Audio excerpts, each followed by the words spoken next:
Welcome to everybody, to you all.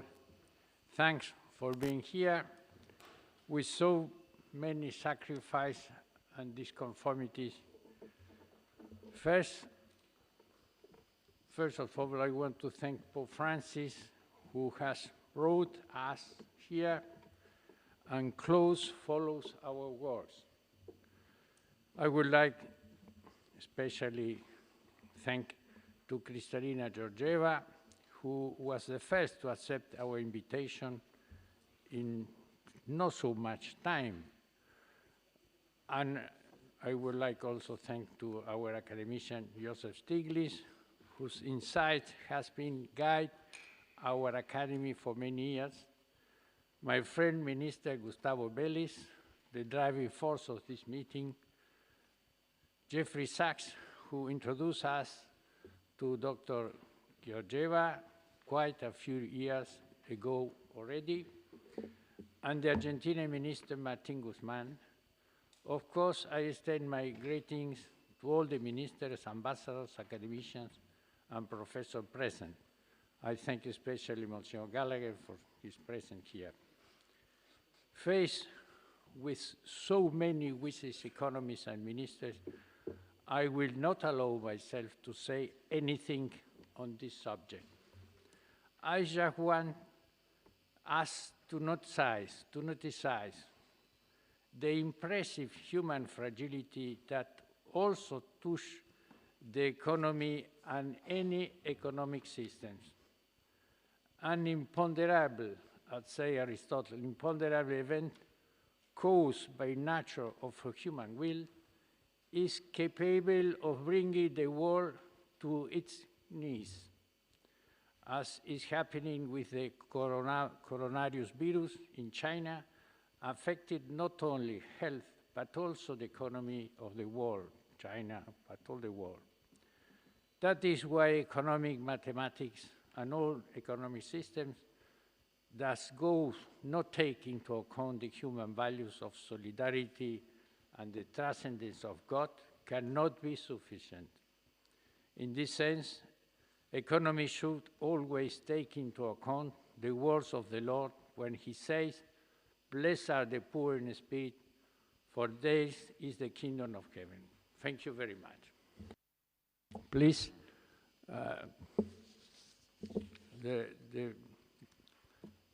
I ask to Gustavo, to the president of the Academy, Stefano Samani, he could to say something. Thank you very much. Good morning, everybody. Mostly welcome to the Academy, Pontifical Academy of Social Science. Let me just address a few words on the topic of this workshop. Let me start from this remark. One of the marks of our time is a constant call for ethics, which has progressively replaced over the past quarter of a century, the persistent call for politics typical of the 60s, when the slogan was, "Everything is politics." However, disagreement on the primacy of ethics ceases when it comes to practical issues. As McIntyre observed in After Virtue, the apodictic use of moral principles serves only to put an end to the ethical dialogue itself. In other words, the broad convergence on ethics in public debate almost never translates into ethical consensus. Yet, the phenomena we are observing in the world in these days, which are at the origin of a rapidly changing world, make a new update of principles and values urgent and necessary. The topic of this workshop is a new form of solidarity. The principle of solidarity is an ancient one, as we know. It is one of the 4 pillars of Catholic social teaching. So, in which sense can we speak today of new forms? It is a fact that we are facing in this time a silent counter-revolution, that of social de-solidarity that manifests itself in the growing expansion of the many areas of exclusions that tend to drive the existential outskirts, as Pope Francis calls them. What do we find at the roots of such a tendency? A specific cause has to do with the endemic and systematic increase of inequalities, which are advancing faster than the increase of income and wealth. Yet, inequality is not a fate, nor a historical constant. It is not a fate because it has to do with the institutional structure, that is, with the rules of the economic game that society decides to give itself. Depending on how they are designed, the rules, different consequences affect how income and wealth are distributed among those who have contributed to produce them. Nor are rising inequalities an historical constant, because there have been times when in some countries they diminished.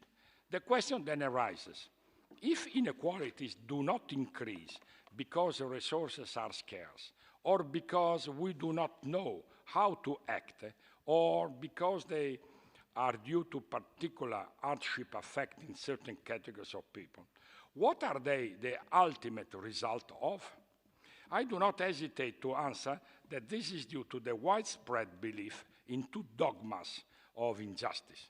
The first dogma is that society, as a whole, would benefit if individuals acted for their own personal gain. That is doubly false, as many scholars, and some of them are present in this room, have shown since a long time. Let me quote Condorcet. Condorcet had already realized this point in 1794 when he wrote in his esquisse, I quote, "It is easy to show that fortunes tend naturally to equality and that excessive disparity either cannot exist or must quickly cease unless civil laws impose artificial means to perpetuate them." That is 1794.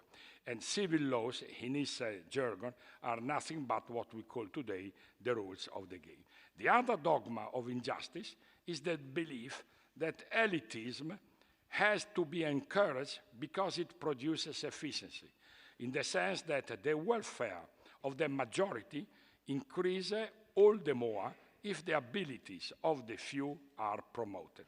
Therefore, resources, incentives, attention should be reserved to the most gifted, because it is their commitment that advances the progress of society.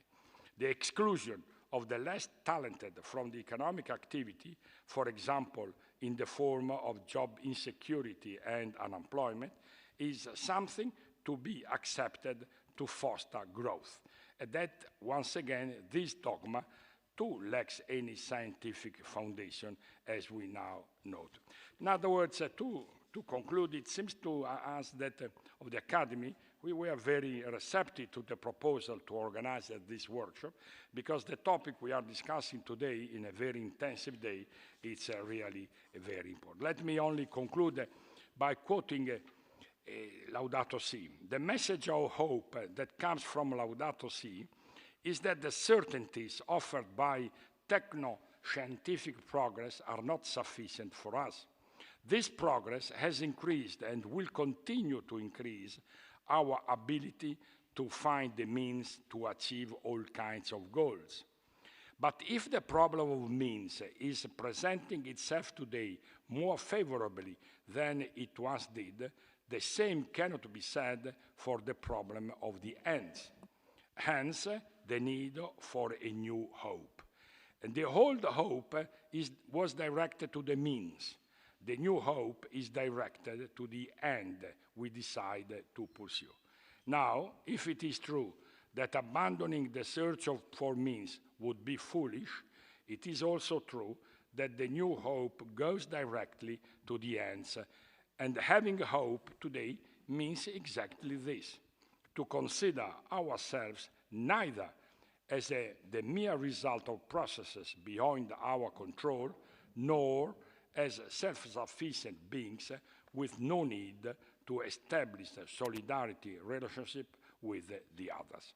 So thank you very much, and many, many wishes for a fruitful job.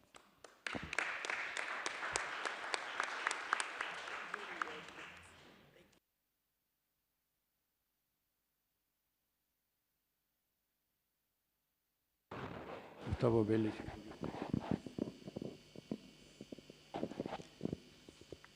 Good morning, everyone.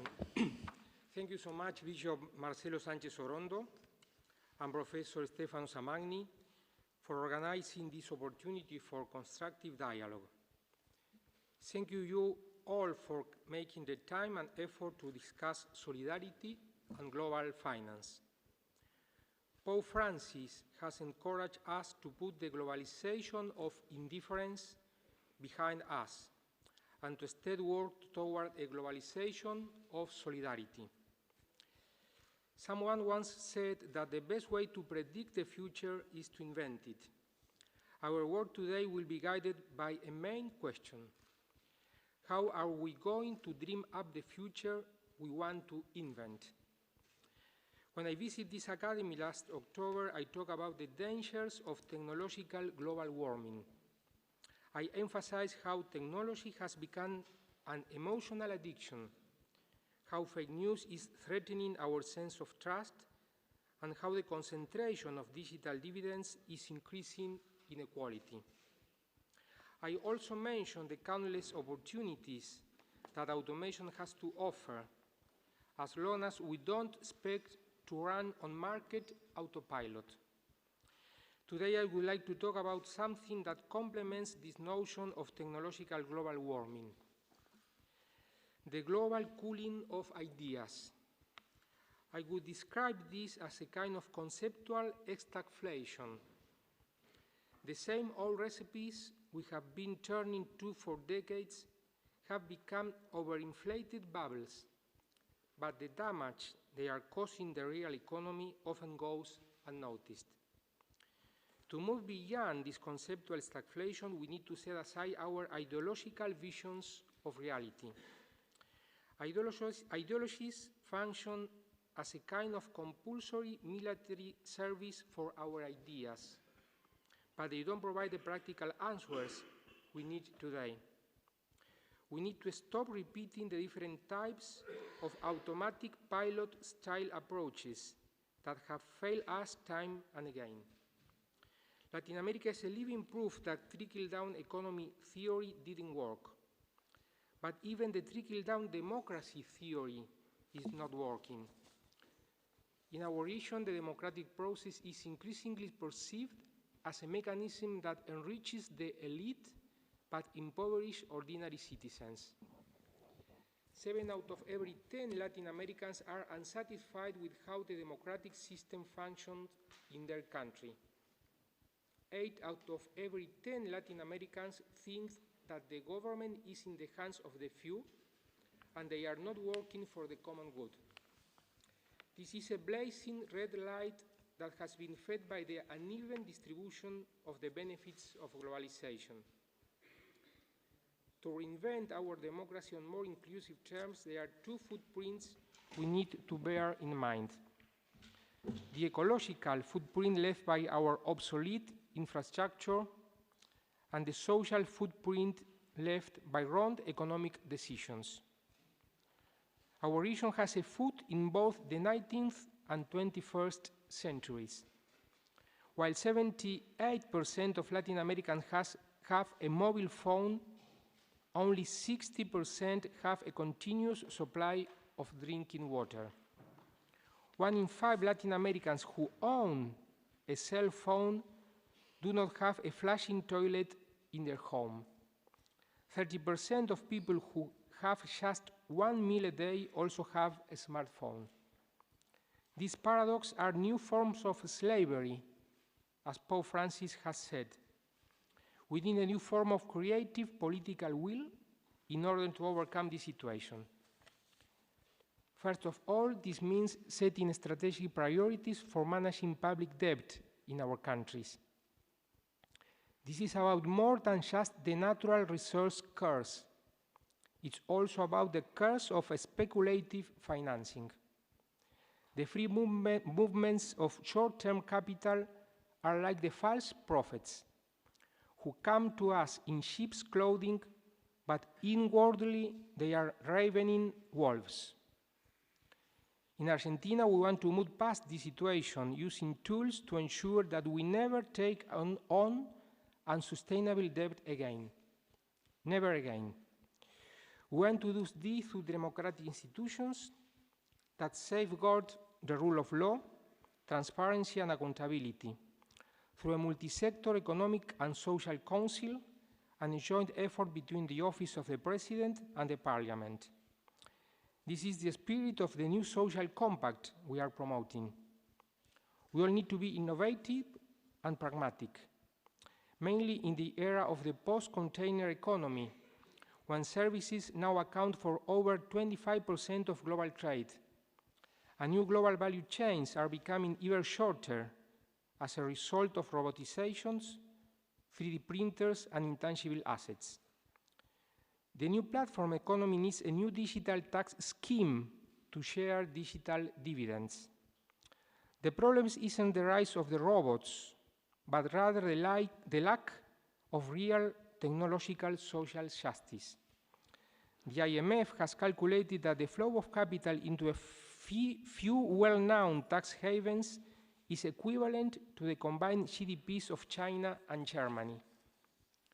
These tax havens create social health by emptying out the public coffers, limiting the resources available for designing public policies, and increasing the tax burden of the small and medium-sized enterprises that drive job creation. Intelligent social spending is also key to solidarity-oriented finance. The 4.0 revolution needs to include 4.0 solidarity. One good example of this are the various conditional cash transfer programs in place in Latin America. Rigorous impact evaluations have found that these programs that provide assistance for just under 50% of the people living in poverty have brought about a 30% decrease in inequality. They were a success story in the 2010s, but more will be needed in the 2020s. We need to create a new generation of CCT programs that are linked with digital literacy and new skills for the future of work. Social impact investment and properly regulated fintech could help support such policies, along with innovative social components that could include assistance from multilateral organizations. The best way to combat conceptual stagflation is pragmatism. But pragmatism without values is little more than the law of the jungle. We need innovation to bring about inclusion instead of promoting greed. Artificial intelligence is not compatible with artificial ethics. A sustainable economy is not compatible with corruption or an absence of values. Innovation with solidarity means big data with even bigger values. The algorithms aren't the problem. The problems are heartless economics and soulless politics. The problem is the global cooling of ideas and the global freezing of political cooperation. A deep transformation of its nature is no easy task. Economists and politicians will need to be re-educated. This is why it's so important for us to learn from your wisdom and experience. I know that this is a constructive dialogue will be incredibly enriching for us all, because you represent a practical resistance to the cooling of the ideas. I am also certain that we can find a way to bridge the divide between healthy finance and social solidarity. Finally, we're only 36 days into the 2020s, but I'm going to jump 75 years back in time. On July 1st, 1944, at the opening session of the Bretton Woods Conference, this message from President Franklin Roosevelt was read out, quoting, "The spirit in which we carry on these discussions will set a pattern for future friendly consultations among nations in their common interest. The things that we need to do must be done, can only be done in concert." Finally, it depends on us to renew and restore that spirit on friendship and solidarity. Forging something truly new often involves recalling what we have forgotten. Thank you so much.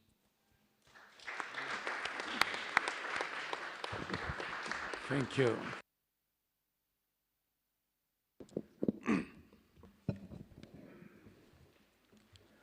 Well, it's a pleasure to be here. I wasn't sure I could, at my age, do an all-night flight and still be coherent in the morning, so I wrote out my talk, but I think I'll be coherent. I wanted to take this occasion to congratulate and wish best wishes to Kristalina and her new job,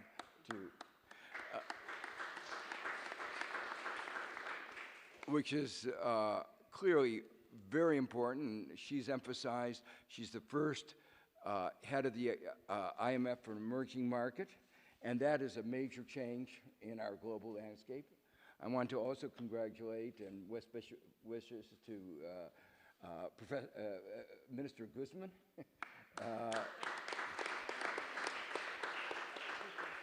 And to Professor Simagny, who's undertaken the role of the head of PAS, Pontifical Academy of Social Science. It's also a real pleasure to be in this room in which there have been so many important discussions, including, I just want to note one important meeting that we had, a joint meeting, an unusual one, a joint meeting between the Pontifical Academy of Social Sciences and the Pontifical Academy of Sciences that preceded the papal encyclical that has been so influential on environmental and social justice. And I think you can think of this seminar as a continuation of that discussion. And the encyclical emphasizes the fact that you cannot separate environmental justice and social justice. And I think what we're really focusing on here is social justice, but I'll have a number of remarks to make about environmental justice as well. So let me begin. First, capitalism is in crisis. Indeed, today our world faces a multiplicity of crises, a climate crisis, an inequality crisis, and a crisis of confidence in our institutions, including our political and economic systems. Particular countries face still more crises. The US, an opioid crisis, a childhood diabetes crisis, and a crisis in our political institutions. Argentina, a debt crisis. There is also a moral crisis that some of the people talking before me have also emphasized. It's so evident both in our politics and our economics. Business leaders in the single-minded focus on the bottom line have displayed remarkable moral turpitude.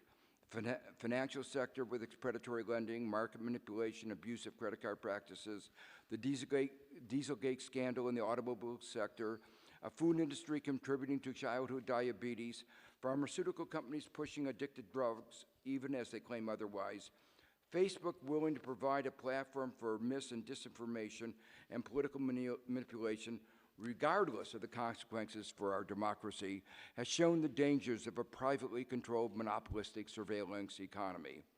And with the divides within some countries so large, it is clear we also have a crisis in solidarity.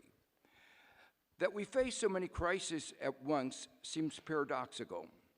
We are so much richer than we were before. We claim that we know so much more than we did before, that we have learned from advances in science, social sciences, and from studying history.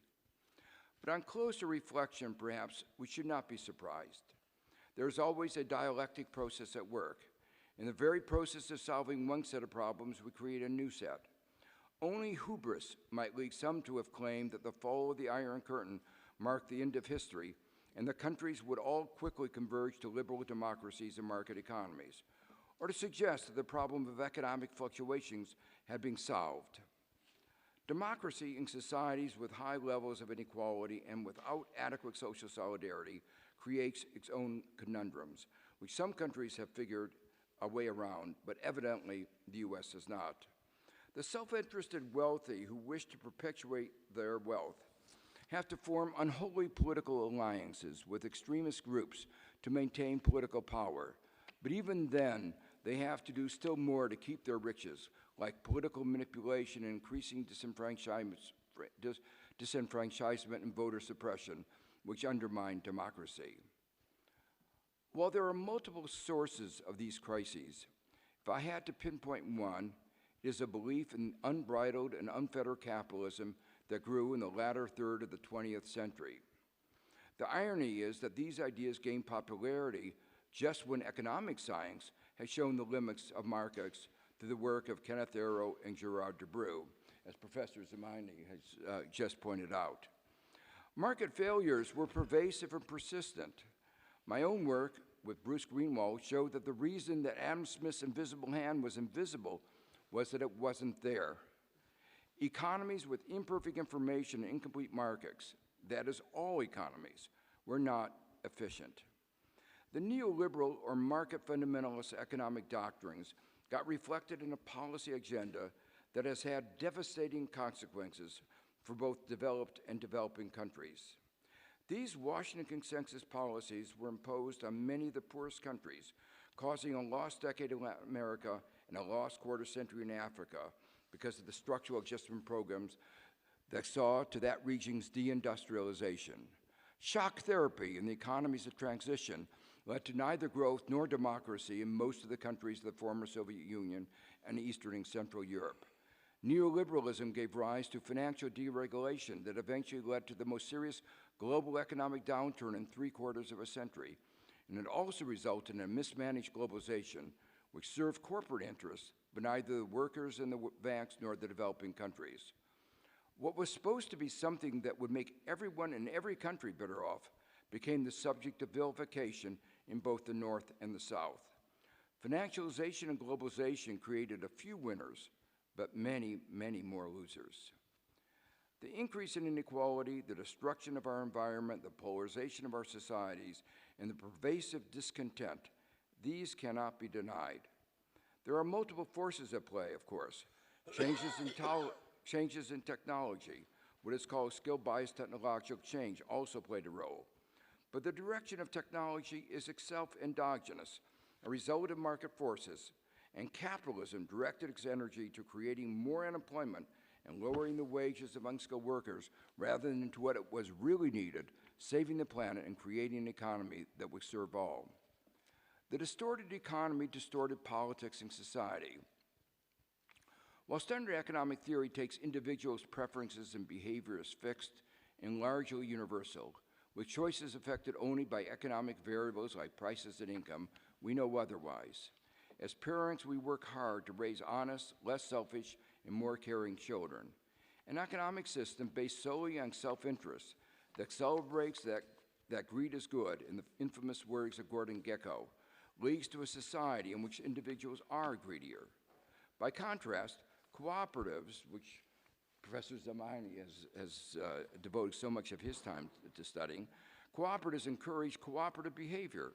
Research in behavioral economics has established that bankers, especially when they are primed to think of themselves as bankers, are less honest than others, and even less honest than when they are not primed. So too, behavioral economics has shown how our economy, with its extremes of inequality, has bred a society lacking in solidarity, with those at the top believing that they are entitled, including entitled to flout the rules of society, and those at the bottom so discouraged they lack aspiration to achieve their potential. Such sentiments, including the feeling that the system is rigged, naturally spill over into our politics, marked not just by increasing polarization, but in which information and disinformation is increasingly viewed as a legitimate weapon, at least by those struggling to maintain their privileged position. In short, there is a nexus between self-interest and ideology, in which economic interests shape beliefs, shape individuals, shape politics, and shape the economy and society in ways that, if allowed to continue, could result in a dystopia that would not appeal to our higher selves.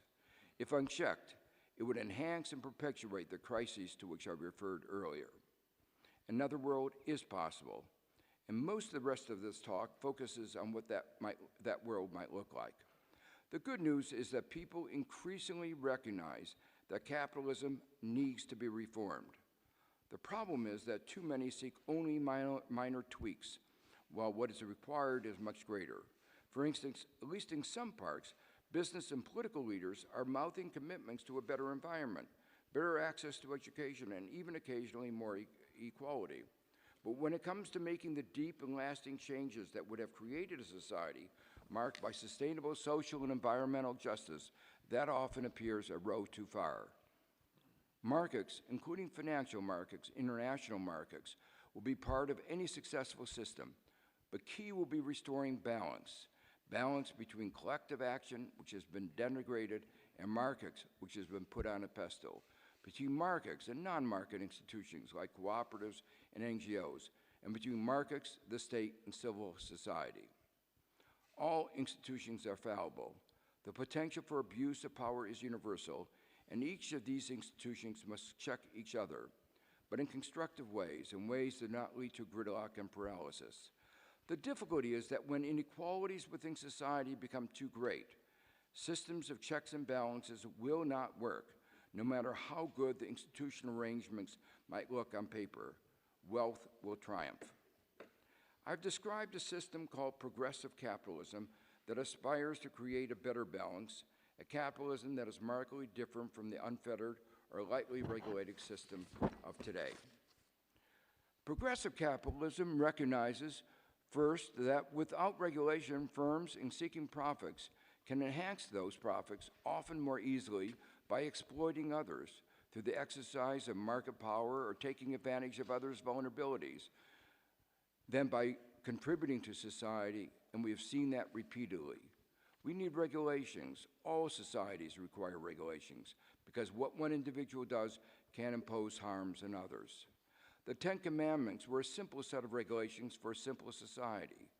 We have a far more complicated society with many more ways by which one individual can harm another. Stoplights are a simple regulation to control traffic flow. Without them, cities would be in gridlock. In reality, of course, the neoliberal deregulation agenda is really not about deregulation, but about having a different set of regulations, one that advances certain interests at the expense of others. While the banks argued against the regulations that might have stopped the financial crisis, they argued for a bankruptcy law that favored them over other creditors, and they argued for massive bailouts. Progressive capitalism also recognizes that we can do collectively things that we could not or would not do individually. And this is especially true as we move to an innovative society. Underlying the advances in our standards of living is basic research, and markets will simply not invest sufficiently in such public goods. To finance these public goods, there have to be taxes, and in a just society, these taxes have to be progressive, unlike the regressive tax systems that characterize some countries, including my own. Globalization has opened up new ways by which multinationals can avoid taxation, and a new race to the bottom, with particularly adverse consequences for the poor in developing countries. The international community has recognized at last that there is a problem, that it is deep. The transfer price system that has governed international taxation for a century is unsuitable for the 21st century digital, innovative, and service sector economy. The efforts so far, including the BEPS initiative, while moving in the right direction, are woefully inadequate. Of even greater concern is that recent proposals of a global minimum tax of some 12.5% would in fact lower tax revenues. It would become the de facto tax rate, starving developing countries of needed funds even more. There are many ways we act collectively, and not just through the government. NGOs, nonprofits, and cooperatives are among our important institutions. Much of America's success in innovation is attributable to its research and educational institutions, none of which are for-profit. Class action suits and collective bargaining are ways consumers and workers work together to advance their interests, checking corporate power. So much for the description of the current malaise and a diagnosis of its central causes. The good news is that there are alternative policies and economic and social frameworks that can lead to greater growth, and this growth can be consistent with our environmental constraints. We now understand that growth and social and environmental justice can be complements. We are in fact paying a high price for the extremes of inequality that mark many of our countries. The report of the International Commission on Carbon Pricing that I co-chaired with Nick Stern emphasized that reducing carbon can be a growth story. Europe's Green Deal lays out a framework for achieving net zero emissions by 2050, and achieving that too, I believe, is not only necessary for sustainability, but good for living standards. Elsewhere, I have argued that similar concerted efforts, in the US, some refer to the Green New Deal to emphasize the scale and urgency of what must be done, can be a moment of societal transformation, just like World War II was, bringing to the economy groups that were previously marginalized. Here, I should make note of a seeming paradox in much of the popular discussion. Some say we cannot afford to make the urgent climate transition that we need. Others worry about how technological change, robotization, and AI will lead to large-scale unemployment. Some refer to secular stagnation, the notion that even at a zero interest rate, it is hard to sustain full employment and strong growth. As evidence, they look at the anemic growth in the US and stagnating standards of living, despite a $1 trillion massive deficit, deficits that are expected to only increase over time. A few years ago, the head of the Federal Reserve talked about a savings glut. Evidently, we have too much labor and too much capital. Of course, these two views are totally inconsistent. We cannot claim simultaneously that we have a superabundance of resources and we don't have enough resources to deal with climate change and the other urgent crises that I described earlier in this talk. What is preventing us from dealing with these crises is not a lack of resources, but failures in our market and political institutions. In my remaining minutes, I want to sketch out what needs to be done at both the national and global level. I begin with the former. We need a new social contract reflecting solidarity within our society and across generations, ensuring the better institutional balance that I described earlier. This will require, in particular, a larger and in some ways different role for government, less corporate welfare, more help for citizens who need it, more progressive taxation, and most importantly, we have to rewrite the rules of the economy, once again, to undo the way they were rewritten or reinterpreted during the era in which neoliberalism reigned. This is most obvious in the US, but many countries have followed America's lead. With colleagues at the Roosevelt Institute in New York and the Foundation for European Progressive Studies in Brussels, we have written 2 books detailing what needs to be done, rewriting the rules of the American economy and rewriting the rules of the European economy, the latter just released last week. Let me mention just a couple of examples. We need new frameworks for corporate governance, new bankruptcy laws, new rules governing labor, affecting the extent of unionization and the effectiveness of collective bargaining. I use the term rewriting the rules broadly to include the rules governing monetary and macroeconomic policy. Monetary policy that focuses narrowly on inflation in a world in which unemployment and financial fragility is the central economic problem won't serve well the economies of the 21st century. Nor will financial regulatory policies that don't recognize systemic risk, including that associated with transition climate risk, the possibility of a disorderly move towards a global economy in which the cost of carbon is at least recognized.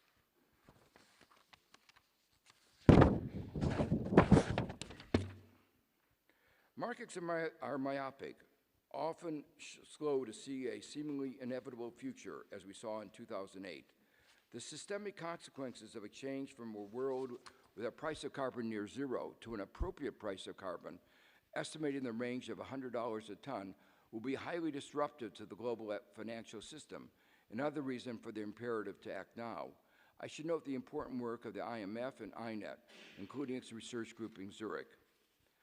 The cumulative effect of each of these rules can be enormous, and we are now seeing the economic, political, and social consequences with more economic polarization, less social solidarity, and greater political divisions.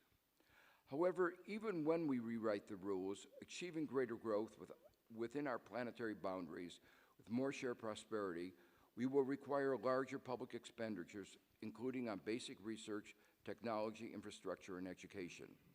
We have starved the public sector, while the world has, in many dimensions, engaged in profligate consumption and misguided investments. Estimates of the marginal private returns to public investment suggest that they are far higher than in the private sector. Even then, there will be many people whose standard of living is below subsistence and who unnecessarily face high levels of anxiety and insecurity. We need a 21st century social welfare system. The notion that markets are deficient in providing social protection and helping individuals through the various stages of their lives is hardly a radical idea. It has been a central part of the European social model, one that has led to higher living standards, better health, and longer lives than elsewhere in the advanced world.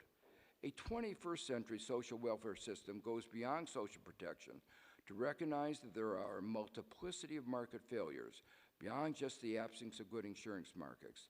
The economy often behaves markedly different from the way characterized by our simple models. The macroeconomy is often, for instance, marked by large macroeconomic inconsistencies, leading in some cases to debt crises with disastrous consequences for large parts of the population and a loss of social capital and societal trust. Today, countries make choices about their economic arrangements within the context of a global economy. Globalization has been mismanaged, and part of the reason is that the rules of the game have been flawed, often misguided by a neoliberal mindset. It should be obvious that we need an international rule of law. This is as important internationally as is a domestic rule of law to the functioning of any economy, and the attempt to undermine the international rule of law is clearly counterproductive. Still, there are many possible global rules governing globalization, and the currently prevailing ones are fair neither to the poorest countries nor to workers within both the advanced and developing countries. That is part of the reason that there is such discontent with globalization, again, both in the developed and developing world. With so many finance ministers here today, though, I want to focus my remarks on certain aspects of the global financial and macroeconomic system. In the aftermath of the 2008 financial crisis, I was asked by the President of the UN General Assembly to chair an international commission of experts on reforms of the international monetary and financial system, the findings of which were supported in a special meeting of the General Assembly in 2010. We emphasized, for instance, the necessity of greater macroeconomic coordination. We suggested that this should be done through the creation of a Global Economic Coordination Commission. We note that a recent report of the Independent Evaluation Office of the IMF drew attention to the large macroeconomic externalities associated with the unconventional monetary policies undertaken post-crisis. My theoretical work with Martin Guzman emphasized especially the consequences emanating from the large countries like the United States. We have highlighted, too, the need for a framework for sovereign debt restructuring. Every country has a bankruptcy law, essential for addressing fairly and efficiently the all too frequent circumstances in which creditors cannot pay back, in which debtors cannot pay back in a timely way what they owe. Collective action clauses are not a substitute for a bankruptcy law. At best, they reduce the adverse consequences of the absence of such a law.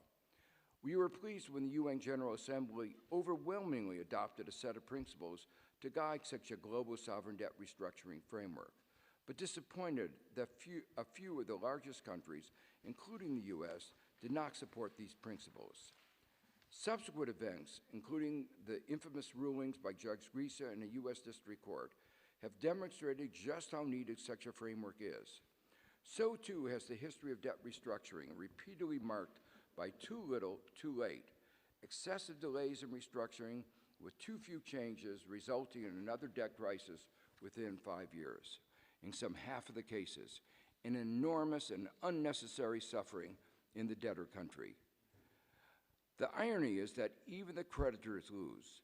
Had there been a more humane restructuring program, the debtor would have grown faster and been able to repay more. Current patterns of debt restructuring are lose-lose situations. Both the creditor and the debtor are worse off than they could be. Greece shows what can happen. A 25% decline in GDP, a 25% average unemployment rate in the years following the crisis, with youth unemployment exceeding 60%, with unemployment finally falling, in part because so many citizens, especially the young, having left the country. Society and an economy have been unnecessarily devastated, And in the end, there had to be a succession of debt restructurings. We typically blame the borrowers, but as I emphasized in the context of the East Asia crisis, every loan has a willing borrower and a willing lender, and the lenders are supposed to be the more financially sophisticated, in a better position to assess the risks of repayment. There may be little benefit from playing the blame game. One should be looking forward and asking what to do now. But still, one cannot but conclude that if blame were to be assigned, it should go disproportionately to the lender. Sovereign debt restructurings are more complicated and more important than private restructurings for two reasons. First, there are a host of what might be called informal claimants: pensioners, children, the sick, people with disabilities, the public at large, all of whom have by right a claim in the resources of the country. Just because the contract between them and the government or society is a social contract, not a written contract, doesn't mean that the claims shouldn't be recognized. Indeed, many of these claims should be given priority. Within the United States, we recognize this in Chapter 9 of our bankruptcy law pertaining to public authorities. Secondly, how we manage sovereign debt restructuring inevitably has major macroeconomic consequences. That's the point I've emphasized earlier. Mismanagement is a negative-sum game. There's an old saw that one can't squeeze water out of a stone. If a country doesn't have the dollars to repay a dollar-denominated loan, something will have to give. 19th century debtor prisons didn't succeed in helping creditors get repaid, nor do 21st century austerity programs that attempt to starve a country by cutting down imports. Both policies were inhumane, both were counterproductive. Simple arithmetic tells us that there are but three ways of restructuring: postpone payments, reduce interest rates, and reduce principal, take a haircut. Some ways are better than others, both for the creditor and the debtor. Lowering interest rates charged reduces the probability of default, and with a lower probability of default, the lower interest rate is justified. There can be multiple rational expectations equilibria, especially in the presence of bankruptcy costs. One with low interest rates, one with high interest rates, with the former dominating the latter. Yet too often, financial markets gravitate to the latter, the high interest rate equilibrium. A sense of solidarity or even compassion and economic rationality, all of these should lead us towards the former, the low interest rate equilibrium. Charging a 9% interest rate in a world afloat with liquidity and with the negative interest rates in some countries might well be viewed as usury. But in New York State, that is the interest rate by law at which debt accrues in the case of debt in default pre-judgment. Interestingly, for a group with a presumed function of safeguarding global financial stability, 9% is also the interest rate the Paris Club is charging Argentina on its debt due in 2021. I hope that message gets conveyed to Minister Lemaire when he arrives later today. We won't be able to develop a new framework for sovereign debt restructuring in the next few weeks, but we have the opportunity in Argentina to show that there is an alternative approach to the one that has failed persistently in the past, a framework that simultaneously should appeal to notions of economic rationality and to our sense of social solidarity, a common humanity which at this point in history seems so under attack. I've had time to touch on only a few aspects of changes in the global and national economic frameworks that would enable us to move forward from this moment of crisis. Elsewhere, I've emphasized that inequality is a choice. It's not just a matter of the laws of nature or the laws of economics, but in large measure, it's a result of our man-made policies and laws. We have choices ahead. Those choices can reduce or increase our national and global divides. Those choices can increase or reduce trust and confidence in our economic and political systems. They can increase or reduce our sense of humanity and solidarity. Perhaps this moment of crises will finally bring a recognition that we have been making the wrong choices and set us on a different path. We have the opportunity to construct an alternative economic system, an alternative globalization. Those who have said another world is possible one that puts people and values at its center, are right. Achieving this will not be easy because it necessitates a rebalancing of power within our society. This conference and the discussions that will follow could be an important turning point. Thank you.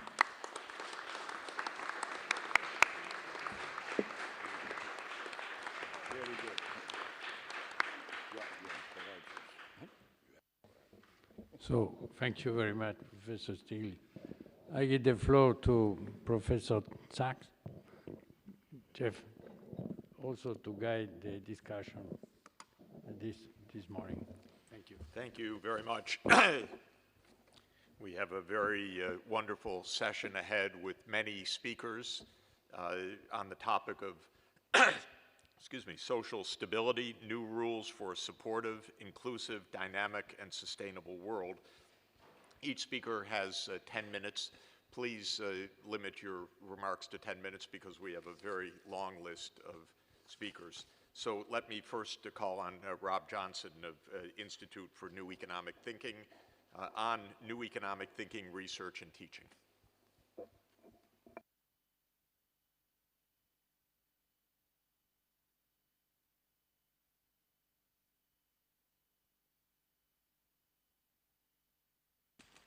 There we go.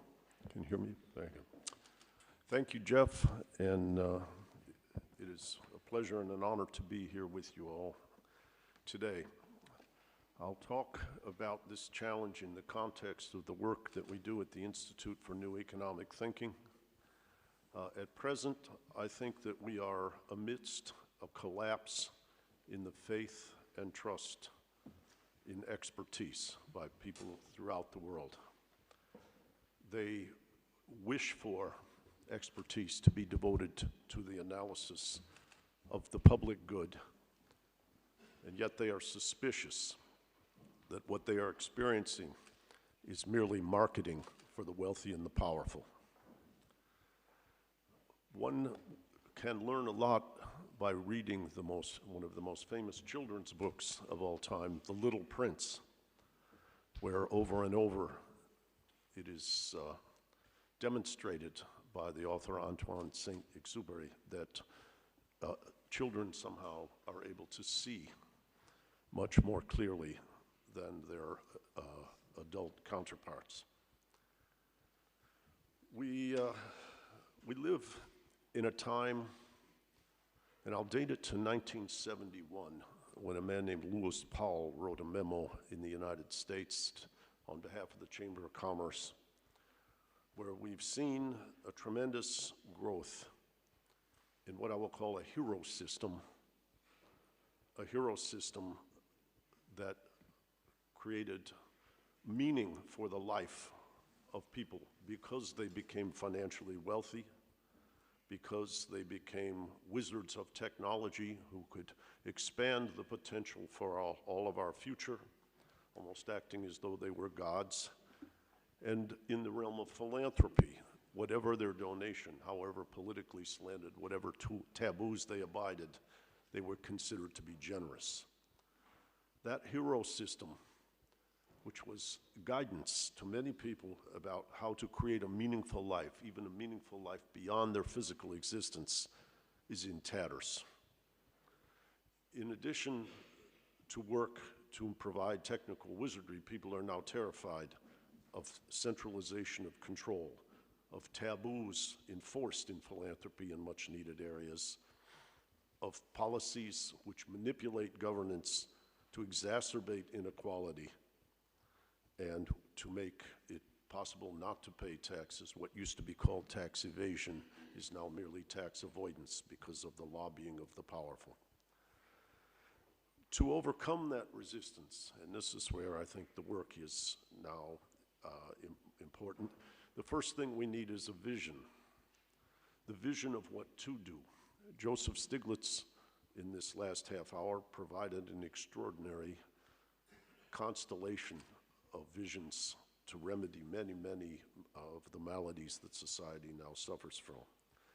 Other people who I've worked with, including Jeffrey Sachs, Martin Guzman, George Akerlof, Michael Spence, James Heckman, These are people who have achieved great things in their life, great awards, title, and affirmation, and yet they have the courage to take the risk to provide a vision of the way forward and not simply affirm the direction that power has taken us into. After 50 years from the time of the Powell memo, there are tremendous distortions and fault lines that have been revealed from a paradigm that said the market is a god, it is a deity, not just a tool, and government is always the problem. Though I must say, at the Institute for New Economic Thinking, what we often say among my staff that we're fighting two failed romances. One is the deification of market, and one is the romance that government will always do the right thing if given the chance. We are at INET in trying to change this, what I will call remove the resistances to paradigm evolution. We are currently studying the control of the economics profession and the incentives they face, research assessment exercises, and peer-reviewed journals which constrict the issue space that's involved, and what James Heckman calls facilitates a crony impact factor, narrowing the scope of who will be supported, funded, given tenure to a very narrow circle of people who are protecting their brand name for not tangling with power. The resistances are being, how I say, overcome at somewhat organically by the clear recognition of the danger of climate, the clear recognition of a failure of social sustainability, and the rebellions that ensue. At INET, we have different strategies related to different segments of society. The first, which I think is probably our most important mission of the next 5 years, is to fundamentally change the textbooks, particularly the textbooks which you might call Economics 101, or the beginning, where you are not really focused on training future economists who will be the leaders and visionaries. You're focused on training the general public on what do these institutions mean, and what do they provide, and do they have faults or failings that have to be protected against. I must note that in our work with the Scholas Operantes group and Pope Francis, that they have convinced me that there is a very strong need also for something that is prior to the college textbook, which we might call the economics civics, that is taught to people from age 15 to 18. And that is very essential, at least in part because most people, over 80% of people, do not attend college that live on planet Earth, and they are all responsible in some small way for governance and awareness and constructive resistance and rebellion to abuse. I come back to then the next dimension, which is to train the future leaders. I have always said that the mission of INET, which is now 10 years old, is a 30-year mission or longer. And the most important thing regarding changing the leadership of the economics community or the social science multidisciplinary community is to develop a community to nurture and train the teachers 20 and 30 years from now. What we call our Young Scholars Initiative, which now has more than 10,000 active members and is working to expand even further in various places in Asia and Latin America, Eastern Europe and the like, is an important place for people to gain strength through community, through supporting each other in curious investigation and not submitting to what we might call the tyranny of the journals or the indoctrination of the textbooks. We are fortunate, I think all of mankind, with the advent of technology which permits more evidence-based analysis though I'm cautious, and I would cite the behavioral psychologist Jonathan Haidt, who Haidt is how he pronounces it, H-A-I-D-T, where he says, you have to be careful because people will always find evidence to support what they want to believe. I've mentioned this question of the resistance to change, and I think it's also important to have a much deeper vision of psychology of the human being, their desires, their fears, and their aspirations. The famous poet Muriel Rukeyser once wrote a book called The Life of Poetry. And the life of poetry begins with a section called The Resistances. She describes when she was in Norway and the Germans began bombing the country during the Second World War, that she got aboard a ship to evacuate with many local people and head to New York. And on the way, she thought she would cheer them up by reading them poetry. And as she read them her poetry, they reacted very negatively. And in this book on the life of poetry, she talks about the fear of poetry, poetry to stir up your spirit, to help you to evolve. At a time when you're afraid, you put on your armor and you do not experience any, what you might call pleasure or excitement from that stimulus. There's another gentleman who writes about resistance and fear, much more germane to our social science context. His name was Stephen Toulmin, famous philosopher from Cambridge, England. Toulmin he wrote a book called Cosmopolis, which is about the hidden history of modernity. And he spoke about how from the 30 Years' War to the 1980s, you see a repeated pattern, which is every time what we might call the fault lines of enlightened Cartesian social organization became evident, you would approach a crisis and people, visionaries, people like Joseph Stiglitz would see beyond, but people would lurch back to the familiar rather than forward to evolve in that period of fear. I think we have a lot of work to do right now because I sense crisis in many, many dimensions. Joe articulated many of them, that we have to move forward. But none is more important than creating a more powerful vision of what is constructive in a life plan amidst a failed hero system, a deeper psychology of what it means to be a leader, what it means to be an expert, what the value of financial wealth entails. These people, if you and I in this room, we are obviously concerned about the poor, we are concerned about survival, but we also have to acknowledge that wealthy people are humans too, and their human characteristics and their human resistance is essential to studying how to unlock this next challenge. They cannot be demonized, or it will be to our own detriment.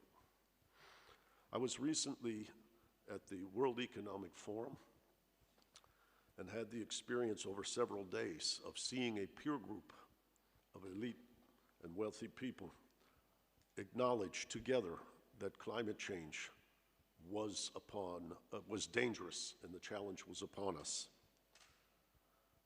But I heard no one at any of the private dinners talking about how our paradigm of the last 50 years and its fault lines called for a change of action, in particular a reinvigoration of governance, perhaps a reduction in the role of money in politics, a role of wealthy or the big corporations in the nature of governance. But the challenge of the resurrection of public expertise and faith in governance is also very formidable. But I challenged many of the people that I talked with privately or at a couple of dinners where I spoke at the World Economic Forum that it is now time not to be comforted by your peers and yourself agreeing to what goodness is, but to experience and take on the discomfort and perhaps the opposition from what used to be your peer group by engaging courageously in meeting the challenge of climate change and changing the nature of governance.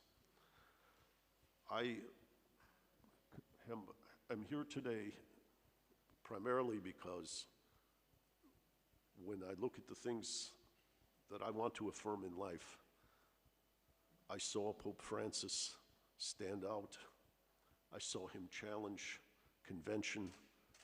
His encyclical Laudato Si focused on climate and focused on the care for each other. This is a profound statement. It's a beacon.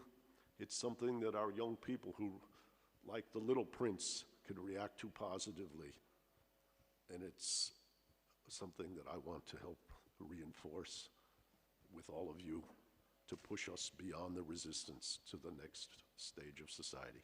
Thank you.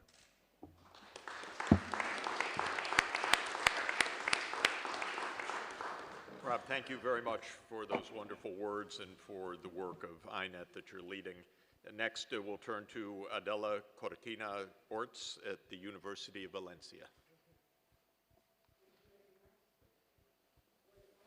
Microphone. Yes.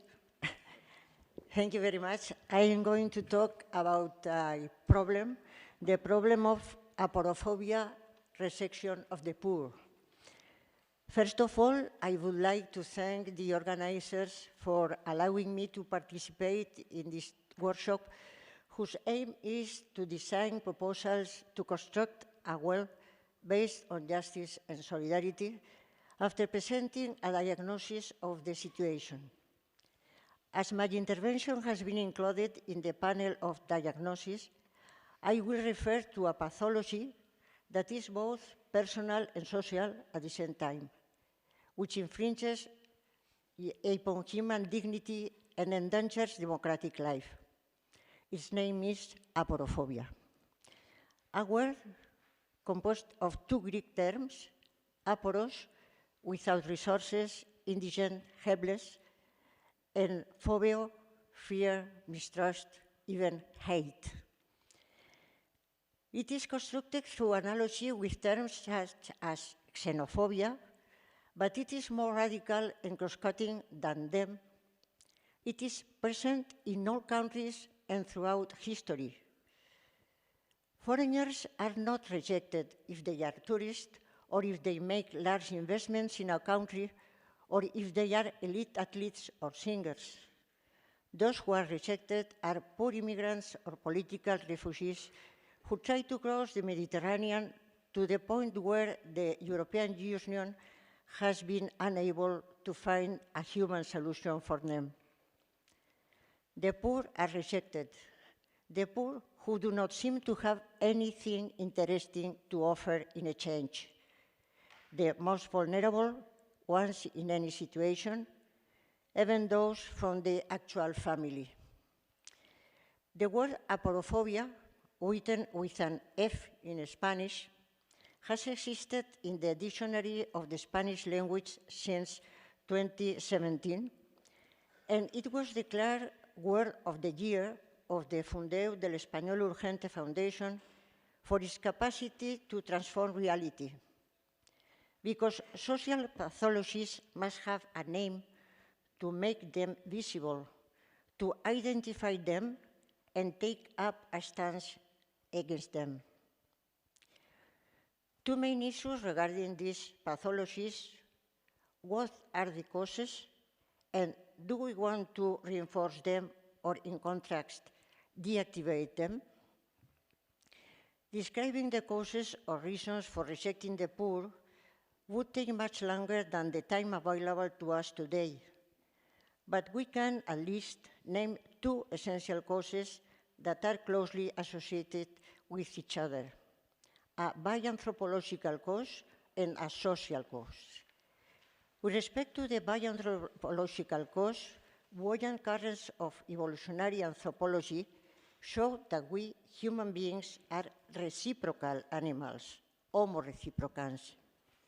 Human rationality does not consist of just maximizing individual or group benefit at any expense, but above all, of reciprocating, of being willing to give for the sake of receiving from the same person to whom one gives or from others.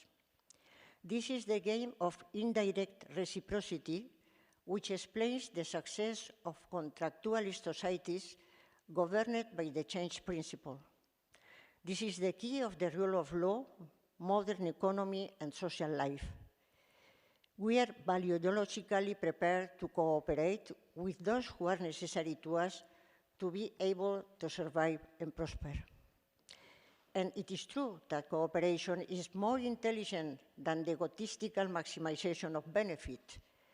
Generating allies is more intelligent than generating adversaries.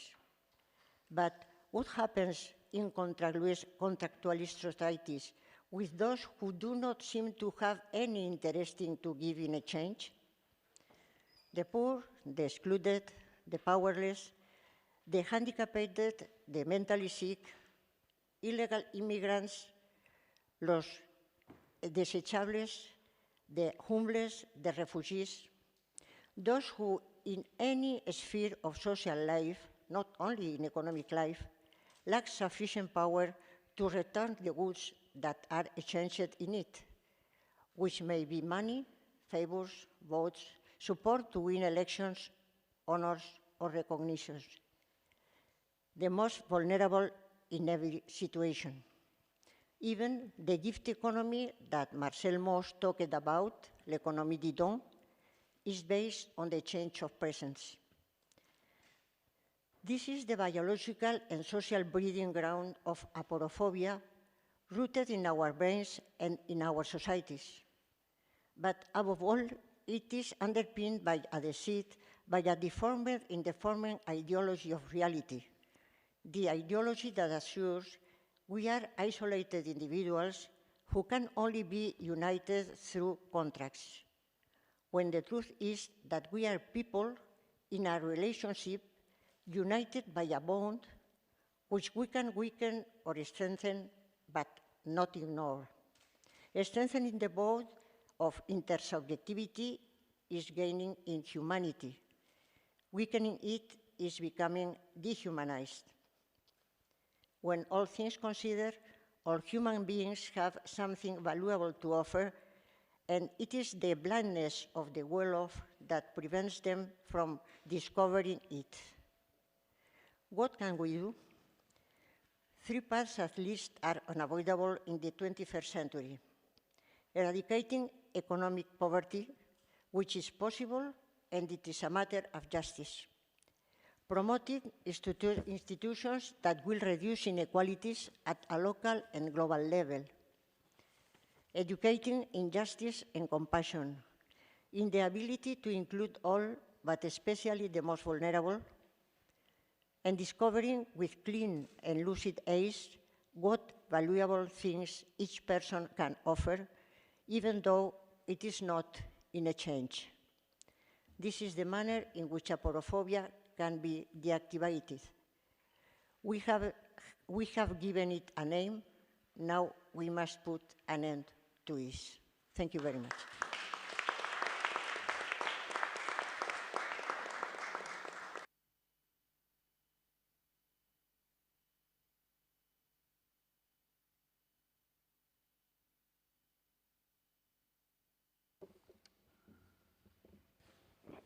Thank you very much. And now it's really a great pleasure and honor to invite Enrique Iglesias, who has been a guru and leader for us for decades, and a great friend and guide, to offer thoughts on finance for an inclusive world. Of course, President Iglesias was the astoundingly creative and dynamic leader of the Inter-American Development Bank. And so it's great to see you. Too kind of you, Jeffrey, too much. Well, thank you very much for the invitation. I am very happy to be here, really very honored, and to participate in this most interesting encounter. I was very pleased to listening to Professor Stiglitz, once again giving us a lot of light and contribution to our deliberations. the World Economic Forum, in the recent World Economic Forum in Davos, focused the stakeholder responsibility. The brainchild of the forum, when it was founded 50 years ago, stakeholders were urged to take tangible actions to address the world's most pressing environment, social, and government issues. The world, as we all know, is facing climate and inequality challenges that are very difficult to solve and provoke unhappy citizens. In addition, misinformation and political manipulation make the citizens feel that the society in general, and the government in particular, do not care about their needs and aspirations. The 2020 Davos meeting stressed the social reluctance to accept a model relying only on profit-maximizing firms. The discussion insisted that corporations must accept responsibility not only for shareholders' profit, but also for the interests of their customers, workers, communities, and environment. In other words, Davos concluded that today's market economy needs a better balance of government, markets, and civil society. Stiglitz pointed out in a recent article, has Davos meant changed? That's a very important question. The recognition that there is a problem is necessary if we are to change course, but is not sufficient. Much, much more is needed. What is needed? Well, we need new rules for driving the outcome of the market economy and to ensure that government, corporations, society commit with them. This means that the civil society, the corporations, and government must agree in common with basic criteria on how to make sure that governments have capacity to guarantee that all citizens can access to safe life, education, and health, should be courageous to confront a real and structural fiscal system. We should build up on the knowledge that we had now. Efficient and fair energy transition actions.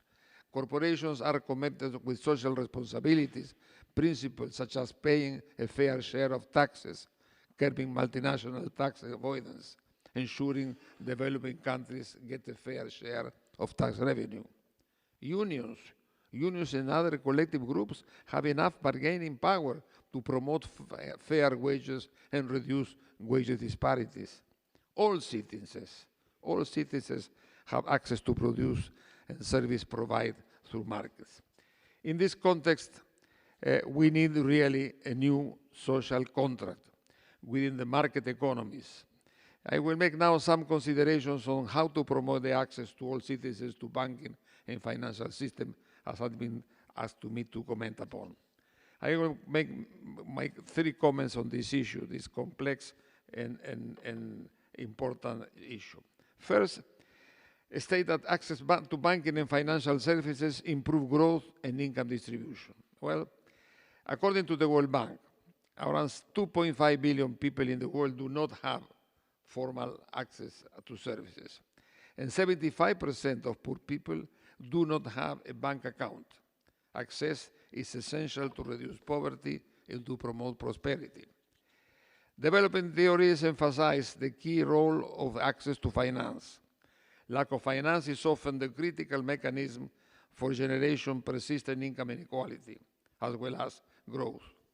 This is not to say that more borrowing by poor people or by highly leveraged enterprises is always a good thing. We remember abuses revealed in the United subprime mortgage crisis in 2007, underlining the dangers of over-borrowing, whether pushed on the creditworthy and uncreditworthy individuals by predatory lenders or undertaken by over-optimistic entrepreneurs. Financial market imperfection, which limit access to finance, play an important role in perpetuating inequalities, so that financial sector reforms that promote broader access to financial services must be at the core of policy targets of middle and low-income countries. Building inclusive financial systems means equalizing the opportunity of citizens that creates positive impacts of growth and distribution. Both cross-country data and evidence-informed, particularly policy experiments, confirm such correlations. It should be stressed that increasingly financial inclusion may have negative impact on macroeconomic stability. However, macroeconomic stability depends more on the quality of supervision than on the broader access to the population to financial services. IMF studies show that when supervising is of high quality, broadening credit access leads to an increase in financial stability as the banking sector builds up healthy capital and profit buffers, while when supervision is of low quality, these buffers decline and as credit access broadens. This presents a dual challenge for many countries since supervisory quality tends to be deficient precisely in countries with poor financial inclusion is most. In contrast to credit access, financial stability does not deteriorate with other forms of financial inclusion, such as access to bank accounts, branches, and other services. Therefore, countries can expand these services without impeding financial stability, even if the quality of supervision is not good. The question is limiting, creating, and providing other services. The responsibility of banks is essential for that purpose when supervision is weak. Second point, access to banking and financial crises do not necessarily mean increasing credit. Other financial services also improve citizen well-being. Let me mention some of them. Financial services promote people to save more securely and conveniently. Putting away money for tough times is important for everyone, but especially for the poor whose financial lives can be unpredictable.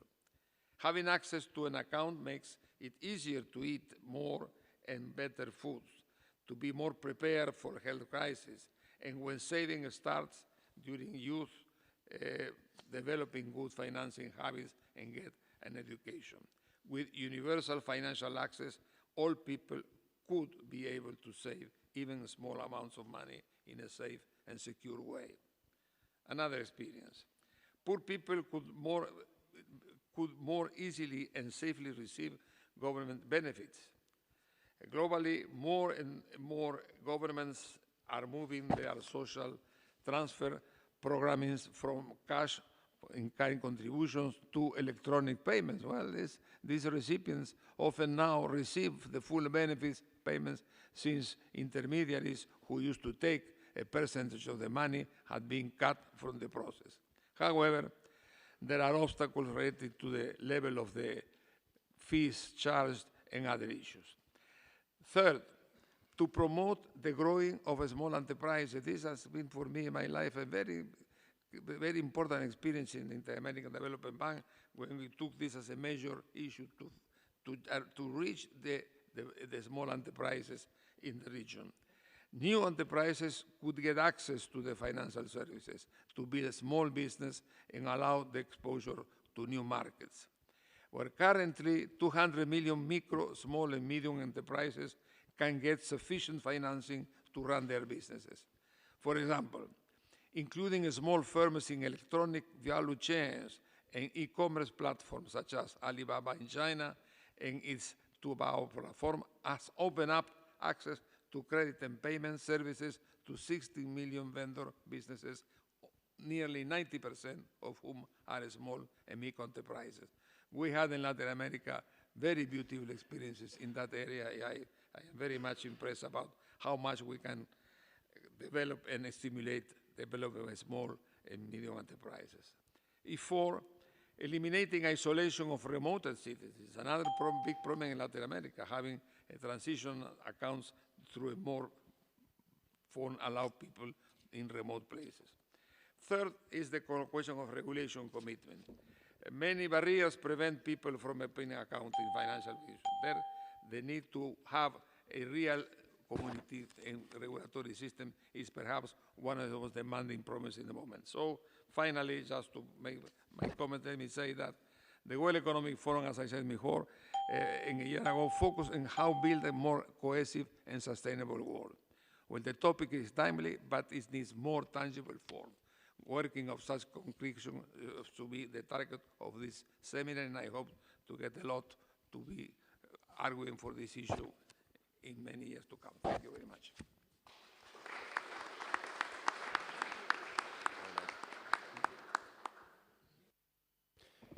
We have a few minutes for discussion and questions. If you would like to speak, please indicate that.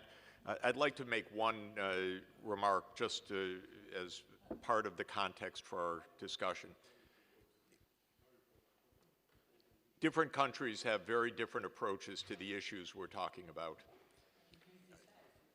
There is, I think, no doubt in my mind that the worst abuses of our time are coming from the United States, which is the most powerful country and by far the most right-wing of any major country, with the least attention to social welfare, to equality, to solidarity. And Trump is, in my opinion, the continuation of a disastrous trend of a collapse of the social order in the United States. Absolutely the most sociopathic leader that we've had probably in American history.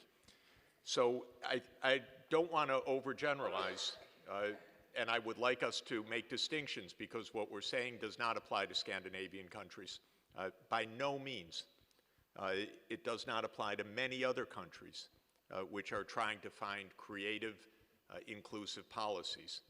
But it does apply to the most powerful country in the world, and the one that has the most influence on international institutions. And now where it is using direct threats every single day, threats of retaliation, threats of illegality, breaking international law, threats of personal retaliation, presidents holding up development aid or threatening France if it goes forward with normal taxation and so forth with direct retaliation. This is the context that we're dealing with. I think it's important to say we're talking about power. We're not just talking about a world ideology. That's good, because not every country is as dark and perverse as the United States is. So the floor is open.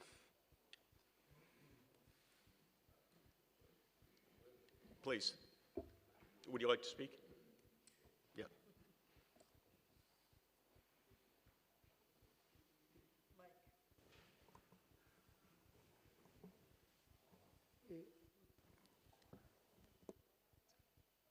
Yeah.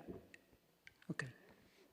Just a brief comment that actually also will save some time when I actually have a chance to speak. So I'm really glad that we are introducing to a debate over the last 20 years. The debate about inequality, exclusion has been mostly done in terms of efficiency, at least from the economic point of view.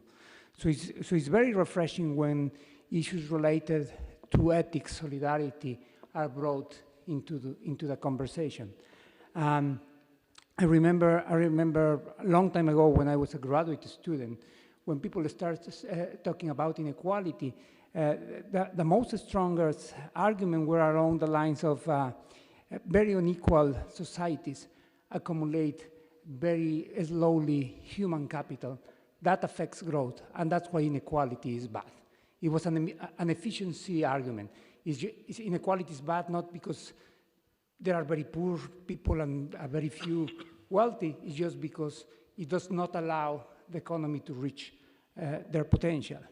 And one issue that is very important when we brought these issues is that also economies and the structures that are behind them require certain social agreement about the direction of a country. Change is not easy. Professor Stiglitz mentioned something like, we don't need minor tweaks. Yeah, but large tweaks require social agreement, and social agreement require an open discussion about the direction in which the countries are heading, and that requires probably to introduce issues about solidarity, intergenerational fairness to the conversation. It cannot be only in economic terms because that takes you only so far. Thank you. Everybody's so quiet. Who would like to speak? Please.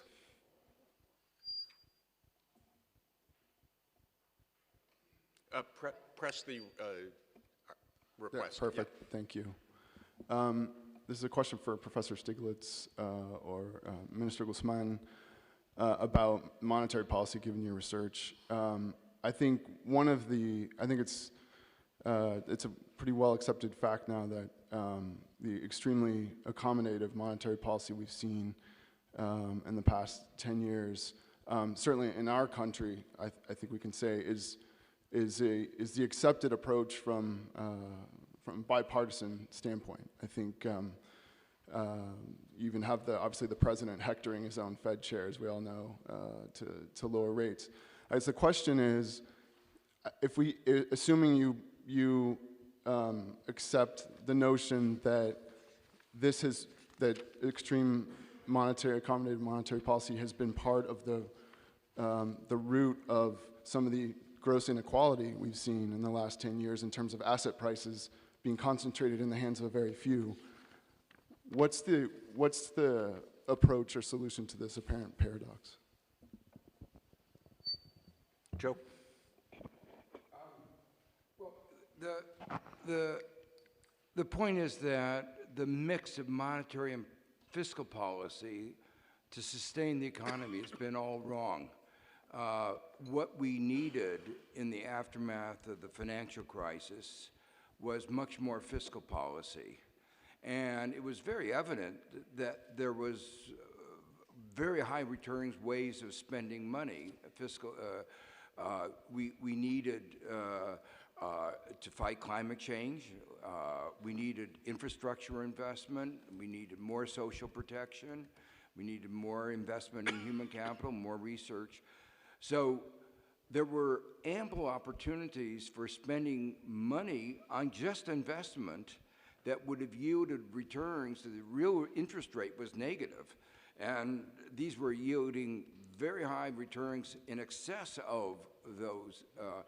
And so just from a narrow economic point of view, that would have stimulated the economy, created jobs, created more equality, without the kind of wealth inequality that was associated with QE.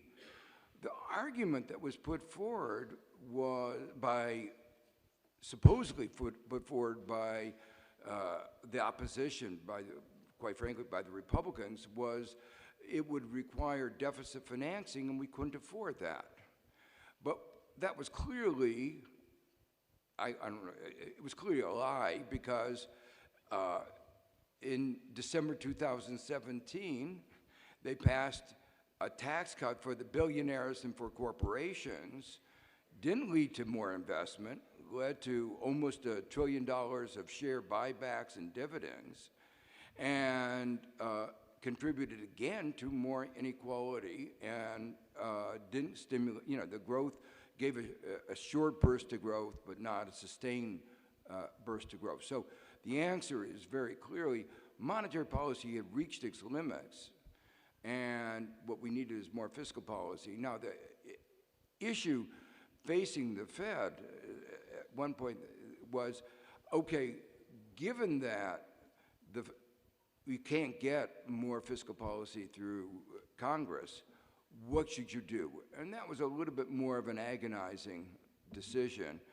I still think within that, they could have taken a more active role in directing finance to small and medium-sized enterprises, more role to making sure that the flow of money went in an appropriate way. And part of the neoliberal ideology that I referred to was just leave it to the market. And markets' allocation of credit, as several of the people have taught us, was not socially desirable. Kristalina. It wasn't addressed to me, but I would like to make 2 points. One is, if you wish, in defense of central banks, because they have been holding the fort over the last years. We issued in October last year a warning that we are facing a synchronized slowdown. 90% of the world, measured in GDP, was slowing in 2019, and just a year before, 75% was accelerating. So there was a rather delicate moment for the world economy. And what we have seen is central banks stepping up. 49 central banks have cut interest rates in a synchronized manner, 71 cuts. And what we have to recognize is that, according to our estimates at the IMF, that has lifted up global growth by 0.5 percentage point, just about the difference between recession and no recession. Now, that being said, and this is my second point, there are two problems with it. One, it should not be just the job of central banks. And for quite some time, there has been cry for fiscal policy and, most importantly, structural reforms to step up. I would add to that with due attention to inequalities, not only because inequalities are bad for growth, and they are bad for growth, but also because it creates frictions in the social fabric. And we have seen in 1919 the phenomenon of people being on the street spontaneously in a number of countries. But the second part of the issue here is, and we have been issuing this warning time and again, that there are unintended consequences. The law of unintended consequences is in full swing. What are they? One, when money is cheap, from households to businesses to governments, borrowing goes up, up, up.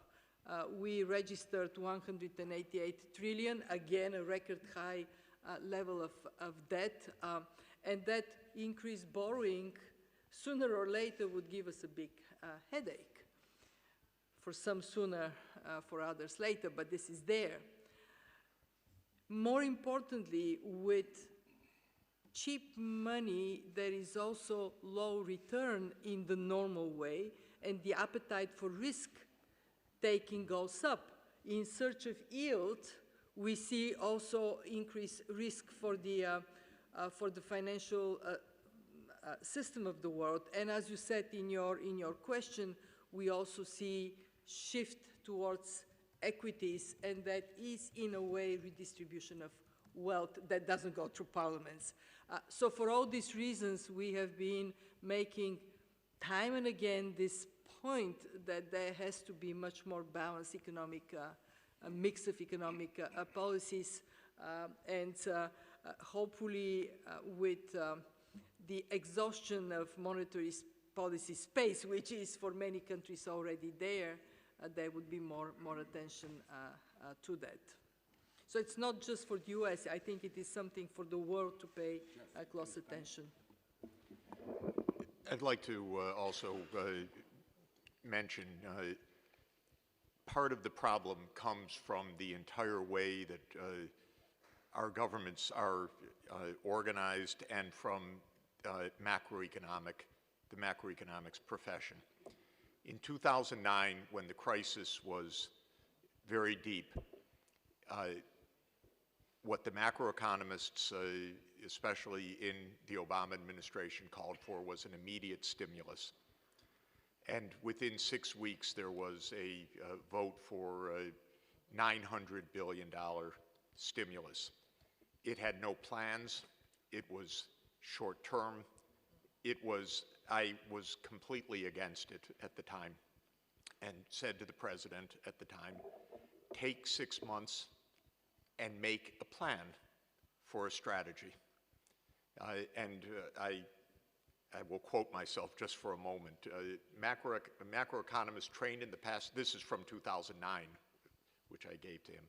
Macroeconomists trained in the past 30 years believe that demand increases depend mainly on interest rates and deficit or tax levels.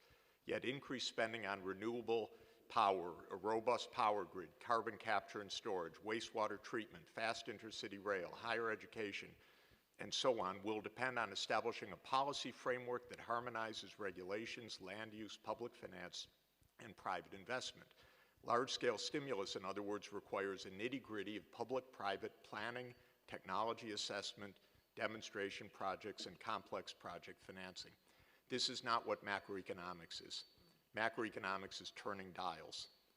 So pump in more money, more QE, give a short-term stimulus. So this is why we can't make structural change, because it requires thinking, knowledge, ecology, integrating systems. In the United States, we have no mechanism in public policy for this right now. We have no planning apparatus at all in the White House. Doesn't matter whether it's Trump, who couldn't plan 5 minutes ahead, or Obama, who decided not to plan at all, because we have no mechanism for creating this kind of public infrastructure. We've built nothing new at the national level in 40 years since the interstate highway system. That was the last large-scale public effort. And this is what misses in macroeconomics. It's not about aggregate demand. It's about mobilizing resources for the social good. But that's not how we train macroeconomists. Please. I would like to underline very, very briefly an implication of the presentation made by Adela Cortina. If we follow her argument, she is telling us that the solidarity principle is not the final one, it's the final but one, because it's still based on the exchange principle. So if we want to get rid of aporophobia, we need to move from solidarity to fraternity. Only the fraternity principle is capable of taking into account the welfare of those who have nothing to offer in exchange, both direct. Is it correct? Would you accept that, Adela?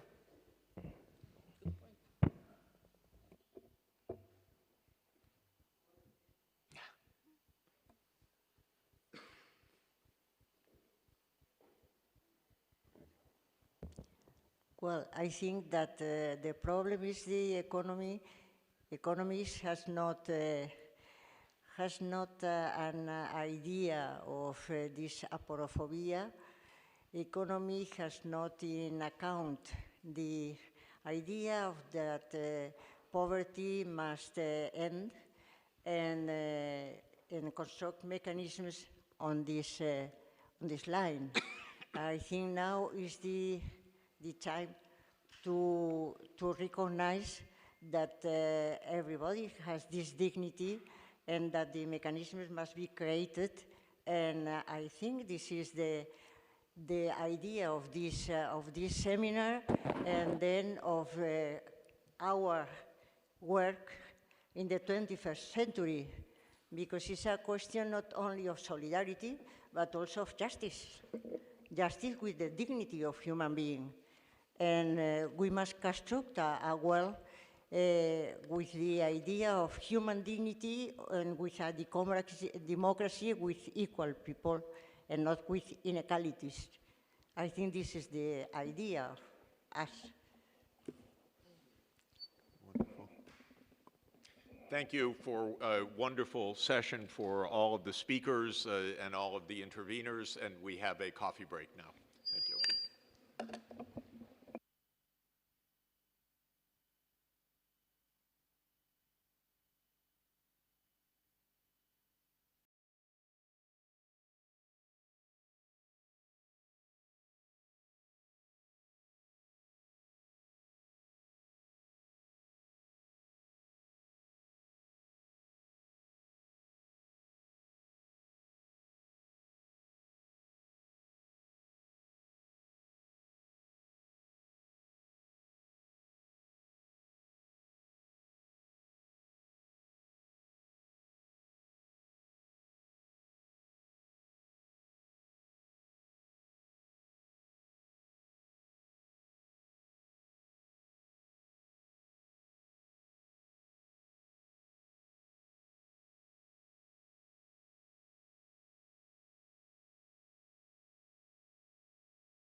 Next, we will hear from Janine Berg, Senior Economist at ILO, which is our world-leading institution on the nature of work and the future of work, and which celebrated its 100th anniversary this past year and is in very fine form for a centenarian. Janine.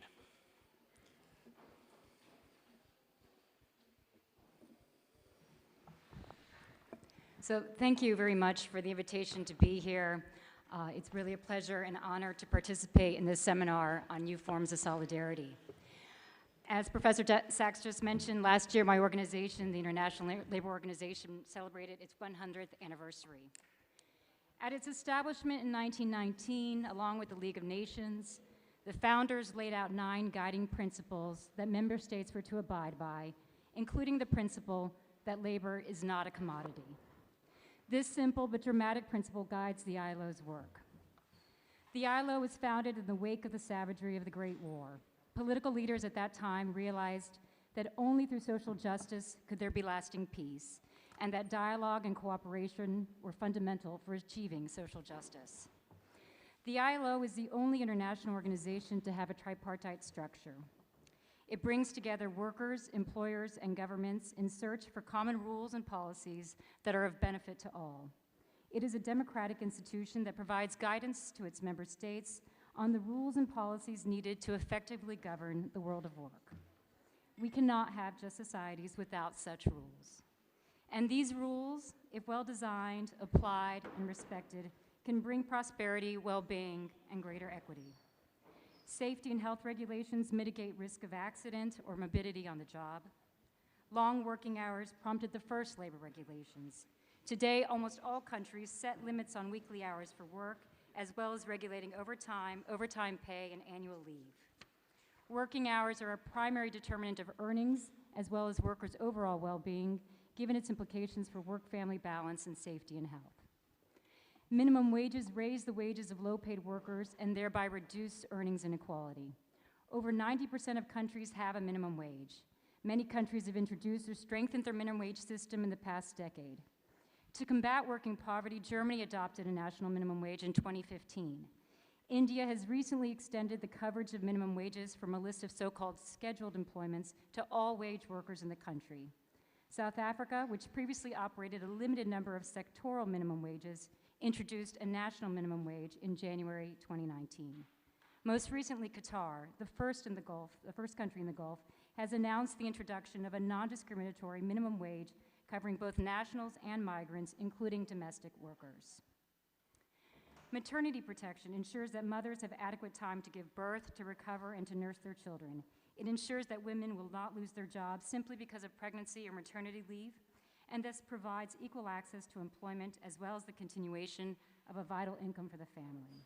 Paternity leave allows new fathers to take a greater role in family life, promoting gender equality. And there are many other important provisions that the ILO has championed during its 100-year history on, for example, ensuring that workers don't have to pay fees to labor brokers in order to work, or in fighting against discrimination in the workplace.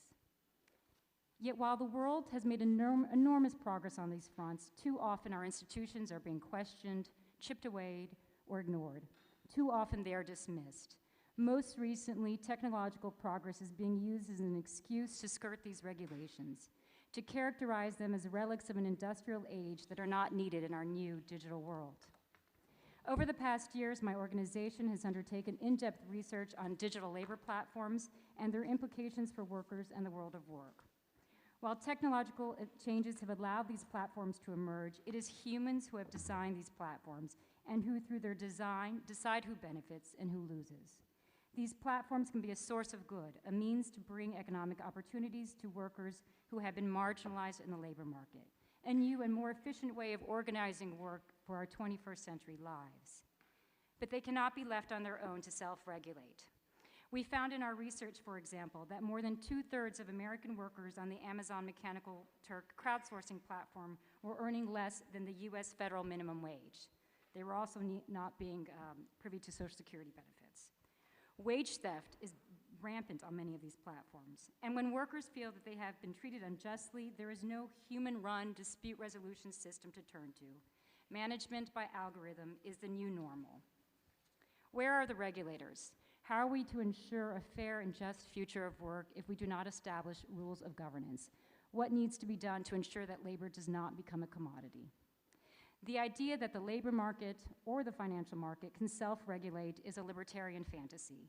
It is a false fantasy, as there is no such thing as no regulation. In the absence of democratic institutions that set norms, those who covet and enjoy power will set these norms to their benefit. Jeff Bezos should not be setting regulation. The stakes are too high to leave our institutions to chance. We are living in times of economic prosperity and technological advances never before seen, but also in times of tremendous inequality. This inequality is a manifestation of a breakdown of many of our institutions, but also a breakdown in our values and our belief and support of government. Inequality will not wither away on its own. It must be addressed. A vast number of policy areas discussed in this conference can help to tackle inequality. Certainly, financial regulation and taxation are at the center. Closing tax havens and increasing public investment to secure the services required to meet the SDG goals while ensuring the transition to a greener, carbon-neutral world. Building inclusive labor markets through tripartite social dialogue must also be at the center of these efforts. We must work together to ensure that all workers are covered by labor laws, that all workers benefit from a minimum level of protection, and that regulations are enforced. Social justice is not a luxury that impedes development. It is the essence of development. Thank you.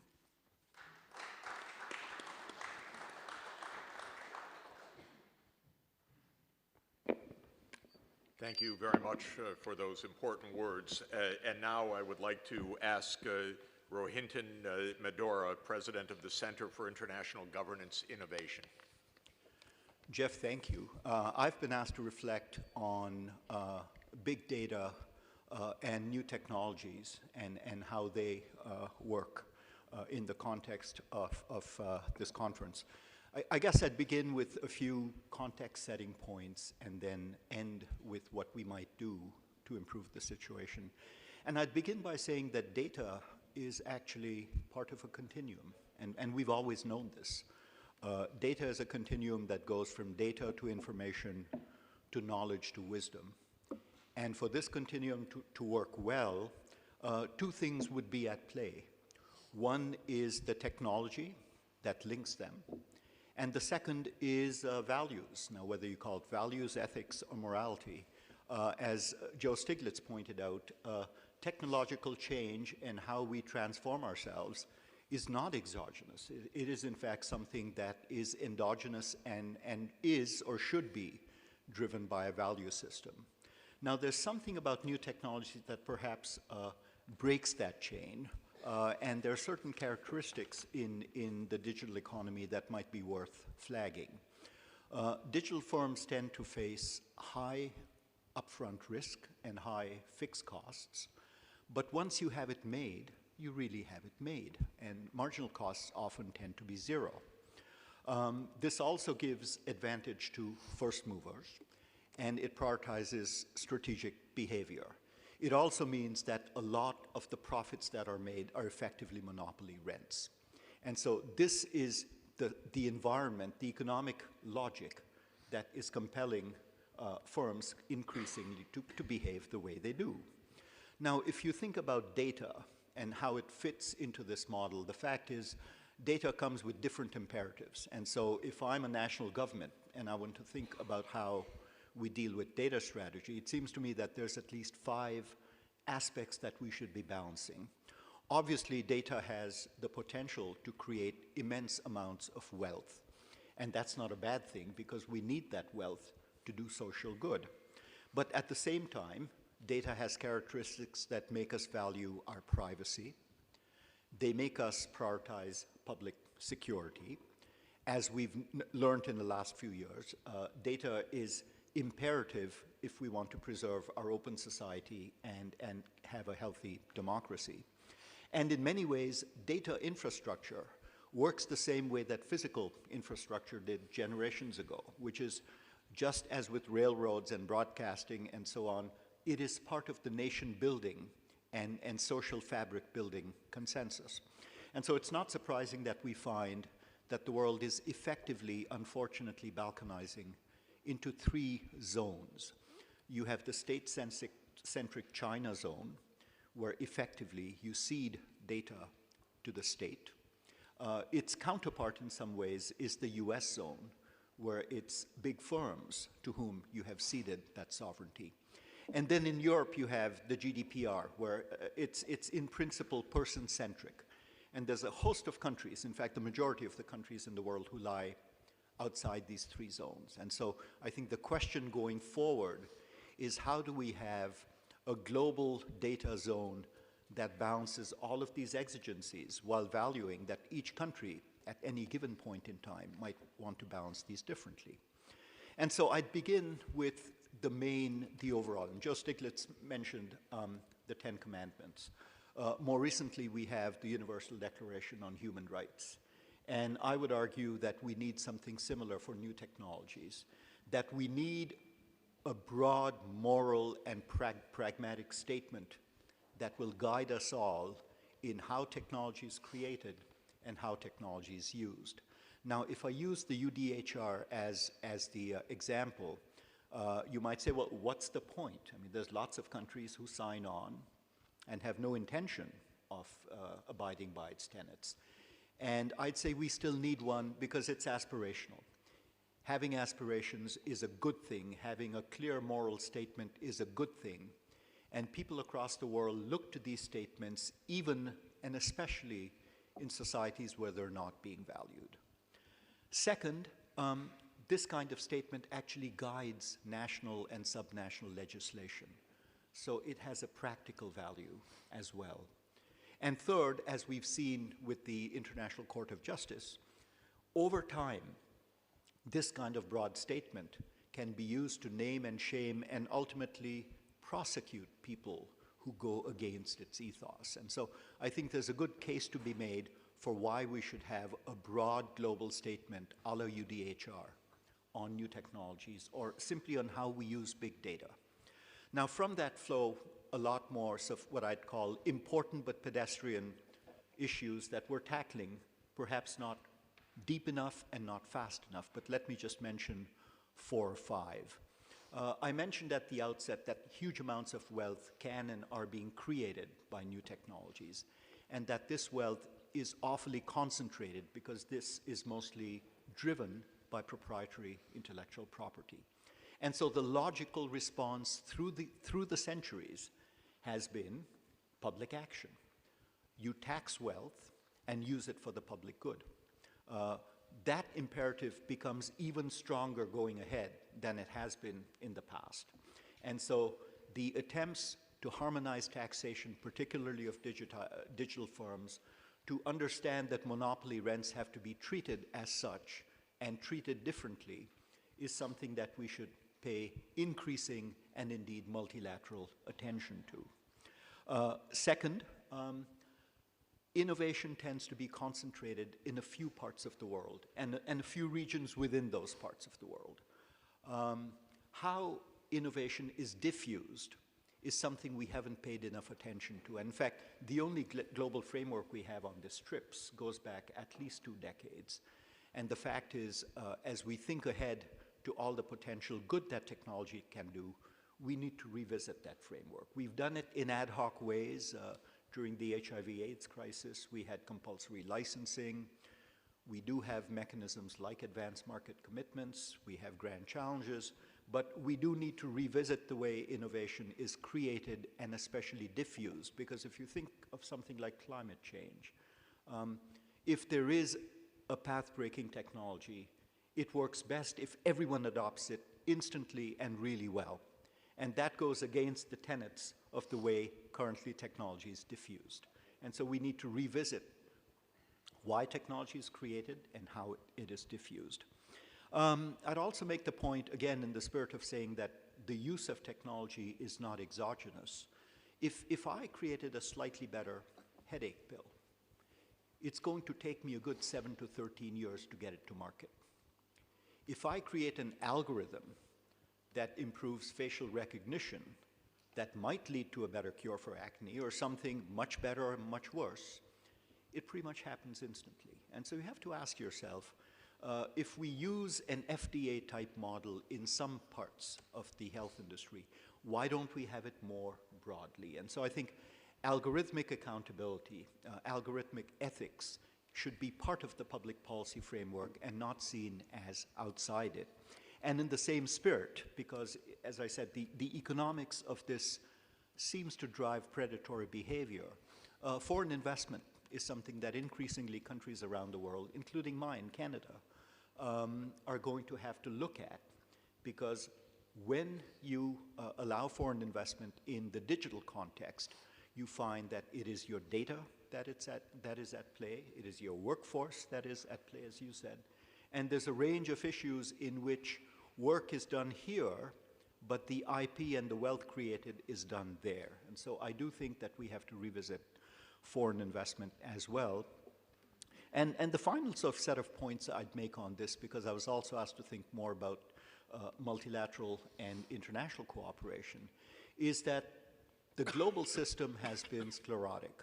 On the other hand, it does eventually respond. And we do have now something called the Financial Stability Board, which is an attempt to understand and not have the crisis that we had a decade ago happen again. We might want to think of an equivalent, and my colleagues at CG have talked about this, a digital stability board, something that promotes best practice in the digital realm, that analyzes how data is used, how it's combined, and has the same set of principles that make the digital sector as resilient and problem-free as we would like the financial sector to be. And so I'll end on that note, that these sort of points I made are not outside the intellectual or ethical frame that even mainstream economics teaches. But as Rob Johnson next to me said, how it's taught has kind of gone astray. How it's propagated through the media has gone astray. And what we need now is the will and the ethos to bring it back together. Thank you very much.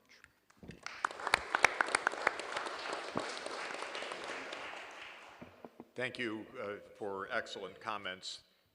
I can't help but add that when France and other European countries have sought to do exactly what you've said, they have faced the threat of illegal unilateral retaliation from the United States. So this is a matter of power, not only a matter of ideas or even normal politics. Next, we turn to Michael Shifter, President of the Inter-American Development Dialogue, who will talk to us about politics for a stable world, democracy and social crisis. Thank you. Thank you, Jeff. And thank you so much for the invitation to be here. I'm really honored to be at this important seminar, very timely, and such a distinguished, impressive group. My organization, the Inter-American Dialogue, focuses on Western Hemisphere affairs, Latin America, U.S.-Latin American relations.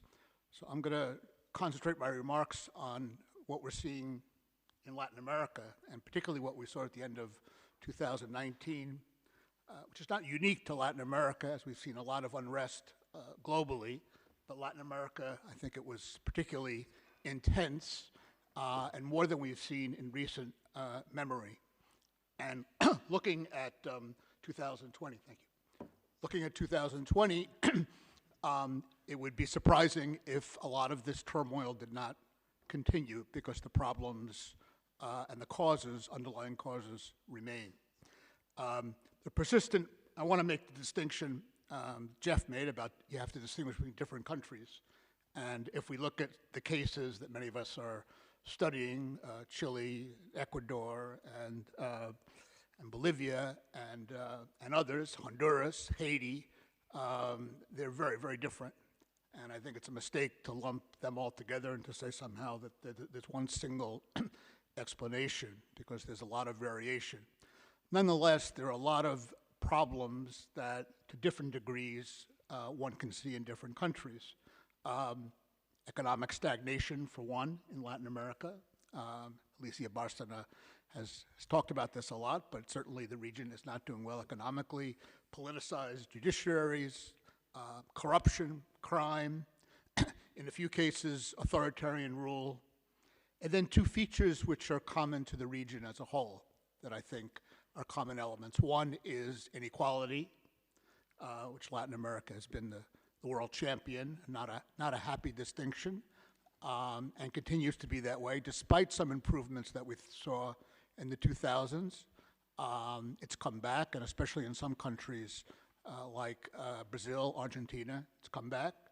And the second is, what's striking is the disconnect between the political institutions, political leaders, and society in general.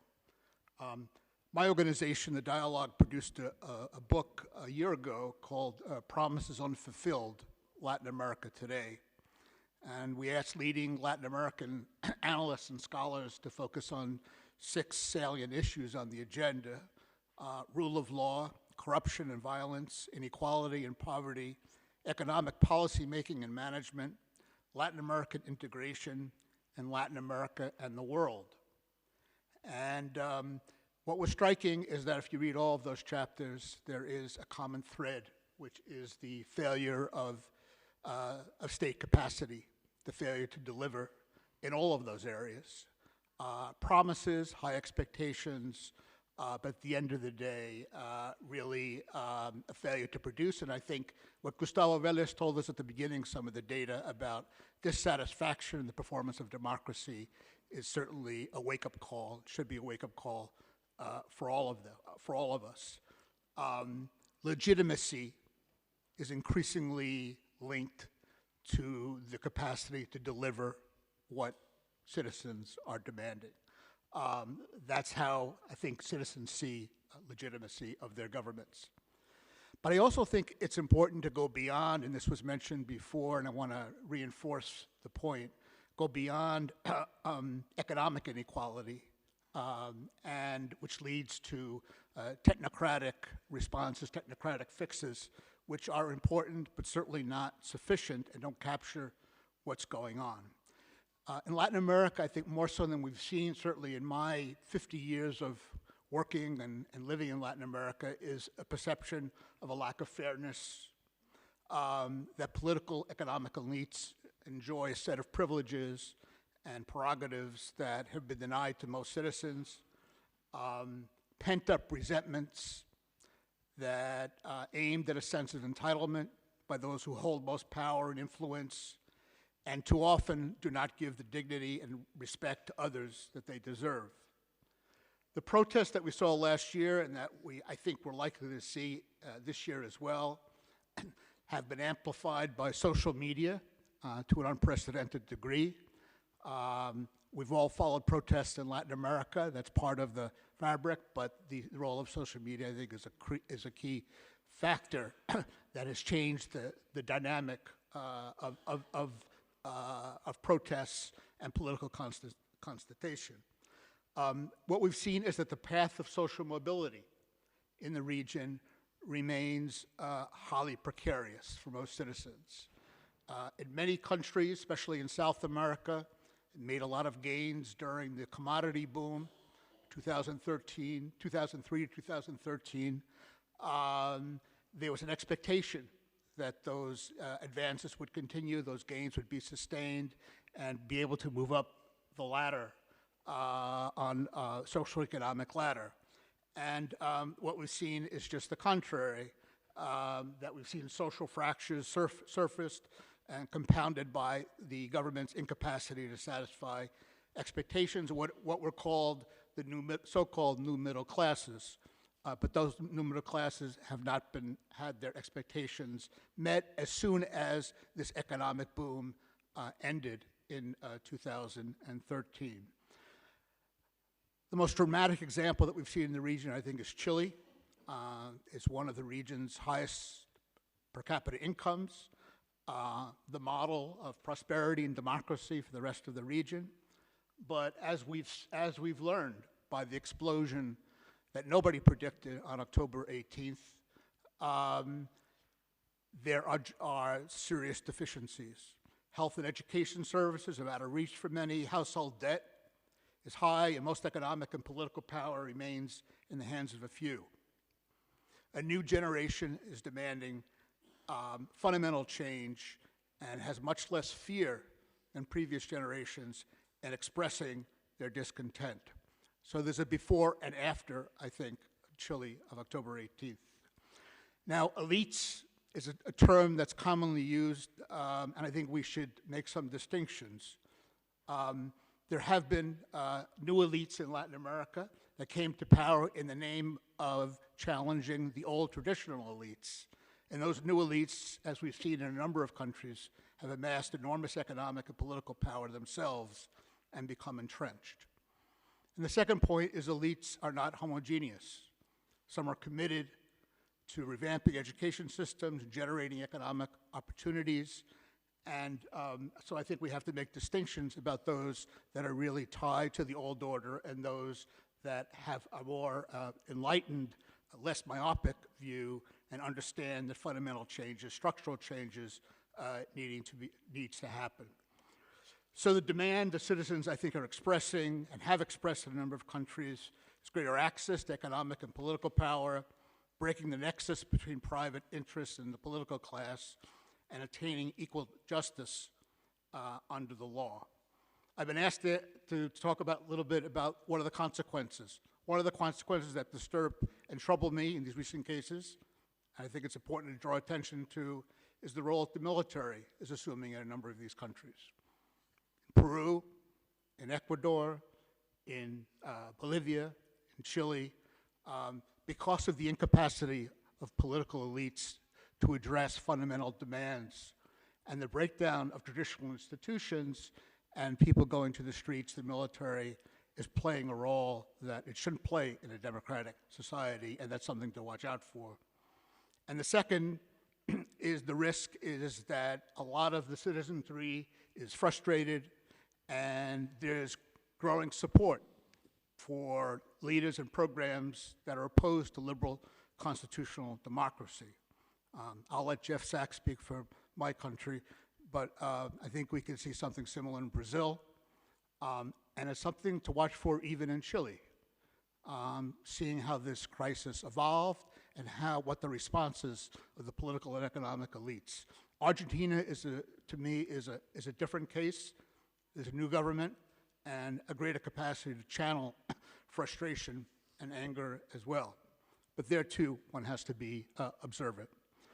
So the role of multilateral organizations, clearly more sensitivity and understanding of these dynamics, political and social dynamics in the region, but also playing some role in dialogue, thinking of ways to try to really to try to play a role in such polarized societies. This moment, I think, can and should be a catalyst for political change. There's an urgent cry that's come from the streets in Latin America in the end of last year, and so I think this is an opportunity, given the crisis in the region, to deliver and assume greater degree of responsibility and solidarity, because that, I think, is not only what works and what's effective and what's pragmatic, but it also upholds critical values that all of us share. Thank you.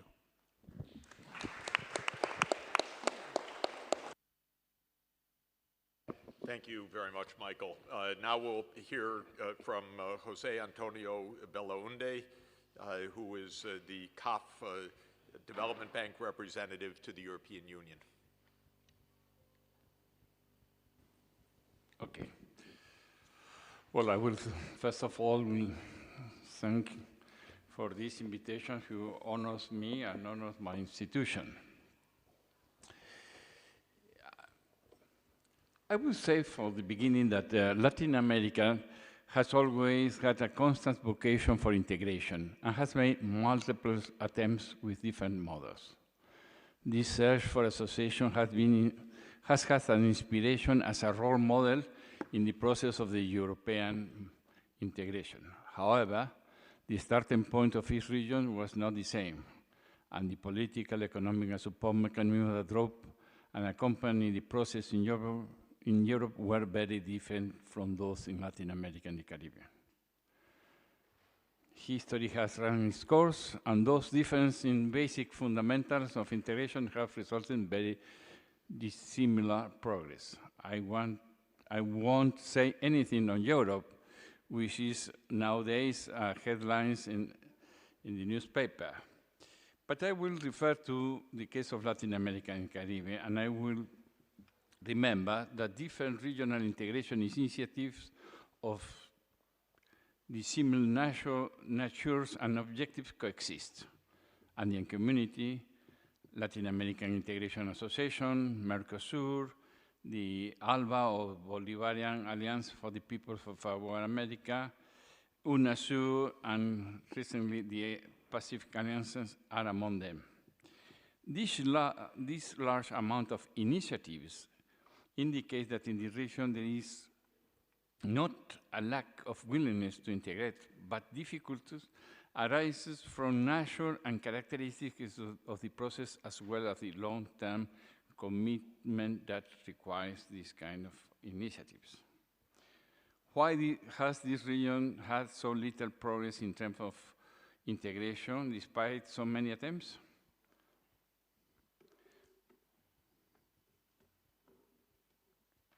The difference is not, there are different and if not contrary ideological approaches to that, especially on the role of the state in the economy, on regional security and global openness. And these have limited the region from reaching a common vision on regional and international integration, and has eroded the Latin American position as a productive and competitive region. However, it will be unfair not to recognize the progress that the countries in the region have made during the last decades.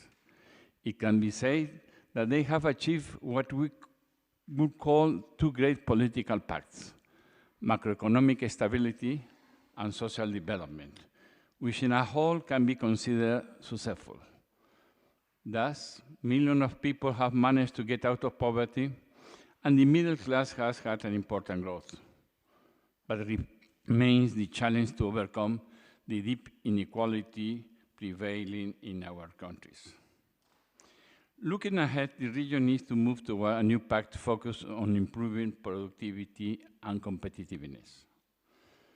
Latin America and Caribbean need to take action to promote the development of coordinated regional productive chain of manufacturers that allows a competitive insertion in a global stage, increase investment in sustainable infrastructure, contribute to the improvement of institutional and regulatory framework, encourage innovation and research, and as well as the incorporation of modern technologies. For this, the region must move toward a more pragmatic integration in accordance with the constant changing global scenario, and build on a strong political commitment and develop good governments with a long-term horizon to fulfill the established goals and objectives.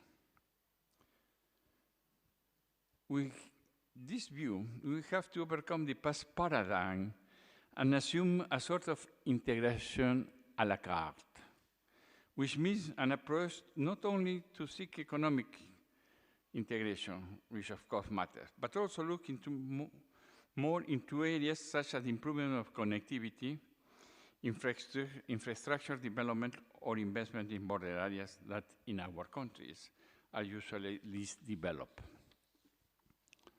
These developments are crucial for a region like South America, which its hinterland suffers from serious isolation problems due to the scarce and lack of quality of its connectivity infrastructure, excluding the population for the benefit not only of the economic cycle, but most important from quality education, effective healthcare system, internet access, among others. So it is essential that the approach towards regional integration shall be assumed as a multidimensional project that transcends economic and commercial factors and where the benefits are transferred to all society. So what we have nowadays is a scenario marked by the important, contradictory, if not conflicting vision of development between countries, and by the breaking of certain consensus that had been in course for more than 70 years, allowing certain global order.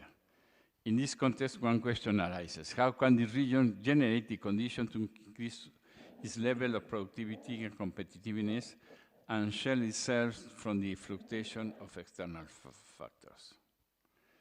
For Latin America, this is the time to show that we have learned from the mistakes of the past and that we are ready to work together toward the future with optimism, commitment, and clear ideas. Though there is a high heterogeneity between our countries, many of the actions that must be taken are common to all. Moving toward greater integration that allows gains in productivity and social equality require, first, to close the existing infrastructure gap, promoting greater and better investment, incorporating best practices and technologies that generate logistic gains, strengthening public sector capacities in the design, study, financing, execution, and maintenance of projects, and promote greater participation in private sector. Second, to increase the quality of education, reduce existing inequalities between public and private systems, and strengthen the link between academia and the business sectors. This requires increasing efforts in quality of early childhood education, improve learning conditions and the relevance of the contents, aligning them not only to international standards, but also to certain skills and disciplines for the new digital era. Promote promotional training from schools and universities so that the future professionals begin to train their job skills from an early age. And third, to generate the condition for encouraging innovation in both the public and private sectors, with entrepreneurship policies from the central and subnational administration to streamline and simplify procedures and regulation, establish policies of opening and reusing data, and generate the conditions for financial sector to develop properly. So, the multilateral development have traditionally played a very important role as to accompany the member countries in their transformation process toward functional economies that will be productive, competitive, inclusive, sustainable, resilient, integrate, and properly governed. The work of these financial institutions has been essential to our countries in a multidimensional ways for the development process. In the face of the new Pact of Productivity and Competitiveness, these institutions have the responsibility to continue to play a relevant role. In CAF, we base our work in a comprehensive development agenda shared by our member countries to address the main challenges facing the region, which are, of course, infrastructure, productivity, financial inclusion, water and sanitation, education, environmental sustainability, and institutionalism. We are proud to represent a relevant source of the region multilateral financing, but we are more proud to know that our daily activity changed and improved the life of millions of Latin Americans. So, only in 2018, and thanks to our support, more than 5 million people got internet connection. More than 2.4 million people now are accessing to a new or improved energy infrastructure. And 40,000 new households have access to and improved drinking water connections. Let's make the integration a tool for the improvement of quality of life of our own people, reducing poverty, exclusion, and marginality. Thank you.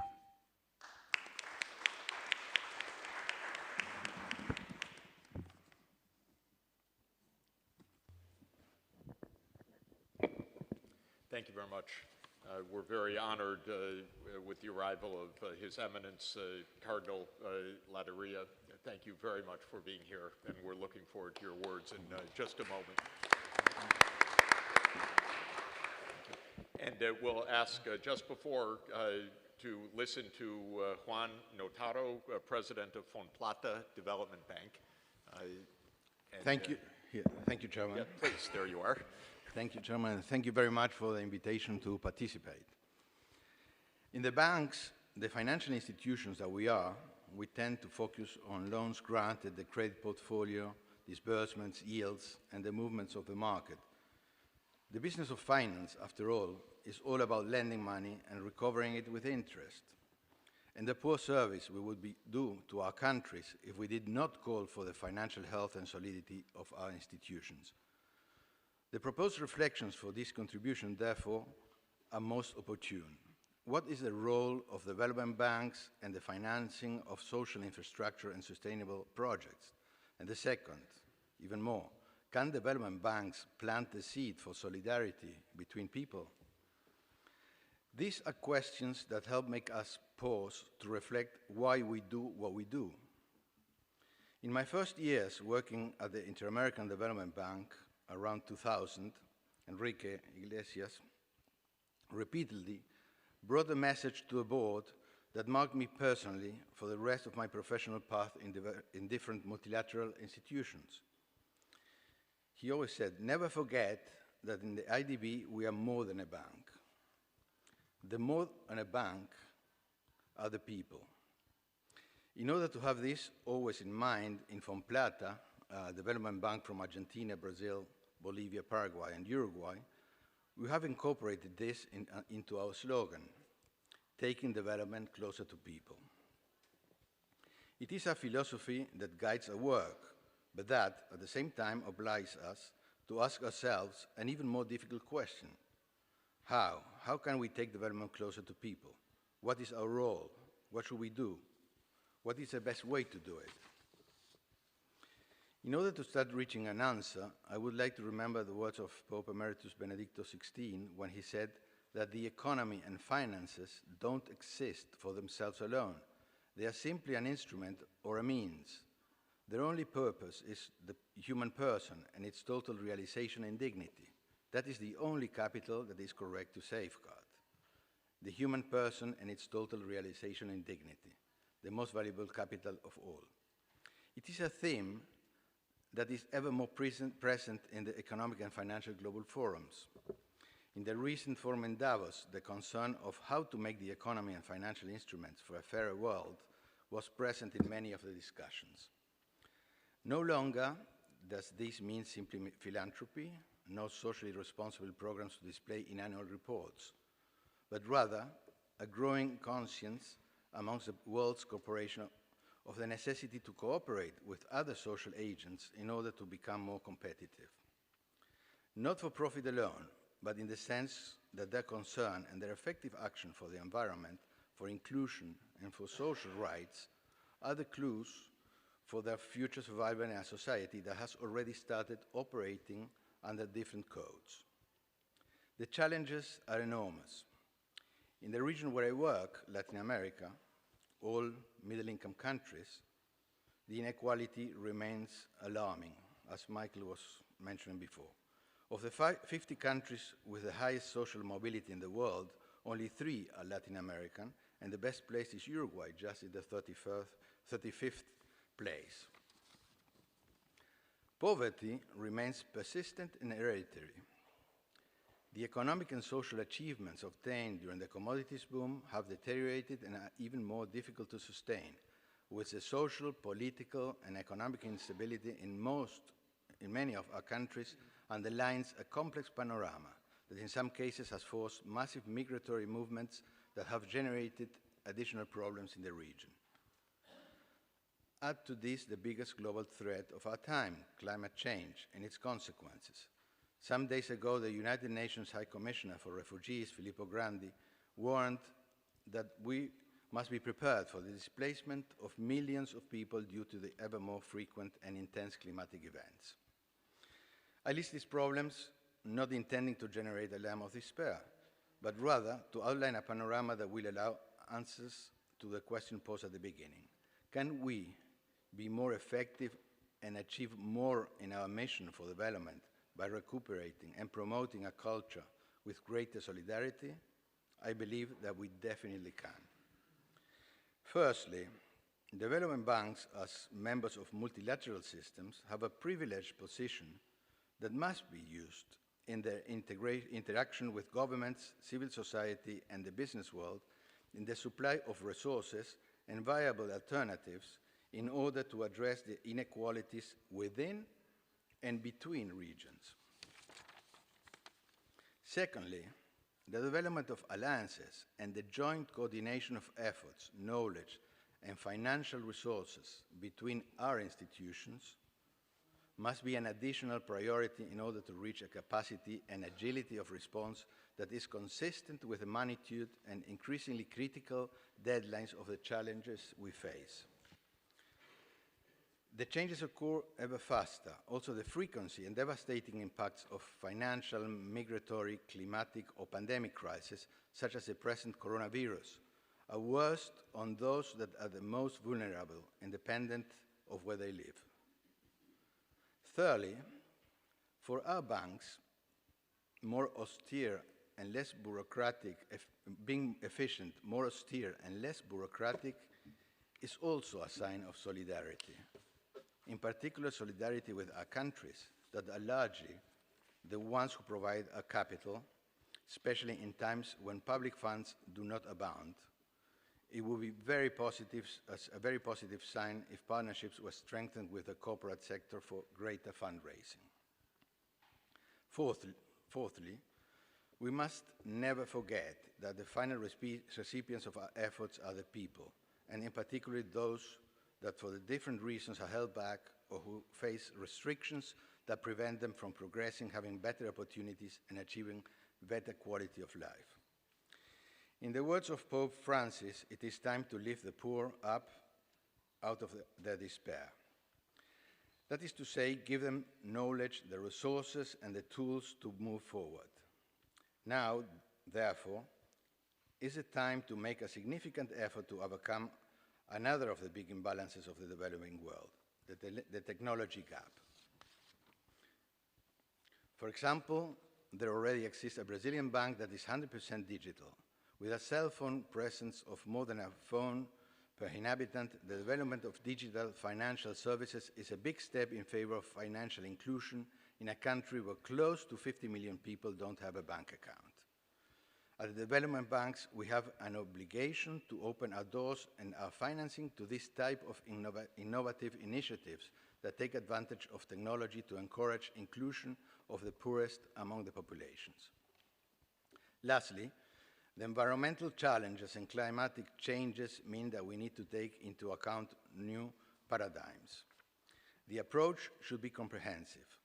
This does not mean simply incorporating new technologies or a more solid structure, but rather changing our way of thinking and acting, our production and consumption habits, and also to be prepared, if at all possible, to face the imminent impacts of population displacements that we are being warned about with an attitude of greater solidarity. These are the tasks, the compromises that development banks must take on along with civil society organizations, political parties, governments, and other international organizations. If we do it, we will be encouraging inclusion, equality, and the overcoming of some historical injustices with which we have been living with for too long. We will be meeting our responsibility to finance infrastructure with a social focus, sustainable projects, but also, and in reply to the second question that we posed at the beginning, we will be sowing the seed of solidarity between peoples. Thank you.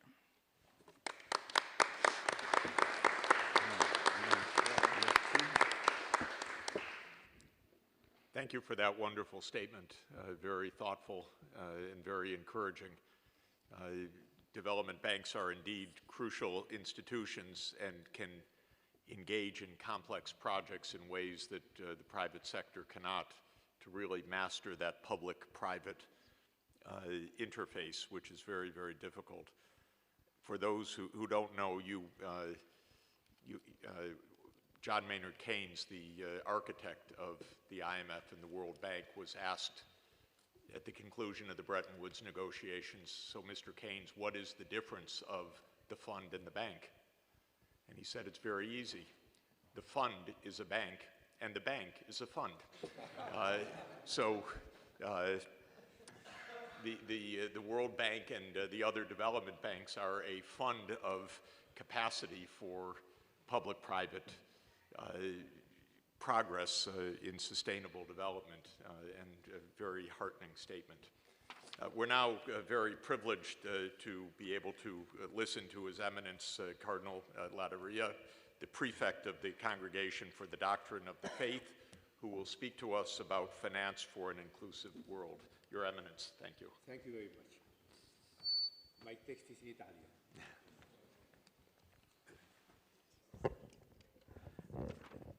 Vorrei partire dalla constatazione di un fatto. Il mese scorso l'Università Cattolica del Sacro Cuore in Italia ha offerto a studenti e professori la possibilità di partecipare ad un seminario di studio sul documento Economiche et Pecuniarie Questiones, testo redatto e pubblicato dalla Congregazione per la Dottrina della Fede insieme al Dicastero della Promozione dello Sviluppo Umano Integrale.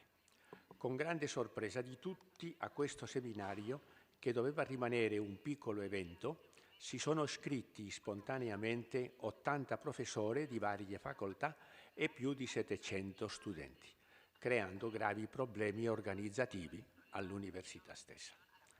Non occorrono grandi considerazioni per rilevare che questo fatto mostra come oggi sia sentita da parte di molti l'esigenza impellente di un solido orientamento etico del mondo economico-finanziario. Il documento Economiche et Pecuniarie Questiones, infatti, intende rispondere proprio a questa esigenza.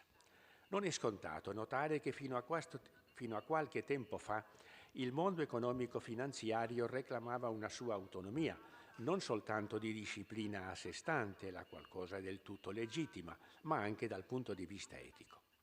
Cosa che risulta non solo assai discutibile dal punto di vista morale, ma che è stata messa di fatto in discussione dall'eccesso di esternalità negative, sociali e ambientali che tale sistema ha prodotto, oltre a tanti aspetti positivi che conosciamo bene. Il progresso è stato tanto, le negatività sono state anche troppe. Infatti, per molti anni l'unico imperativo etico, specialmente di tanta parte del mondo finanziario, è stato in primis il profitto degli azionisti. E su questo scopo, per più di 40 anni, non solo si sono modellate di fatto le attività del sistema economico, ma sono state anche via via plasmate le regole giuridiche che lo governano. Gli effetti sono sotto gli occhi di tutti. È risultato che questo scopo, di per sé legittimo, se perseguito subordinatamente ad altri scopi, se posto al vertice gerarchico delle priorità economiche, crea forme di dissesto sociale ed etico e infine anche economico, su larga scala. Ciò che è quello che vuol rilevare anche Economiche et Pecuniarie Questiones. Siamo giunti a un tempo in cui a tutti è ormai chiaro che l'utile del più forte ha preso il sopravvento sul bene autentico delle persone ed è divenuto il vero fattore dominante in rapporti economici sociali. In tal modo il bene comune è sparito in molti ambienti dall'orizzonte del vivere, si è accresciuta la conflittualità delle relazioni e le disuguaglianze sono divenute più pronunciate. I soggetti economici più forti sono divenuti superstars che si accaparrano ingenti quantità di risorse che sono sempre meno distribuite e sempre più concentrate nelle mani di pochi. È incredibile anche solo il pensare che 10 persone possano detenere la metà della ricchezza mondiale e questo fatto è una realtà. A tutto ciò alcuni obiettano, come sapete, che mai ci si è arricchiti così tanto nel mondo a livello complessivo e che nei paesi in via di sviluppo si stanno creando le classi medie. Ma ad esempio si può anche rispondere a questa obiezione che dal 2013 il tasso di riduzione della povertà si è dimezzato. Qui consentitemi di dire che cosa si vuole intendere con queste obiezioni, che tutto deve rimanere com'è con qualche aggiustamento. Non vi è chi non vede che c'è almeno tanta miopia in chi si rifiuta di fare i conti con l'attuale esigenza di una riforma sistemica che sia radicale, come fa notare il nostro documento riprendendo le stesse parole di Papa Francesco. La recente crisi finanziaria poteva essere l'occasione per sviluppare una nuova economia più attenta ai principi etici e per una nuova regolamentazione dell'attività finanziaria. Non c'è stata però una reazione che abbia portato a ripensare quei criteri obsoleti che continuano a governare il mondo. Il nostro documento va proprio in questa direzione, richiamando l'esigenza di una riforma radicale dell'attuale sistema economico-finanziario ed afferma che i primi parametri che devono cambiare sono quelli antropologici e sociali e quindi quelli morali. Ogni morale implica infatti una visione dell'uomo e della società che ne sono il presupposto. Così l'economia non è un fenomeno a sé stante, ma vive di un insieme di relazioni che presuppongono di fatto l'uomo e la società, con una loro visione, sia essa esplicitata o meno, e quindi anche con una morale. È da questo insieme di relazioni che sostanzia l'economia, a secondo della loro impostazione, conseguono anche un tipo di uomo e di società e quindi anche una morale. A questo proposito, Economici e Pecuniarie Questiones propone una particolare visione della persona umana. Essa possiede un'indole razionale e relazionale. La sua relazionalità è segnata peculiarmente da una razionalità, in cui le logiche quantitative sono al servizio di quelle qualitative e non viceversa. L'uomo è infatti alla perenne ricerca di un guadagno e di un benessere che siano interi, non riducibili ad una logica di consumo e agli aspetti economici della vita.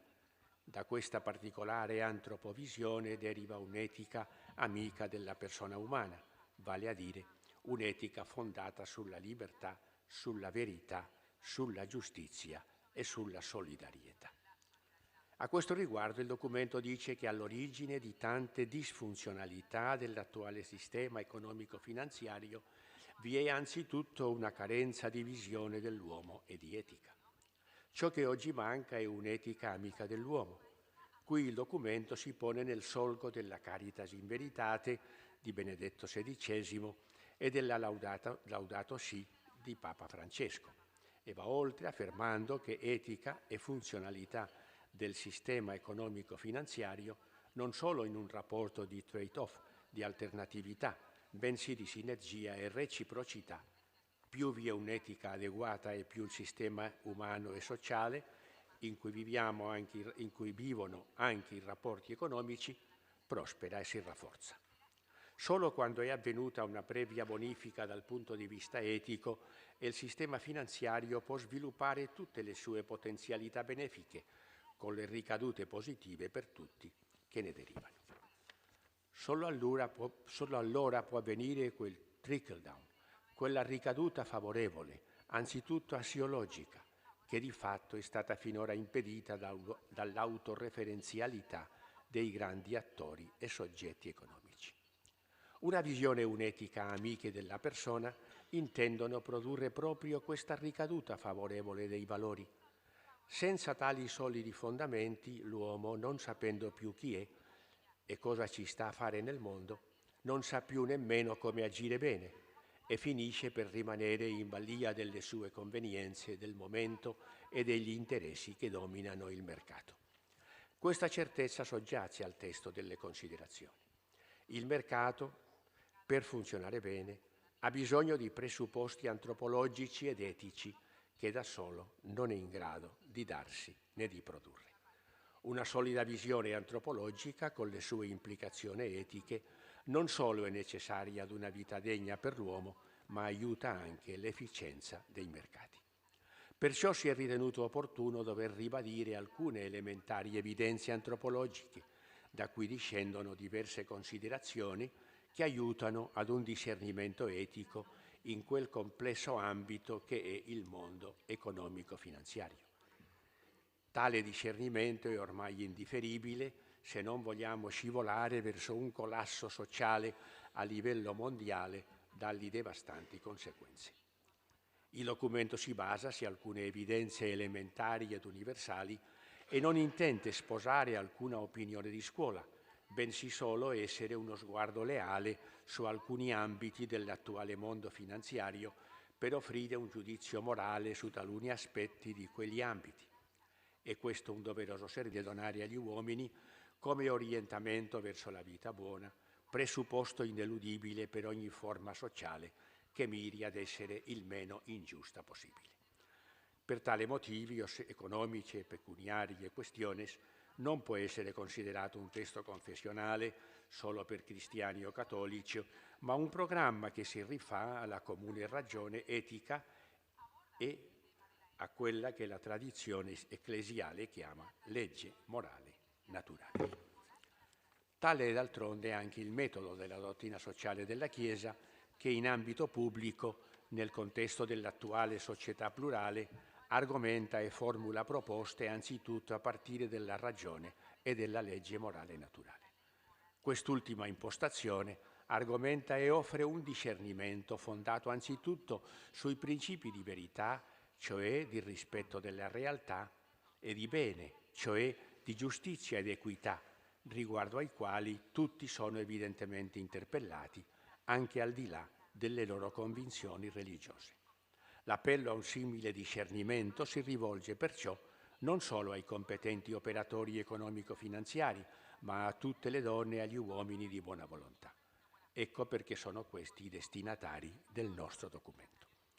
È questa l'urgenza etica che soggiace ad economiche e pecuniarie questioni. Prima ancora che di nuove regole vi è bisogno del sorgere, del formarsi e del diffondersi di nuovi soggetti che nella società come nei mercati operino un universale discernimento sulla base della verità e della giustizia. Soggetti che mai sospendono il giudizio della coscienza morale su tutte le dimensioni e logiche del mondo economico-finanziario. Un giudizio che viene portato su azioni e dinamiche e mai su persone, e che non si concepiscono mai individualisticamente, ma relazionati in strutturale solidarietà con gli altri come parte di un mondo interconnesso. Tutto ciò senza che ci sia mai delegata la moralità di azioni, strumenti, prodotti, dinamiche o intraprese economiche a cifre, codici o leggi. Cifre, codici e leggi che sono certo importanti, ma sempre e solo in modo secondario e derivato rispetto all'eticità delle singole persone.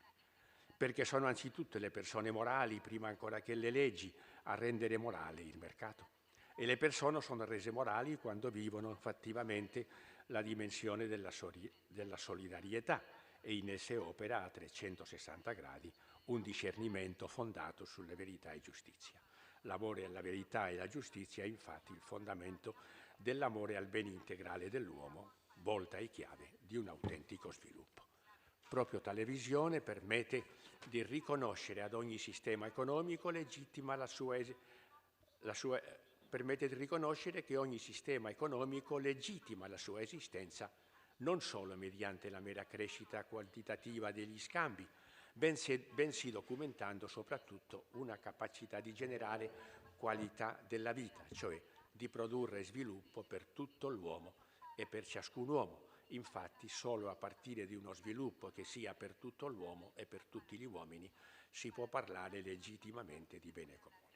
Conclude questa mia riflessione rinviando dapprima ad un piccolo ma compendioso volume di commento del documento pubblicato dalla Libreria Editrice Vaticana dal titolo Il potere del denaro per il bene comune. E poi con una citazione che, oltre ad essere un auspicio, è altresì un invito a studiare questo documento che ancora attende di essere adeguatamente approfondito e diffuso.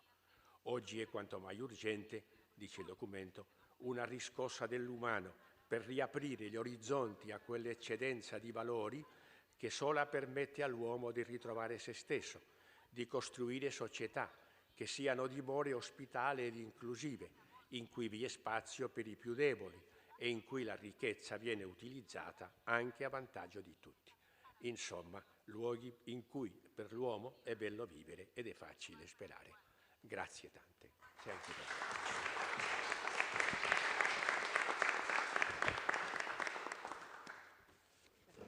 Thank you for those wonderful words and how important they are and how much they apply to our time.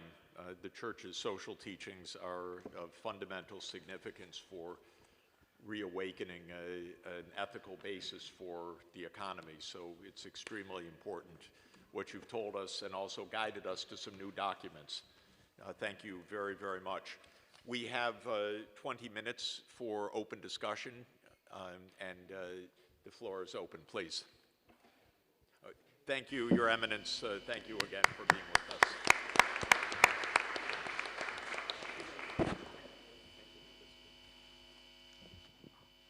Thank you, Chair. I have two brief questions. One is for Rohington.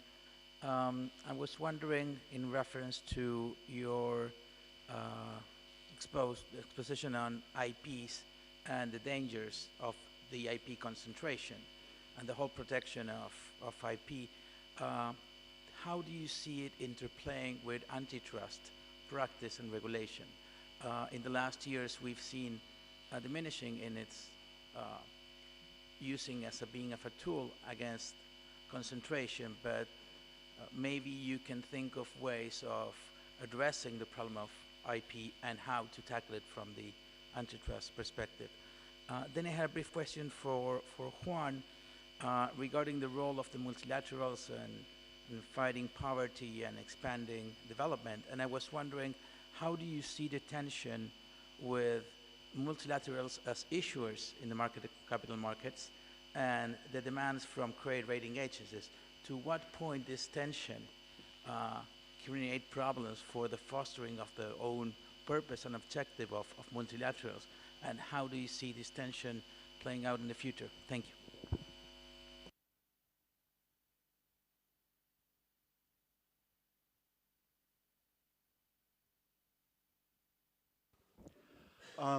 Thank you for the question. I guess you did that it's the nature of this business is to create what appear to be natural monopolies, just because there's such a high upfront cost. And so at least in the early stages, you will find that average costs keep decreasing and therefore bigness is better. In the data world, it's compounded by the fact that the more data you have, the better you become and the sharper you become, because it's data that feeds the quality of your algorithm. So in response, I'd say 2 or 3 things. One, just because something is inherently a natural monopoly, and you look around us, whether it's in power generation or in anything, does not mean that we have only one. So I mentioned the 3 data zones, and so it seems to me that there is room for public action to still create space, whether it's through infant industry or some other way, to have more parts of the world and more players involved. So that's one thought. The second is, if something is absolutely going to become that way, then you go to a next best solution, which is much more effective taxation. I completely understand that if there's 160-something countries in the world, not all of them will become good and monopolies in some subset of the data world. But that shouldn't prevent you from at least, and that's why I take the point about cooperation around taxation, and indeed the point about power that Jeff made seriously. But this is why we have multilateral public action. It is precisely to get over these issues of power and so on. Third, there's lots of room. If you look at the countries that have succeeded in the data world and in innovation more broadly, it's interesting. South Korea, Taiwan, Israel. These are not countries that can all say, we're big, therefore we're best, or we were first. So there's a combination of really intelligent public action along with entrepreneurship that makes the difference. And just because something is a natural monopoly should not prevent us from pursuing all of these other routes as well.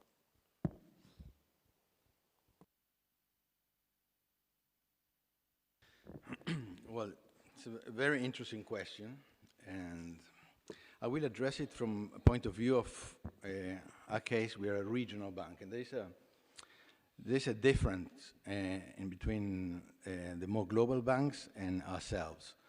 Global banks have a lot of donors as shareholders, which, in fact, for the rating agencies, I mean, they are all the callable capital from these donors is considered and is into for the possibility of leveraging in the markets. In our case, our five member countries are also borrowers at the same time, and only in one of the cases of Moody's, I mean, Uruguay is taking account, Uruguay callable capital is taking into account for the possibility of leveraging. So that's one of the differences. Our regional banks, we do need to have a lot more capital in, paid in capital in order to lend more. And that's one of the, I would say, one of the big restrictions and differences we have with the other banks. And in fact, I mean, we had all the process to get for the first time a rating in the last few years. And on one sense, I mean, the participation of the rating agencies was quite helpful in order to, for the structuring internally the bank. And in fact, I mean, at the moment, we managed to get a very good rating. We have an A rating when the average rating of 5 countries is B, so it's pretty low, or B minus at the moment. So I think having good policies is a good possibility in working with the rating agencies. On the other hand, these restrictions, as I mentioned before, of not considering, not being able to take into account callable capital from our countries, really is a disadvantage. So I have a mixed feelings with in that sense. I mean, being very positive, the help of the rating agencies. On the other hand, there is a battle I think we still have to give in order to have some more flexibility and recognitions that, I mean, I think in most of our development banks, I mean, there has never been, or very rarely, well, very few cases that countries that didn't default on the multilateral banks. And in that sense, I think there should be some more flexibility and consideration in the future.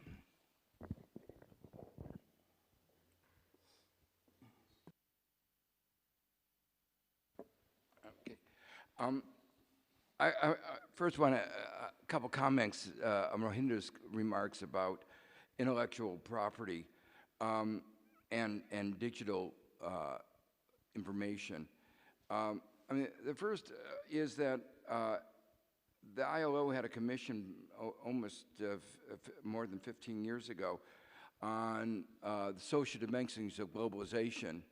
And one of the things they called for was TRIPS minus to revise, think about that, particularly in the context of, say, medicines.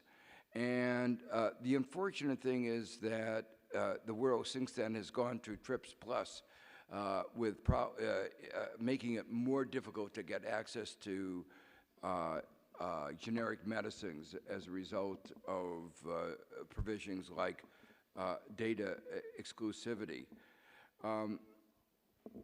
One of the interesting things that has happened is that in the new agreement between the United States, Canada, and Mexico, actually there was an improvement in the provisions at the demand of the Democrats, so that the access to generic medicines is actually better than it was earlier.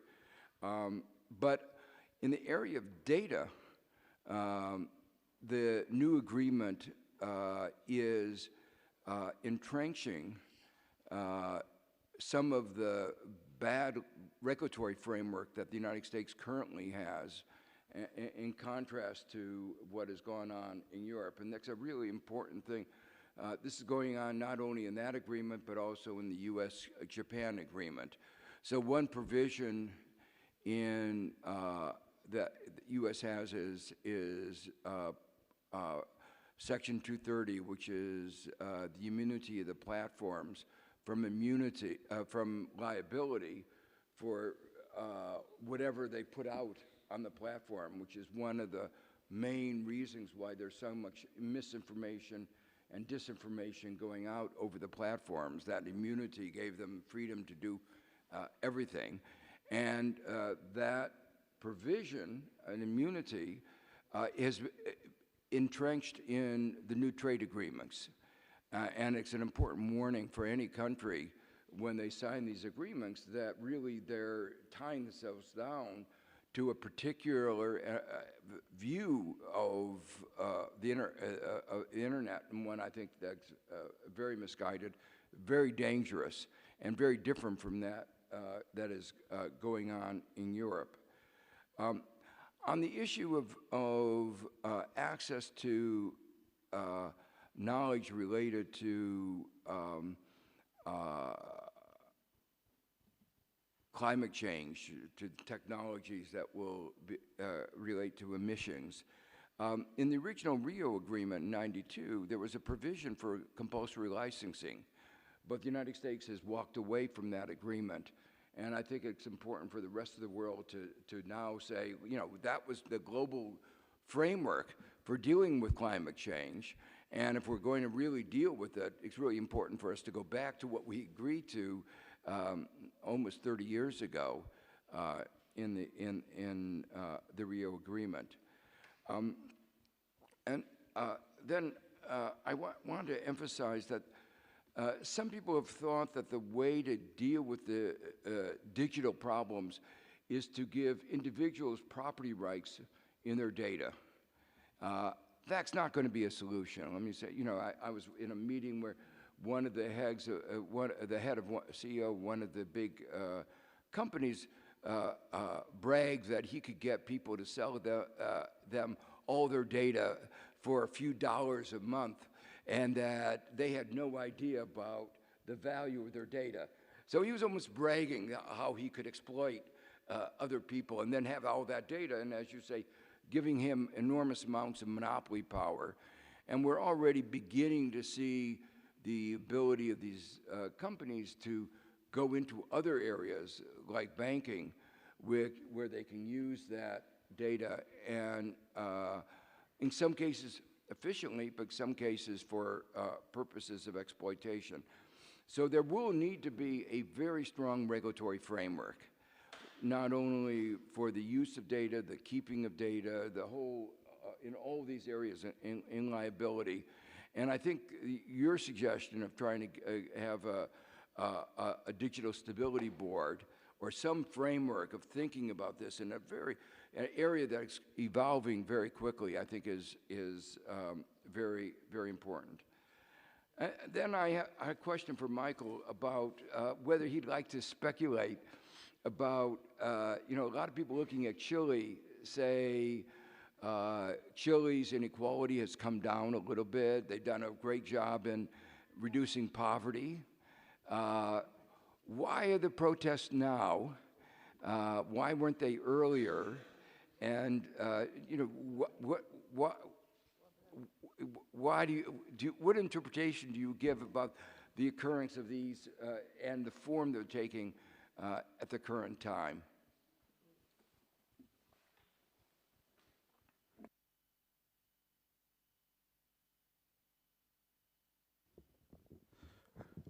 Thanks, Joe, for that question. I don't think anybody really knows.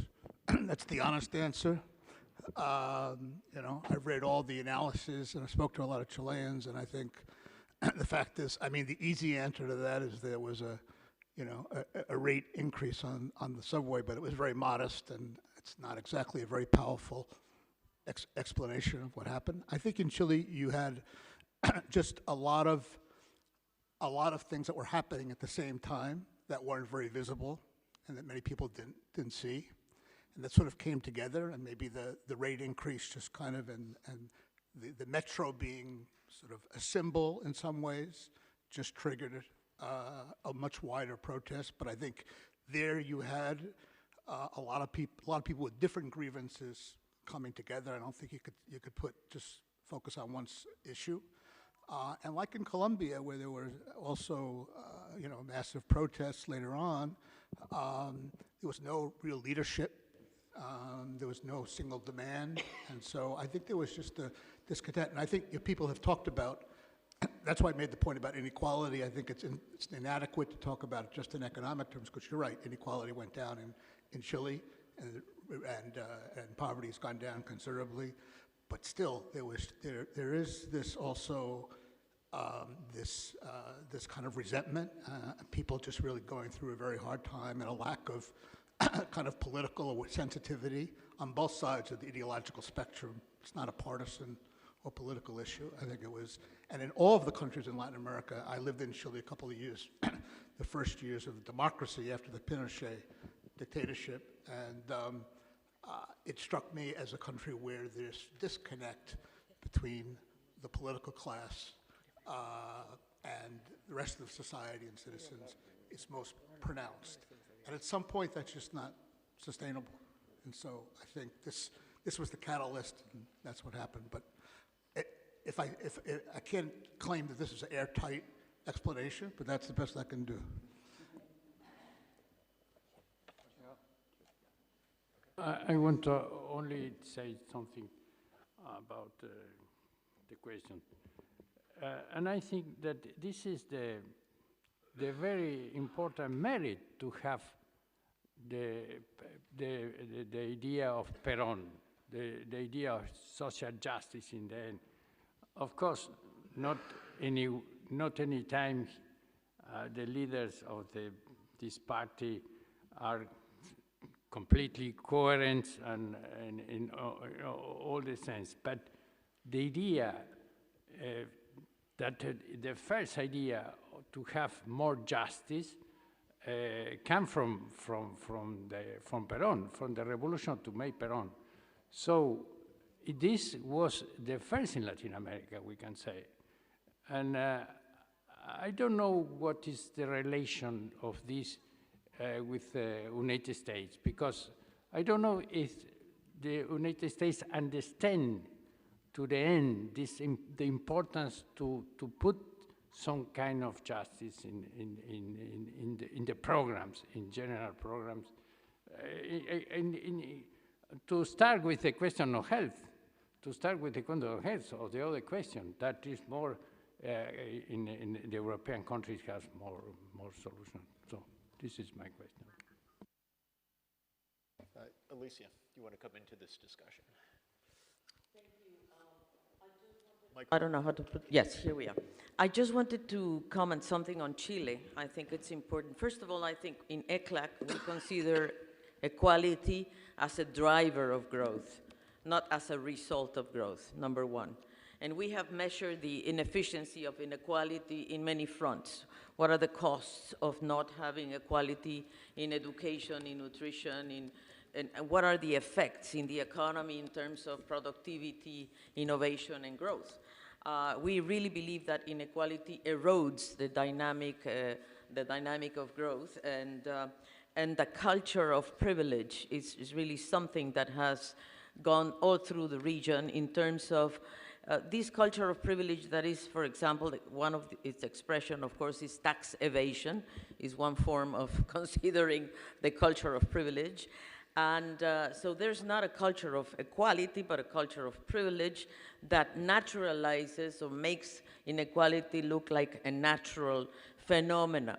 Now, in the case of Chile, I was there, of course I've been there, I live there, but I think that the most important thing to understand is that this country has $25,000 GDP per capita, and but half of the population in working age doesn't receive more than $500 a month. And when you go to the pensions are even lower, $250 probably. 10% of their income goes to transport, public transport. And this is why probably public transport was the triggering factor when the tariffs went up 30 pesos, and they were saying it's not 30 pesos, it's 30 years. And the problem is that we have been in Chile, we have underestimated inequality. When we go and measure inequality in terms of the household surveys, we will see that the difference between the 10% richer and the 10% poorer is 7 times. But when we go to the tax registers, when we go to the administrative information, as Piketty did, we find out that it's 26 times, number one. And then, of course, the 10% of the people in Chile, the wealth is 66% in total. So what we have there is a very profound inequality, a very expensive country, because education and medicines and health, if you want to have more or less a good service on these public goods, you have to pay for everything. And the households in Chile are very highly indebted. So I think this explosion, because it was really an explosion on 18 October, is a very clear, I would say a very clear phenomena of civil disobedience in relation to what they consider the model of neoliberalism. Chile was considered the best student of neoliberalism, and I think it really clashed with this concentration of wealth and income and the cost of life with very few public goods. So I think this is not the same in Colombia, not the same in Ecuador, but I would say that the thread of discontent in Latin America stems from inequality, not poverty. Poverty is also a problem, but inequality is what's hurting the most. Thank you, Jeff. Thank you. Would you like to speak? I want to make a comment what Padre Ferrer said, and I want to make in Italian if you want to continue that.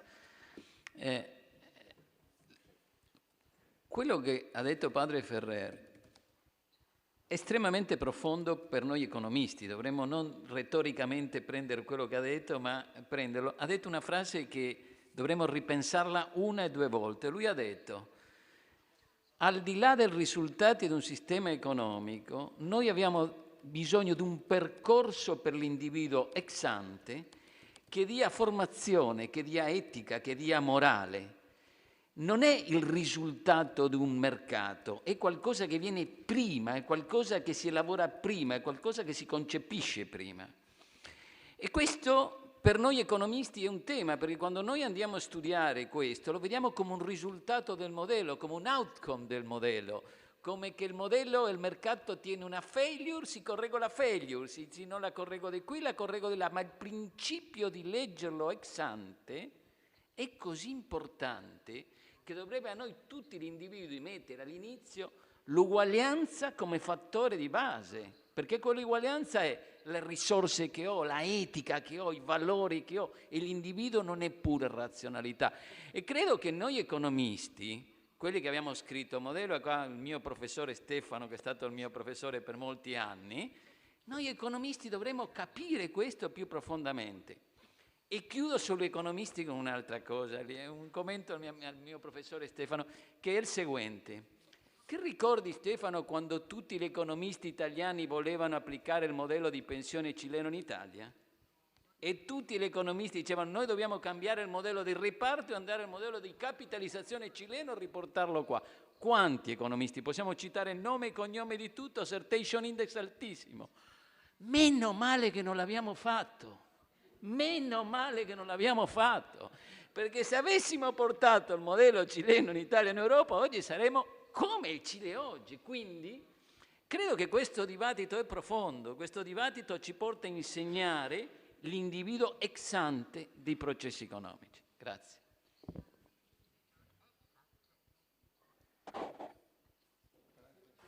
Yes, please. Oh. Who would like? Enrique. Yes. Thank you very much. I think it's very good that we can discuss a little bit what's going on in Latin America today, and very particularly in Chile, because Chile has always been, for the last two generations, a major point of reference for economic models and different policies. So the question, what's going on there, is very clear and very pertinent. Let me say very briefly that there has been a coincidence of many things. One thing is what Alicia just said now. The inequalities continue to be very strong. This is true. But at the same time, I think we have in some element which made some specific issue in this moment, which is the expectations of the middle classes that were created very much because of the boom of commodities in the previous 10 years. And nowadays we are confronted to a crisis of those expectations plus the visibility of inequalities. And all these kind of things make a coincidence with crisis in political parties and the introduction of corruption in the system. So all these things together became to a moment in which we are really living with this sort of instability of the middle classes in the streets, and the incapacity of the political system to come out, to create confidence, to control and to orient those expectations, and this is what is going on here. That is to say that the crisis in expectations plus inequalities is also confronted with crisis in the political parties in their capacity to manage, to orient, and to give some hope to the existing unrest in the region. Thank you.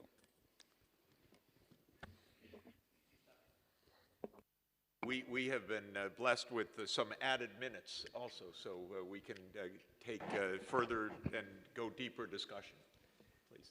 And then we will break for lunch at 1 o'clock rather than 12:30. Just a very brief clarification to what Mario was telling us about the Chilean pension system. There is a capitalization for the whole population except for the military.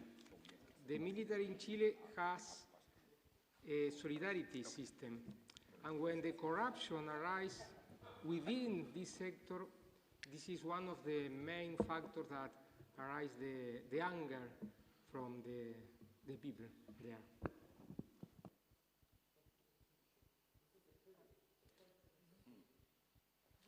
Please.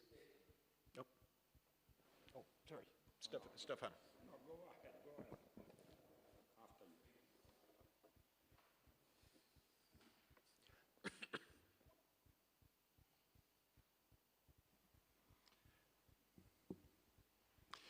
Thank you. Just I want to add a single reflection on the effect of what we can call the most important phenomenon in Latin America in the last year, which is the discovery of this net of corruption, which covers all the region, all the countries, which affect the stability and the governance of all our countries.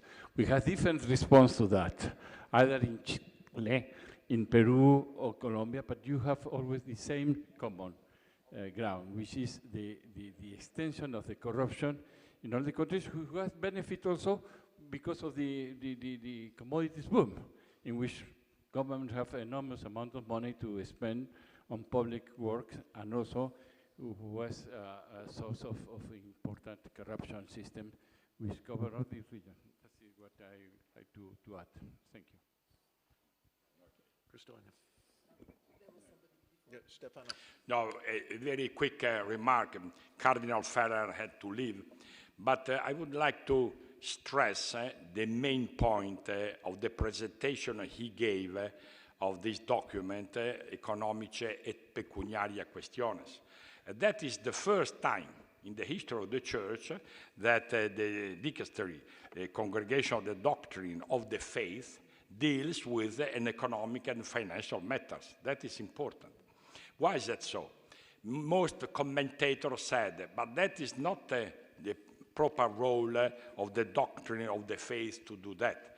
It is the role of other dicasteries within the Vatican. But they miss the point, because that document is, the main point is the refusal of the thesis of the double morality. Now, the thesis of the double morality, about which we economists, we never talk about, it's a fundamental point. You know, in 1968, Albert Carr, an American economist, published in the Harvard Business Review an article whose title is Business Bluffing Ethical? Question mark. And if you read the article, it says yes, because the ethical rules for finance should not are, but should be different from the ethical rules which can be applied to the rest of the economy. That is the beginning of the thesis of the double morality. And this document, which Cardinal Ferrer presented, says, no, we cannot accept that, because the economic world is run by a unique set of ethical rules. And unless we take a position on that, there is nothing to be done, in my opinion. Because the example that Albert Carr and immediately afterwards Milton Friedman congratulated him, saying, yes, you said the right thing, because finance has nothing to do with the rest of the economy. And the basic rule of finance is like that of the poker. You have to cheat. It's written like that. The bankers is a cheater and has to cheat, because otherwise the mechanism will not run. After that, a few other people like John Ladd tried to modify a bit the language, but the content was the same. So this document has that is the reason why the doctrine of the faith has to produce a document on financial matters, which from a certain point of view have nothing to do with it. Thank you. I'm actually very grateful for having listened to the second comment. My first question is on the choice for Latin America in a world where, as you described, there are now 3 zones, 3 models of how to go about data. And I would be interested, how do you see Latin America making a choice? There is a view on the necessity to go beyond the digital board you described towards a world data organization. What is your opinion on that? Is this necessary? And more importantly, is this feasible? How would you describe that? And then if I may, just a quick comment on the discussion on ethical finance. And actually, it is a question more to those who represent the Catholic Church. Unfortunately, a wonderful speaker, Cardinal Ladaria, left, but maybe others would have a view on that. We are seeing some encouraging signs of linking religion and ethics in finance. For example, Malaysia is making strides in that direction of Islam and ethical finance. They are actually, they were the first to issue, I believe, the first to issue a sukuk linked to the SDGs. I'm looking at the World Bank representatives because I think the World Bank was instrumental in that. What is the practical way in which the Catholic Church can walk its own talk and direct its own financing towards a new model of focus? Again, going back to Malaysia, it is to be seen, but they seem to think that they can be strongly a proponent of climate action through linking ethics and finance. Do we see a potential for coming together on that issue, perhaps in a seminar right here? I look at the host, and bring this topic at focus. And if the answer is yes, I can tell you I will. I mean, I don't know about the bank, probably they would like to be here, but definitely the fund will be here if you take that discussion forward. Thank you.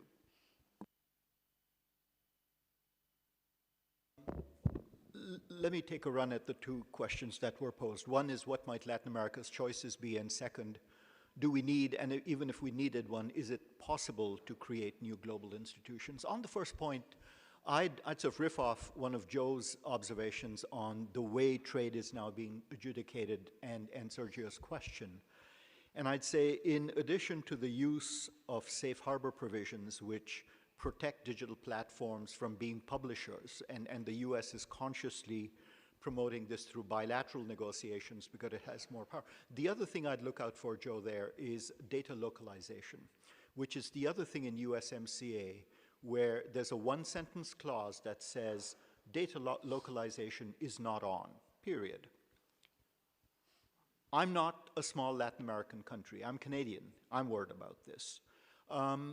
Because it is through localization of data that some of the national strategies that I've alluded to can be followed. And so, Sergio, your point about natural monopoly.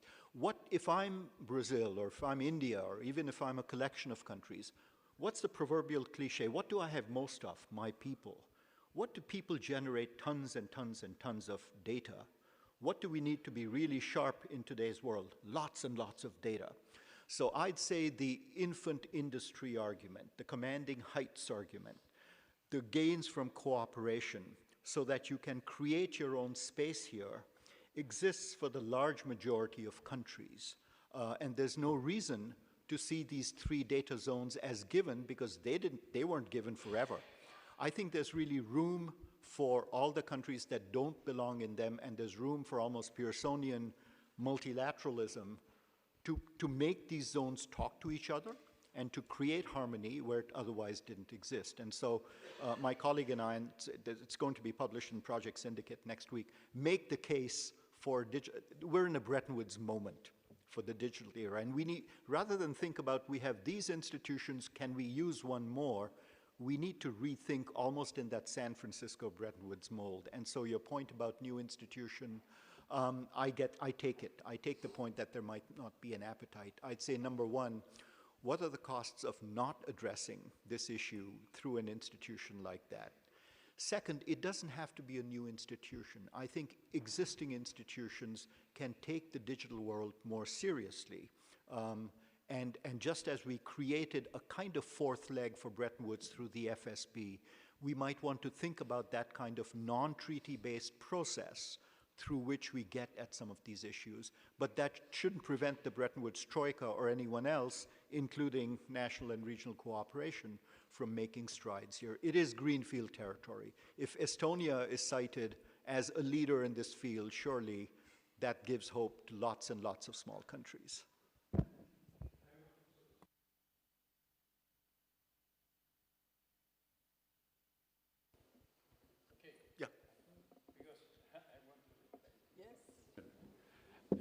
I think, what can we do? About the data, I don't want to speak. We have a meeting about this in the academy, but I don't want to go back to this problem. I want, in the contrary, to speak, what can do the church? You asked this. Yeah, of course. We can organize a seminar here. But I want to say that the Pope gave an encyclical about this question. More than this, it's not easy. It's an encyclical to just of the subject of the climate change that follow the ideas of the academy. I say this because many people criticize the Pope, especially of the right wing, to say the Pope followed the ideology of the sociologists, and no, the Pope followed the ideas of the Academy of Sciences that for 20 years speak about the climate change. So the Pope followed his academy. And this is very important because was the first Pope to put in the center this question that came from sciences. I say, Professor Stiglitz this morning, here was the beginning of this reflection. And the second question was very important, the Synod that we have recently about Amazonia, about Brazil, about the situation in Brazil. This was a synod moved by the Cardinal Humes, Brazilian cardinal, to say, look, we need really to defend the problem of climate change. We need to study the question of Brazil. especially the Amazonia, that is the great font of the climate. And we have a very important discussion in this synod. We have 1 month with all the bishops of all the church, but especially Latin America.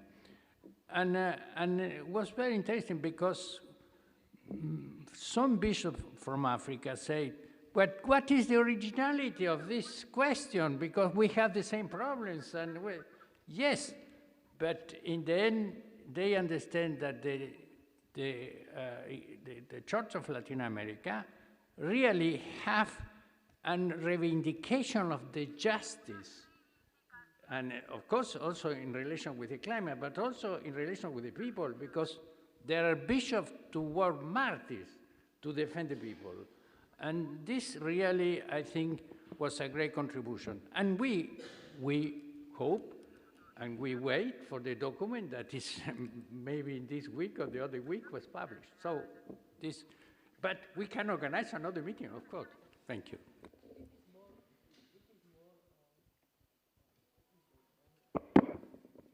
Bravo. I want to share one thing that I've learned very well over the years, which is if you want the best reading list in the world, ask Stefano Zamagni, who knows everything that's ever been written, by the way, in every language, and it's amazing. But I want to read, if I could, just a paragraph from the article that he just told us about. I never knew this article. Is business bluffing ethical? Because it's very pertinent. This is the American way. He writes in 1968, we live in what is probably the most competitive of world civilized societies. Our customs encourage a high degree of aggression in the individual striving for success. Business is our main area of competition, and it has been ritualized into a game of strategy. The basic rules of the game have been set by the government, which attempts to detect and punish business frauds. But as long as a company does not transgress the rules of the game set by law, it has the legal right to shape its strategy without reference to anything but its profits. If it takes a long view of its profits, it will preserve amicable relations so far as possible with those with whom it deals. A wise businessman will not seek advantage to the point where he generates dangerous hostility among employees, competitors, customers, government, or the public at large, except if you're certain the President of the United States. But decisions in this area are, in the final test, decisions of strategy, not of ethics.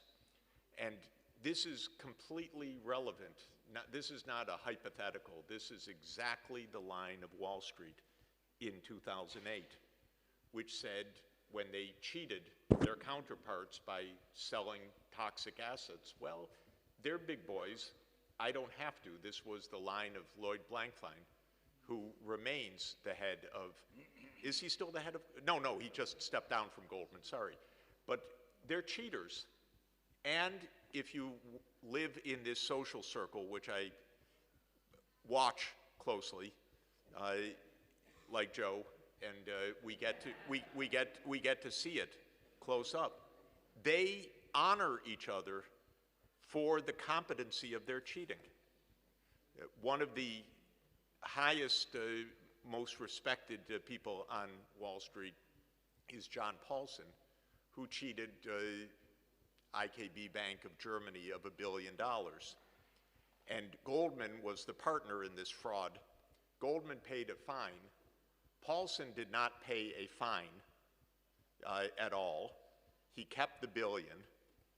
He gave $400 million of it to Harvard, and they named the engineering school after Paulson. I suggested that they call it the IKB Engineering School of Harvard University because it was German money that gave it, but the president of the Harvard was not amused by my non-amusing statement. But he kept the money, and he remained a hero of the hedge fund industry. So this is not mere idle talk. This is the actual determination of how the world economy works by the very center of finance in the world. And it's not just that some people aren't ethical, it is that the absence of ethics is the normative standard of the community, not the exception. It is absolutely the normative standard. So I just thought this is look it up, you can find it online, it's a great reference. Rob. I'm sorry, say it again? Yes, and he said we're doing God's work. Different church. I think, Jeff, yes, Joe. I want to follow up on Kristalina's remark about putting your money where your mouth is. One of the problems is our legal framework where universities, endowments, pension funds have a fiduciary responsibility which is often defined in terms of maximizing returns without any other, and that maximizing returns has come to mean short-term returns and not looking at climate. Union pension funds are not allowed to look at the characteristics of the companies with respect to how they treat workers. I mean, it really is a very strange world where they've written the rules in the legal framework to make it very difficult for those who would like to pursue these broader perspectives to do that. And I think one of the first elements of a policy agenda is to change the rules and to make it a fiduciary responsibility to look at these things from a broader social perspective. Joe, I have a two-hander, just one sentence. It is a very difficult topic to wrestle with your pension fund committee that is mandated, but colleagues from the World Bank can talk about this in terms of the pension fund of the World Bank and steps that have been taken to increase the alignment between what we preach and where we put our money. And I think it is an important topic of conversation. I still think, Marcelo, that we might have that as in your hospitable manner to continue it at some point, how we can do what Joy's talking about to make it easier for those who manage publicly invested money to do a better job in that alignment. Yeah. So it is possible, very difficult, possible. We are at I think we had one more comment, please. Yes. Last one of the morning session. Thank you. An easy question. Well, Juan Notaro said about the learnings of his life about Enrique Iglesias in his career, professional life, taking advantage of the presence of Enrique Iglesias here and his experience in the last 30 years in the Multilateral Bank. I'm curious to know, what do you think about the role of the Multilateral Bank in the next 30 years?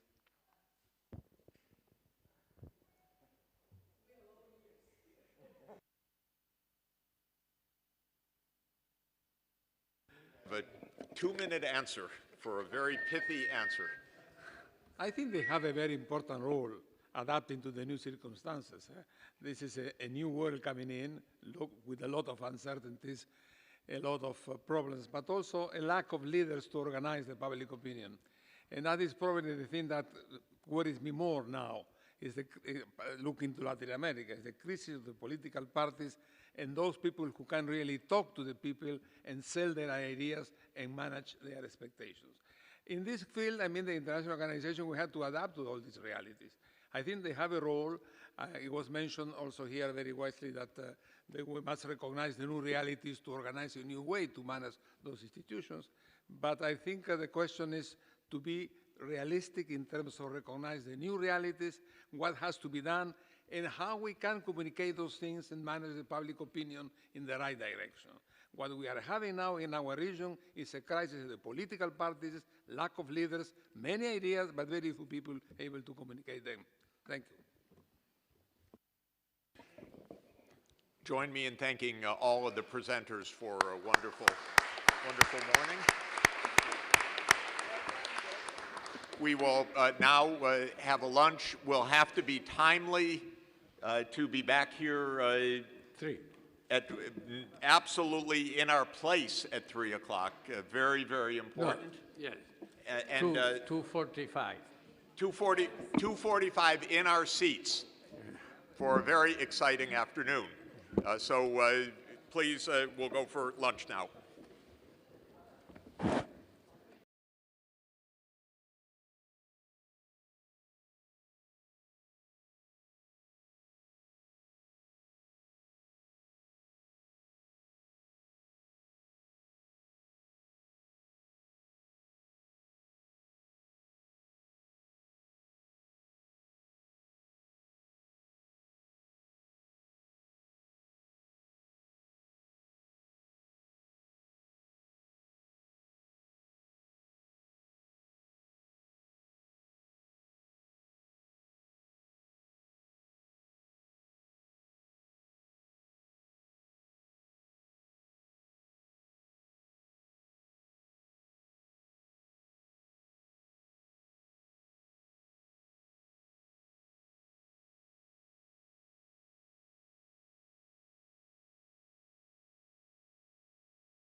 I'm very grateful to be here.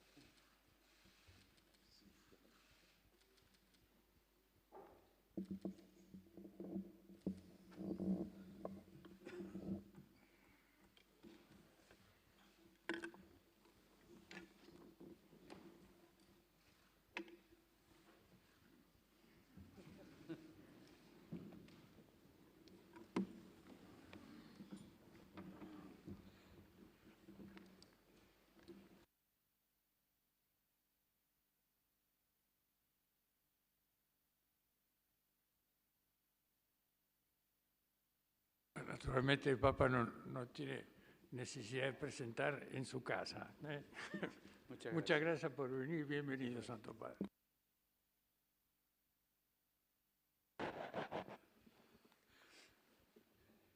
Señoras, señores, buenas tardes. Quiero expresarles mi gratitud por este encuentro. Aprovechemos este nuevo inicio del año para construir puentes que favorezcan el desarrollo de una mirada solidaria desde los bancos, las finanzas, los gobiernos y las decisiones económicas. Necesitamos de muchas voces capaces de pensar desde una perspectiva poliédrica las diversas dimensiones de un problema global que afecta a nuestros pueblos y a nuestras democracias. Quisiera comenzar con un dato de hecho. El mundo es rico, y sin embargo los pobres aumentan a nuestro alrededor.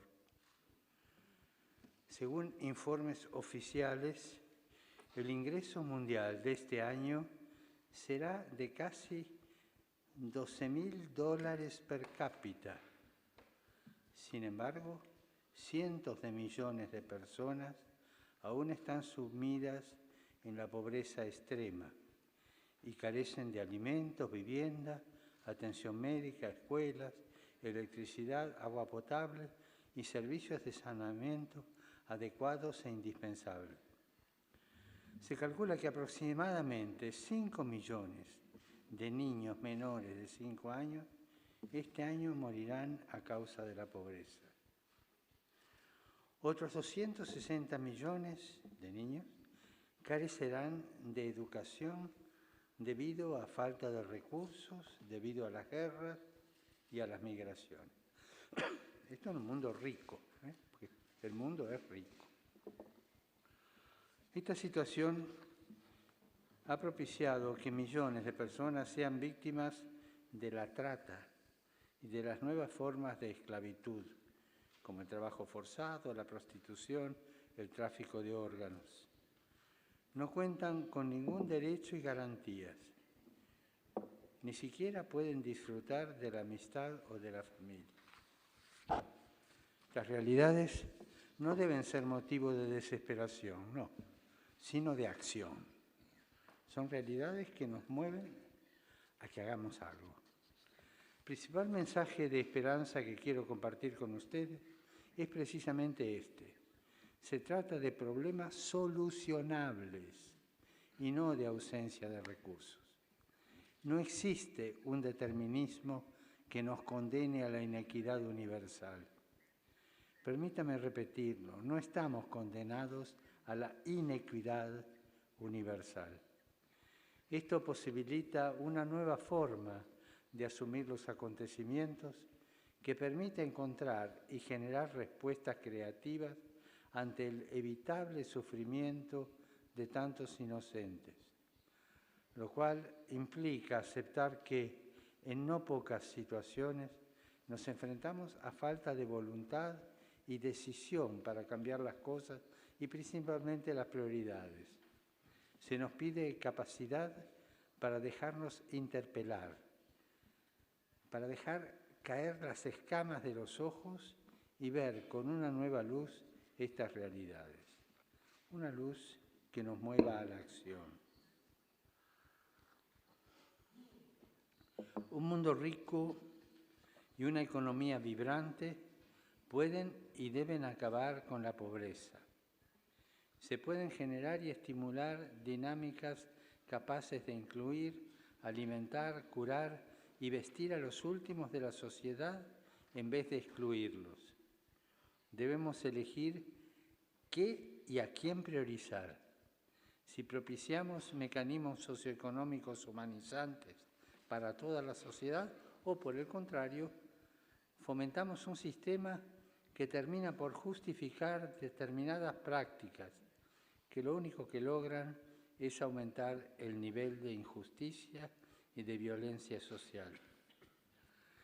El nivel de riqueza y de técnica acumulado por la humanidad, así como la importancia y el valor que han adquirido los derechos humanos, ya no permite excusas. Nos toca ser conscientes de que todos somos responsables. Esto no quiere decir que todos somos culpables, no.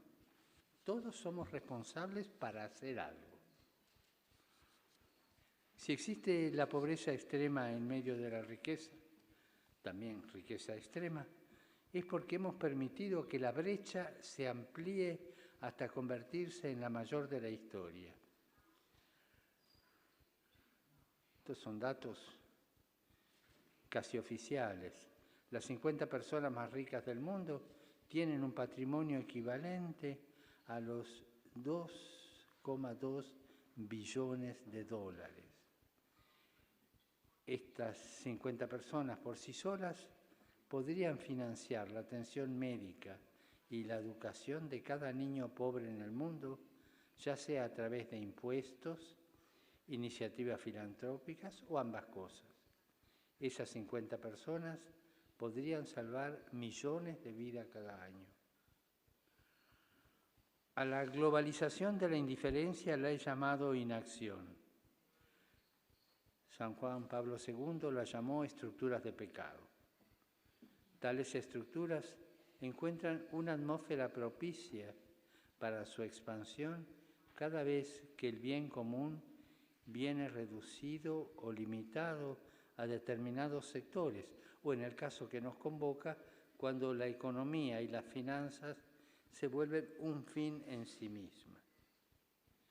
Es la idolatría del dinero, la codicia y la especulación.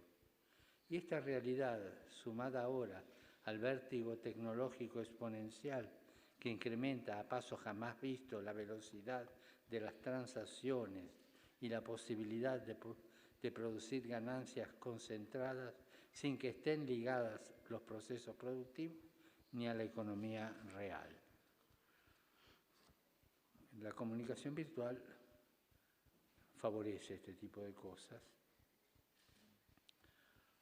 Aristóteles celebra la invención de la moneda y su uso, pero condena firmemente la especulación financiera, porque en esta, cito, el dinero mismo se convierte en productivo, perdiendo su verdadera finalidad, que es la de facilitar el comercio y la producción. Fin de la cita. De manera similar, y siguiendo la razón iluminada por la fe, la doctrina social de la Iglesia celebra las formas de gobierno y los bancos, muchas veces creados a su amparo. Es interesante ver la historia de los montes de piedad, de los bancos creados para favorecer. Y celebra cuando cumplen con su finalidad, que es, en definitiva, buscar el bien común, buscar la justicia social, la paz, como asimismo el desarrollo integral de cada individuo, de cada comunidad humana y de todas las personas. Sin embargo, la Iglesia advierte que estas benéficas instituciones, tanto públicas como privadas, también pueden decaer en estructuras de pecado. Estoy utilizando la calificación de San Juan Pablo II. Las estructuras de pecado hoy incluyen repetidos recortes de impuestos para las personas más ricas, justificados muchas veces en nombre de la inversión y desarrollo. Paraísos fiscales para las ganancias privadas y corporativas. Y, por supuesto, la posibilidad de corrupción por parte de algunas de las empresas más grandes del mundo, no pocas veces en sintonía con algún sector político dominante. Cada año, cientos de miles de millones de dólares que deberían pagarse en impuestos para financiar la atención médica y la educación, se acumulan en cuentas de paraísos fiscales, impidiendo así la posibilidad del desarrollo digno y sostenido de todos los actores sociales. Las personas empobrecidas en países muy endeudados soportan cargas impositivas abrumadoras y recortes en los servicios sociales a medida que sus gobiernos pagan deudas contraídas insensible e insosteniblemente. De hecho, la deuda pública contraída, en no pocos casos para impulsar y alentar el desarrollo económico y productivo de un país, puede constituirse en un factor que daña y perjudica el tejido social, cuando termina orientada hacia otra finalidad. Así como existe una co-irresponsabilidad en cuanto a este daño provocado a la economía y a la sociedad, también existe una corresponsabilidad inspiradora y esperanzadora para crear un clima de fraternidad y de renovada confianza que abrace en conjunto la búsqueda de soluciones innovadoras y humanizantes. Es bueno recordar que no existe una ley mágica o invisible que nos condene al congelamiento o a la parálisis frente a la injusticia. Y menos aún existe una racionalidad económica que suponga que la persona humana es simplemente una acumuladora de beneficios individuales ajenos a su condición de ser social. Las exigencias morales de San Juan Pablo II en 1991 resultan asombrosamente actuales hoy. Cito: es ciertamente justo el principio de que las deudas deben ser pagadas. No es lícito, en cambio, exigir o pretender su pago cuando éste vendría a imponer de hecho opciones políticas tales que llevaran al hambre y a la desesperación a poblaciones enteras. No se puede pretender que las deudas contraídas sean pagadas con sacrificios insoportables. En estos casos es necesario, como por lo demás está ocurriendo en parte, encontrar modalidades de reducción, dilación o extinción de la deuda compatibles con el derecho fundamental de los pueblos a la subsistencia y al progreso. Fin de la cita. De hecho, los Objetivos del Desarrollo Sostenible, aprobados por unanimidad por todas las naciones, también reconocen este punto. Es un punto humano y exhortan a todos los pueblos, cito, a ayudar a los países en desarrollo a lograr la sostenibilidad de la deuda a largo plazo a través de políticas coordinadas destinadas a fomentar el financiamiento de la deuda, el alivio de la deuda y la reestructuración de la deuda según corresponda, y abordar el problema externo, deuda de los países pobres muy endeudados, para reducir la angustia de la deuda. Y en esto deben consistir las nuevas formas de solidaridad que hoy nos convocan, que nos convocan aquí.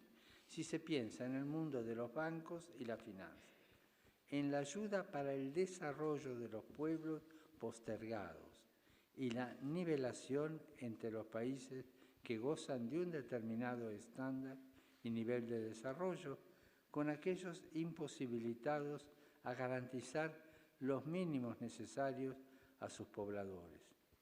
Solidaridad y economía para la unión, no para la división, con la sana y clara conciencia de la corresponsabilidad. Prácticamente de aquí es necesario afirmar que la mayor estructura de pecado o la mayor estructura de injusticia es la misma industria de la guerra, ya que es dinero y tiempo al servicio de la división y de la muerte. El mundo pierde cada año billones de dólares en armamentos y violencia, sumas que terminarían con la pobreza y el analfabetismo si se pudieran redirigir. Verdaderamente, Isaías habló en nombre de Dios para que toda la humanidad, cuando previó el día del Señor, en que, dice, con las espadas forjarán arados, con sus lanzas podaderas. Sigámoslo. Hace más de 70 años, la Declaración Universal de Derechos Humanos de las Naciones Unidas comprometió a todos sus Estados miembros, a cuidar de los pobres en su tierra y hogar y en todo el mundo, es decir, en la casa común. Todo el mundo es la casa común. Los gobiernos reconocieron que la protección social, los ingresos básicos, la atención médica para todos y la educación universal eran inherentes a la dignidad humana fundamental y, por tanto, a los derechos humanos fundamentales. Estos derechos económicos y en un entorno seguro para todos son la medida más básica de la solidaridad humana.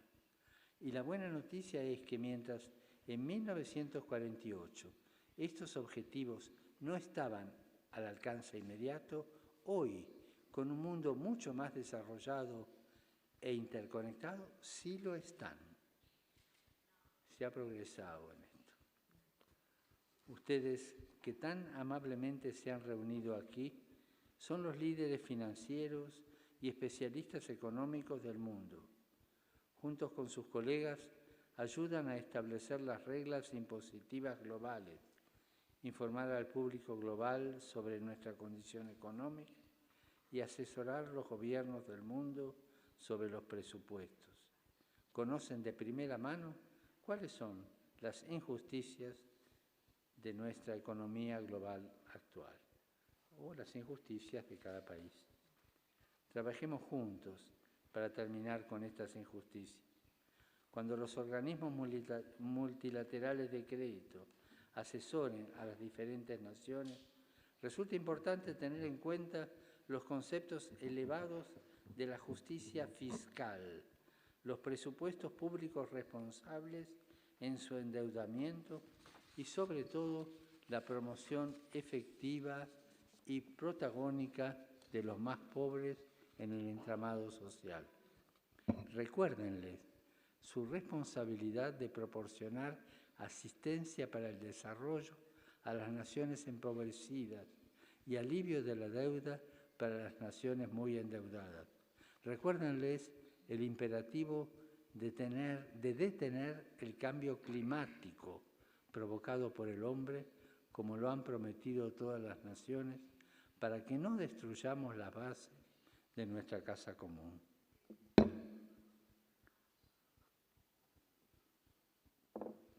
Una nueva ética supone ser conscientes de la necesidad de que todos se comprometan a trabajar juntos para cerrar las guaridas fiscales, evitar las evasiones y el lavado de dinero que le roban a la sociedad, como también para decir a las naciones la importancia de defender la justicia y el bien común sobre los intereses de las empresas y multinacionales más poderosas, que terminan por asfixiar e impedir la producción local. El tiempo presente exige y reclama dar el paso de una lógica insular y antagónica como único mecanismo autorizado para la solución de los conflictos a otra lógica capaz de promover la interconexión que propicia una cultura del encuentro donde se renueven las bases sólidas de una nueva arquitectura financiera internacional. En este contexto, donde el desarrollo de algunos sectores sociales y financieros alcanzó niveles nunca antes vistos, qué importante es recordar las palabras del Evangelio de Lucas. Al que mucho se le da, se le exigirá mucho. Qué inspirador es escuchar a San Ambrosio, quien piensa con el Evangelio, cito, tú, rico, no das de lo tuyo al pobre cuando haces caridad, sino que le estás entregando lo que es suyo, pues la propiedad común dada en uso para todos, la estás usando tú solo. Fin de la cita. Este es el principio del destino universal de los bienes, la base de la justicia económica y social, como también del bien común. Me alegro de vuestra presencia hoy aquí. Celebramos la oportunidad de sabernos copartícipes en la obra del Señor que puede cambiar el curso de la historia en beneficio de la dignidad de cada persona de hoy y de mañana, especialmente de los excluidos, y en beneficio del gran bien de la paz. Nos esforzamos juntos con humildad y sabiduría para servir la justicia internacional e intergeneracional. Tenemos una esperanza ilimitada en la enseñanza de Jesús de que los pobres en espíritu son bendecidos y felices, porque de ellos es el reino de los cielos que comienza ya aquí y ahora. Muchas gracias. Y por favor, voy a hacer un pedido. No es un empréstito.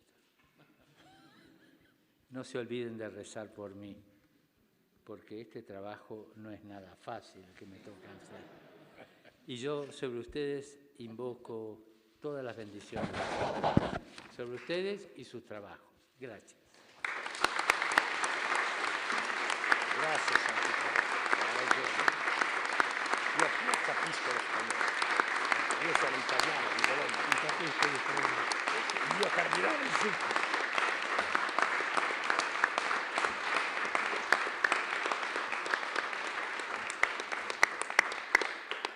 Ahora hacemos el saludo y luego la foto. Todos, mejor que todos se queden aquí. El Papa se va a poner en la posición para saludar a todos y luego van saliendo, los saludamos y nos ponemos a pasar la foto con el Papa. Gracias. El síndrome de las juezas mexicanas. Sì.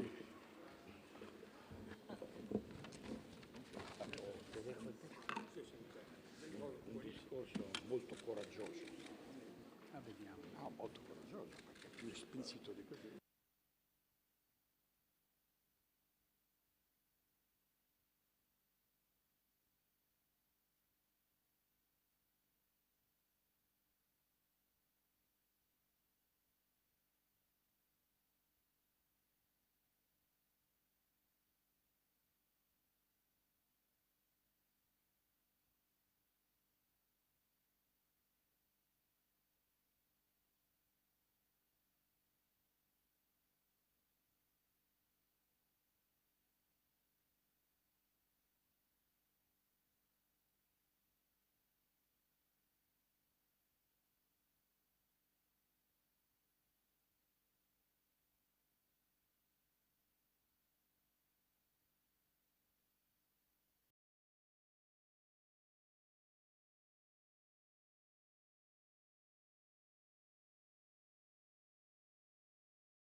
Good afternoon to everybody, and it gives me a great honor and pleasure to present our keynote speaker of this afternoon, Kristalina Georgieva.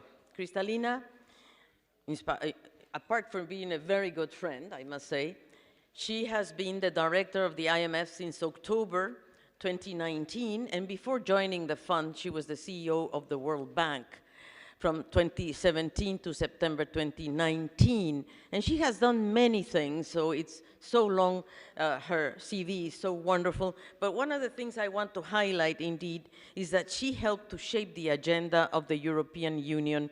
And also, as Vice President for Budget and Human Resources, she was deeply involved in the efforts to address the euro area debt crisis and the 2015 refugee crisis. I think these are things to highlight. Today, she's also the co-chair of the Global Commission on Adaptation to Climate Change and as co-chair of the United Nations Secretary General High-Level Panel on Humanitarian Financing. Kristalina, what a privilege to have you with us here, and the floor is yours. Thank you very much, Alicia, for a very generous introduction. And I must say from my heart that the very first thing that you said, that we are good old friends, was the best of the praises you have given for me. I am extremely grateful to the Pontifical Academy of Social Sciences for inviting me to be part of the seminar today. It is a very important discussion, and as we have heard from Joe Stiglitz, from Jeff Sachs, from all who have spoken, we are dealing with some of the most pressing issues of our time. How can we benefit from the strength of our economy for everyone, and how can we address the most difficult, the most challenging issues of our times together? So the question I am asked to address is, what are the new priorities for the global economy? And I would like to start with a short answer in the words of the Holy Father, who was just with us. Pope Francis said, the first task is to put the economy at the service of people. And this, to my mind, is a beautiful description of the world we want. And it is the world we need if we are to meet the challenges of the 21st century. It also speaks to the fundamental purpose of leadership, leadership in public service, leadership in the private sector. In the world we need, we are all called upon to be ministers in the original sense of this word, serving not ourselves, but serving others with an open mind and with a kind heart. We need to be fair to the world we have, because a lot has been achieved. We have been transformed over the last decades by global integration, by cooperation, by incredible technological advances, more often than not in service to humanity, and yes, by many sound economic policy choices.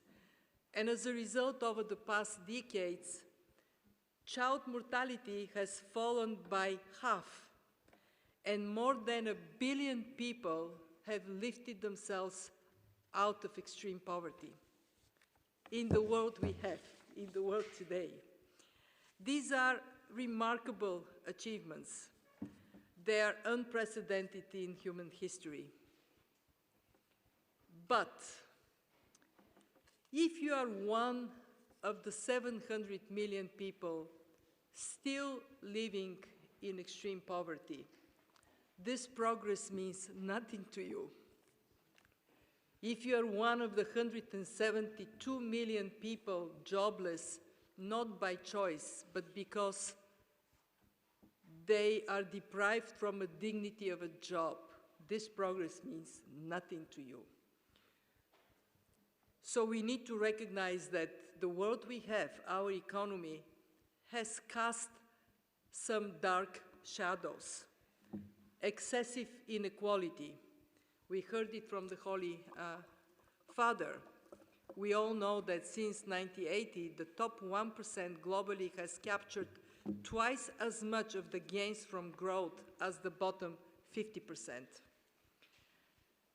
Many developing economies, especially countries affected by conflicts or natural disasters, are no more catching up with the advanced economies. Some of them are actually falling further behind.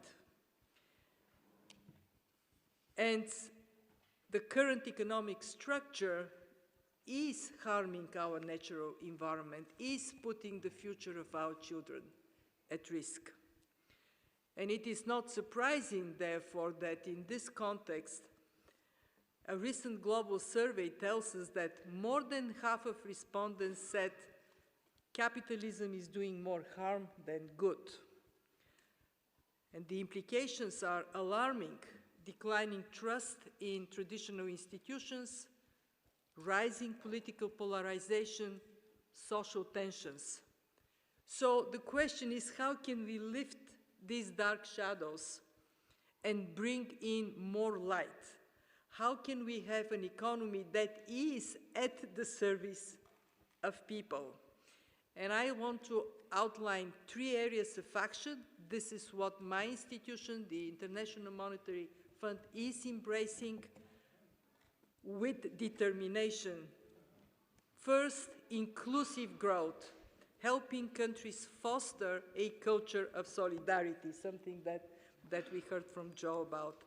Second, integration, promoting globalization of hope, not of despair.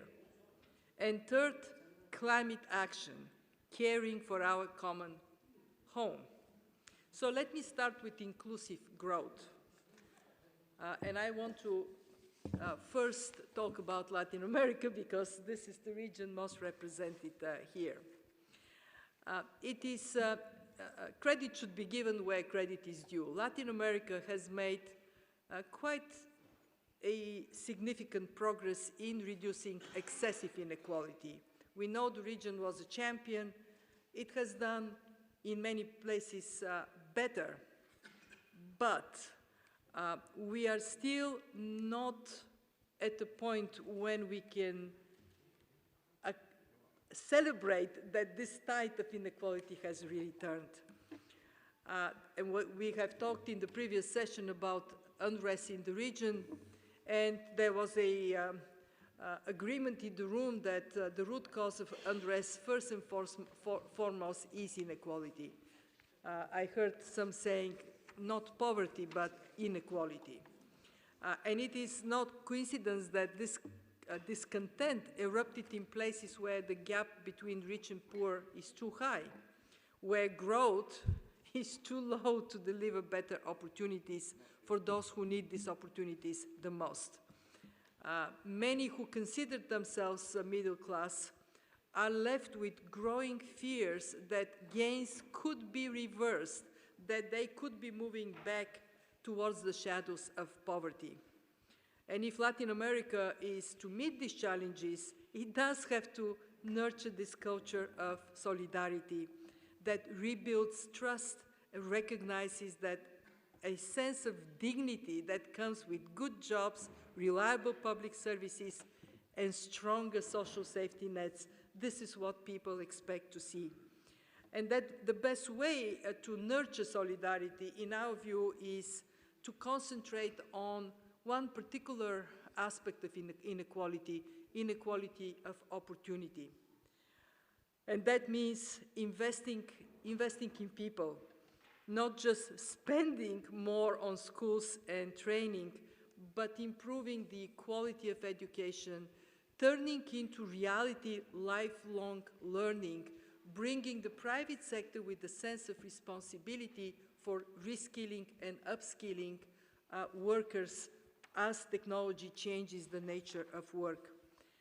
Very important not just to spend on social programs, but to allocate this spending more effectively to reach the most vulnerable and move to, we were talking actually yesterday about that, move to this new generation of social protection programs that are not so much just about social safety nets, but they're about social safety ropes, helping people to help themselves so they can have the opportunity of self-reliance.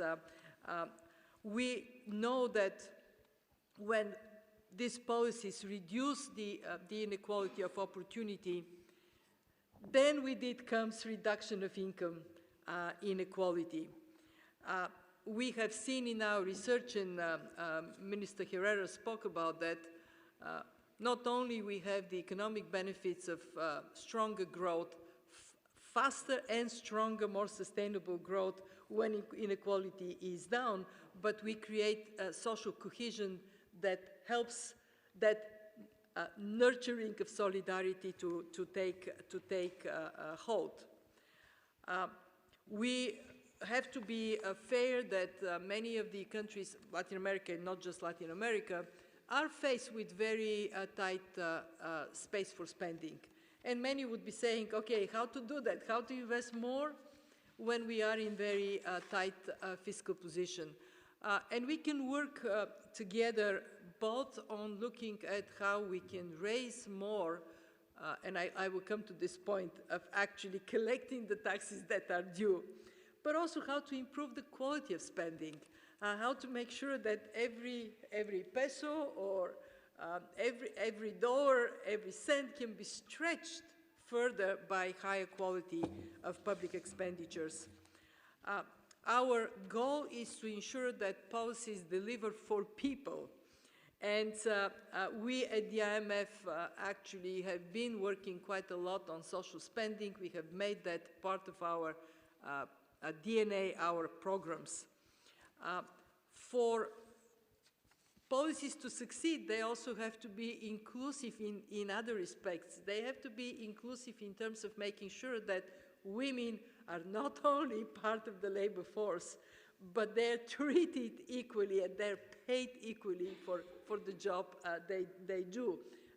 Where is Jeff? So just to make sure that we are correcting Aristotle on that point.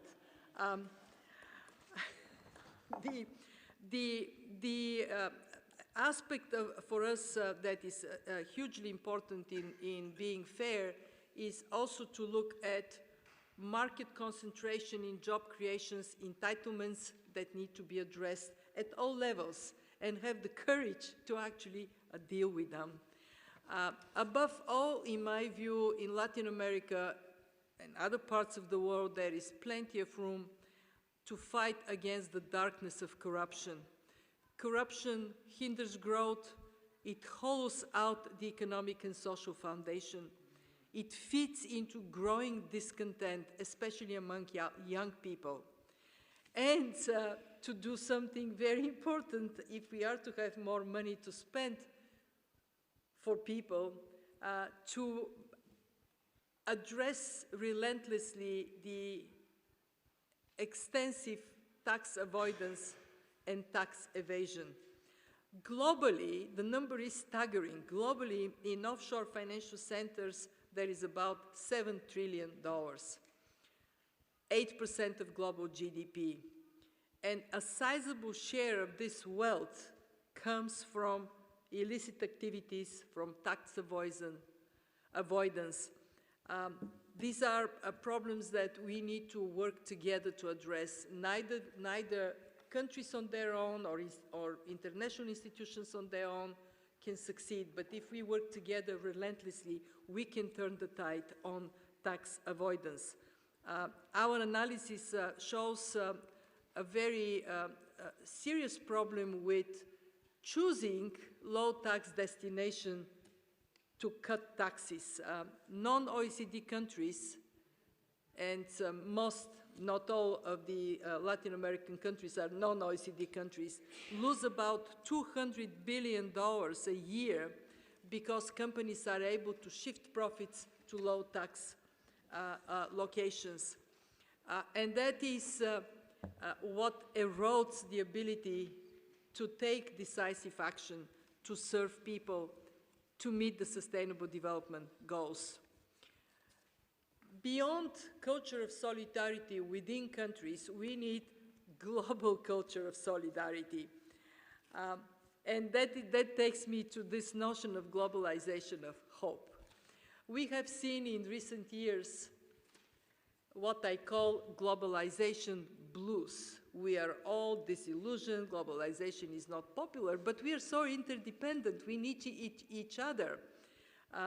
We need each other more today than we needed each other 20, 50, 100 years ago. What we see, however, is that while income inequality between countries has been reduced, income inequality within countries, including advanced economies, has increased. And many have pinned this to be the fault of globalization.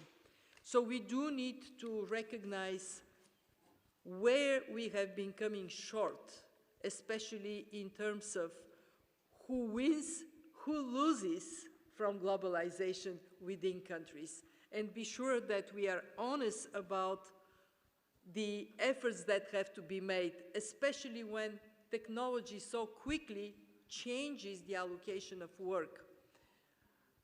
That is a problem for every country, but if we are to be thinking together of how to address this problem, we have a better chance to sort it out. I don't have to go any further, but just to mention two things that are happening in front of our eyes. One is the coronavirus spreading, two, climate disasters like the forest fires in Australia.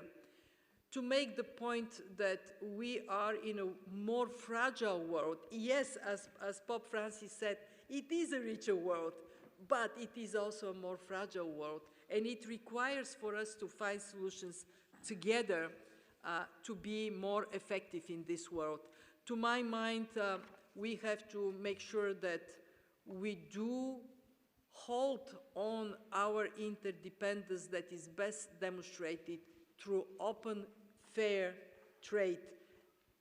Improve the global trade system so it can continue to deliver for all, for people everywhere.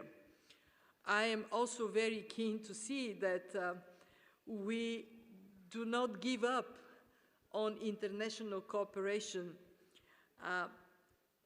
in any form, and in that context I asked the question about data. Can we move towards international cooperation that allows us to harness the wealth of data in a fair and inclusive manner? We have to recognize that this would be only successful if all systems, including the financial system, deliver. And yet, what we have seen is that financial integration sometimes comes with significant risks. Joe has spoken and written quite a lot on capital flows. Here are the facts. Over the past 4 decades, global capital flows have increased 13 times compared with 11 times increase in trade. In other words, money moves faster than goods. And if we are not to have a fair regime of capital flows that safeguards countries against abrupt departure of capital, then we are not doing our job. And I just want to say to Joe, we take very seriously high capital flow volatility that can hurt financial stability and the prospects of businesses and households. And we are taking at the fund our job to continue to work on how we can have policy environment that is promoting financial cooperation and integration, but is protecting against the risks of abrupt departure of capital. Remember 2018, there was outflows from emerging markets. Brazil and Malaysia used significant amounts of foreign currency reserves to shore up their currencies. Colombia and South Africa barely intervened. Some raised interest rates, others didn't. We have to be smarter in how we draw lessons so we can be more effective collectively in this area. The Holy Father also talked about debt sustainability. It is very important to be done in a way that promotes financial integration, promotes us being one global community, and at the same time, it protects the most vulnerable people. It protects nations from falling off the cliff. And I think we have to be all together in coming up with policies that are very simply, that are building this collective responsibility, that make trade and finance more inclusive and capital flows safer. And that is when we can have globalization of hope rather than globalization of anxiety, which is what we see today. And that globalization of hope we need particularly when it comes to our planet. We are at a very critical time in our history as human race. We have put excessive pressure on our precious Mother Earth, and it is absolutely paramount that we take responsibility to correct our actions. We know that the human and the economic costs of climate disasters are already excessive. Unfortunately, they fall on the poorest, on the poorest countries and on the poorest people most heavily. So what is it that we can do at the fund? How can we lift the climate shadow that is hanging on our humanity? So we are determined to act on two fronts that are in our area of competence. First, fiscal. Come up with fiscal policies on price of carbon. Joe, we are in agreement with you in your report. In that regard, we actually came up with $75 a ton price of carbon, preferably in the form of taxes, the most efficient way to generate incentive for decarbonization. We are very determined to work with governments to help them look at their fiscal policies with an eye to move gradually towards an appropriate level of carbon tax. And of course, we are very keen to work with countries on the spending side. What is the best use of public investments to stimulate decarbonization and climate resilience, and to bring the private sector into play, because the private sector that is going to make the biggest difference. Our second area of focus is hugely important. It is to work on climate-related financial risks. Our institutions, for those who don't know the IMF so much, the IMF is dedicated to secure financial stability in the world. However, with climate crisis, we are seeing two factors of destabilizing the financial systems. One is the so-called transitional factor,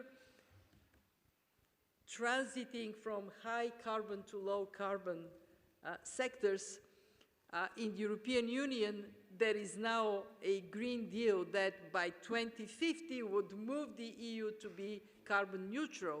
Well, financial institutions that are holding assets that are high carbon assets, they need to look into that, because over time they would be turning from assets into liabilities.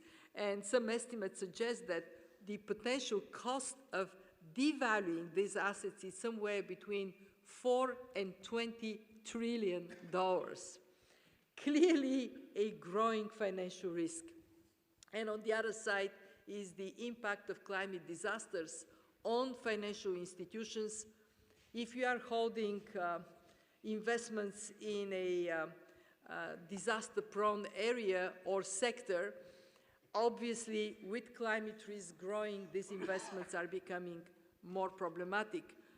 We want to be the institution that helps create standard reporting on climate-related financial risks and move the financial sector from voluntary to, over time, mandatory reporting on these risks, so we can stress test banks the same way we stress test them for example, for bad loans in their portfolios, for non-performing loans. We are strong promoters of green financing.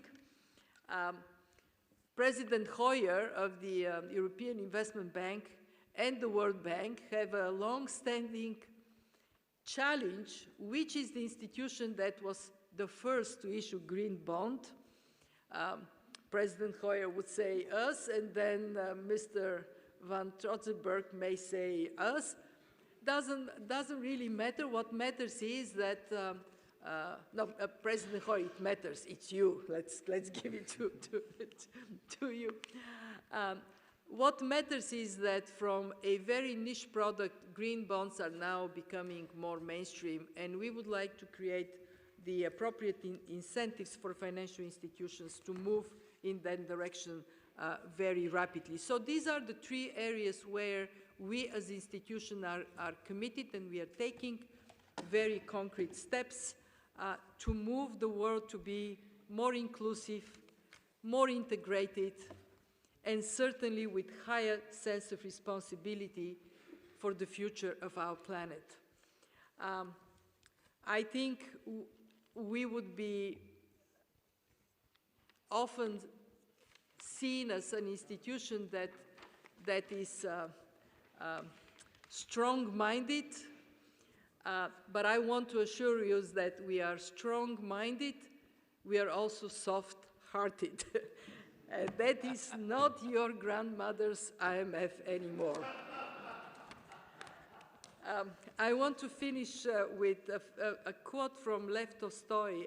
He wrote in Anna Karenina, "All the variety, all the charm, all the beauty of life is made up of light and shadow." Pope Francis brought us here together in that balance of light and shadows, to have more light dispel the shadows. Thank you very much.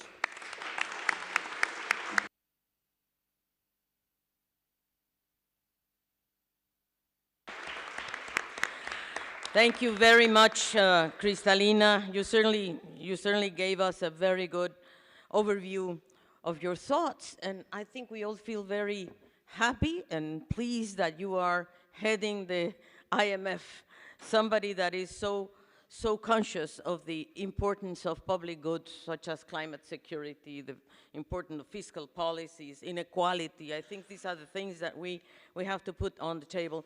And I have the honor of leading a panel today that is going to discuss and go further on the things you just raised. I just wanted to comment on 4 things that I think for this panel in particular, that it's transforming the rules of the international financial architecture, and how do we get to economic and financial stability. Redefining the rules of financial architecture is very challenging, but very urgent. As we heard this morning, it is really urgent. And I have four points that I would like very quickly to share with you today. One is that financial instability has become more frequent, systemic, with greater responsibility on the developed countries. That is, the current economic situations reflect the globalization process of the last 3 decades. And that's where we all feel very frustrated in a way, because liberalization and deregulation have made the world increasingly interconnected, interdependent, but also richer, but much more unequal. So, because the world has become increasingly financialized, already Joe Stiglitz said about it, and you gave the figures, Kristalina.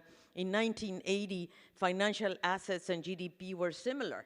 Honestly, it was 13 trillion financial assets, 11 trillion GDP, but in 2017, 14 times is the value of global financial assets, 14 times more than GDP. So this is telling us something. It's telling us that we have a problem that is the decoupling of the financial system also in relation to the real economy. And I think this is something that we need to bear in mind. And particularly, what's the impact?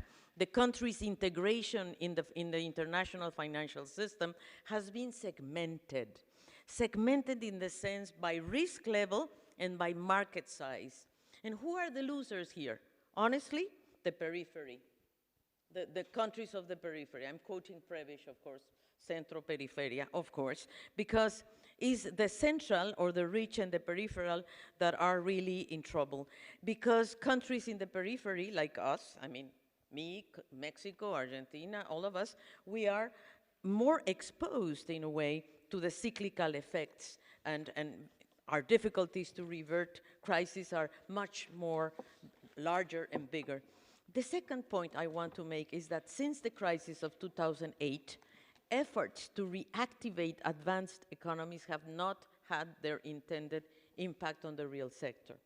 The central countries have had the space to implement expansionary monetary policies aiming at recovering economic performance, but in the aftermath of the global financial crisis, the decoupling between the financial and the real sectors, because of the ultra-low interest rates, have boosted asset prices and encouraged the accumulation of debt, while the real sector has failed to regain dynamism. So in the post-crisis economic performance, and you said this in Davos, Kristalina, we were looking at this. What is the world confronting today? The world is confronting low trade, a very significant decline in the volume of world trade, a slowdown in the growth of investment, low productivity, low interest rates, low inflation. And so, and this is very crucial for the world today, because at the same time, global debt levels have reached record highs, growing at a faster rate as GDP, as we said.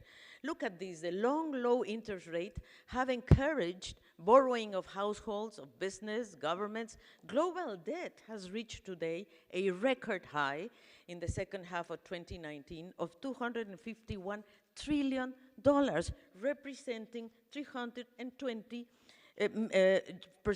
of GDP globally. So the world has a tremendous global debt, which is growing above its GDP. And cheap money is increasing the vulnerability of the periphery, of the countries of the periphery, and with many unintended consequences.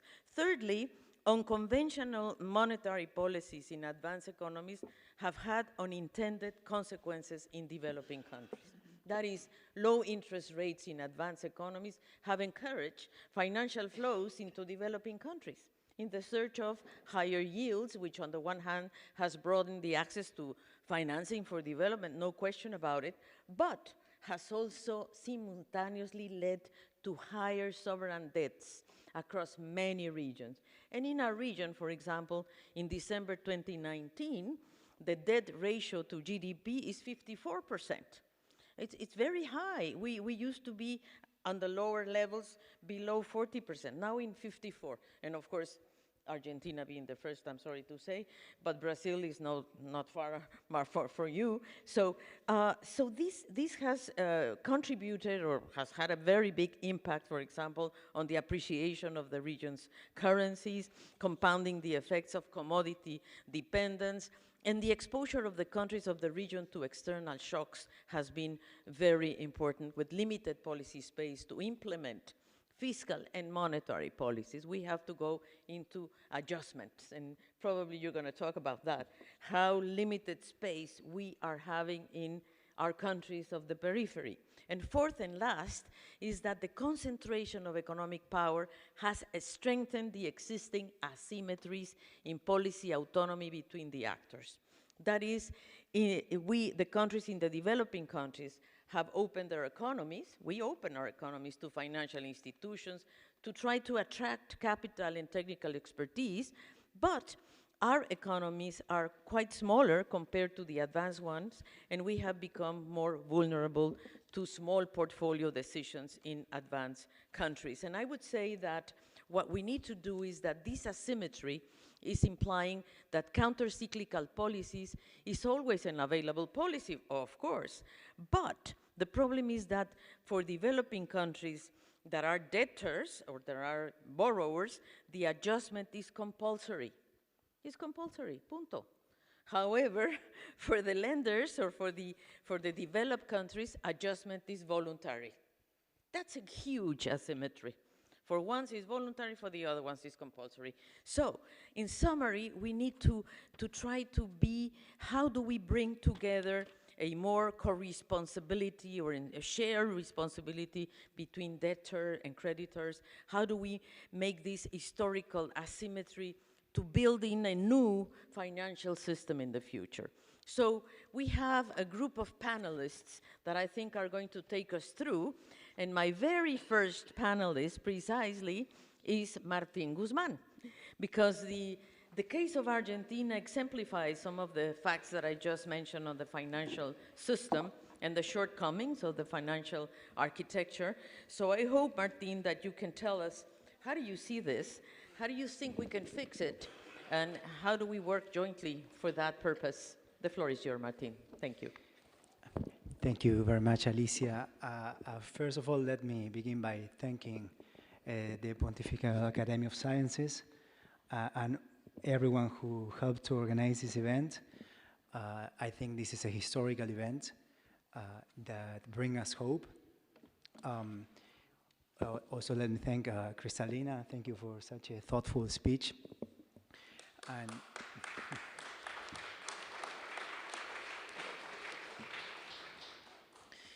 so we've been discussing during the day a number of problems that we see that we are experiencing in the global economy. It is clear that things are not working well at the global level. Since the end of Bretton Woods, we haven't had share growth. Inequality within countries has been increasing, and that has been, of course, leading to mounting social tensions and political tensions as well. We have a system of rules that deters innovation, and therefore it undermines the creation of supply capacity. The same system of rules also makes it very difficult for countries that suffer problems of effective demand, aggregate demand, situations in which the debt burden becomes unsustainable, to get out of those traps.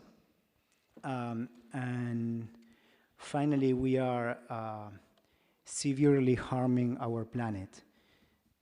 And it is clear that there has to be a change. The rules of the global economy have to be rewritten.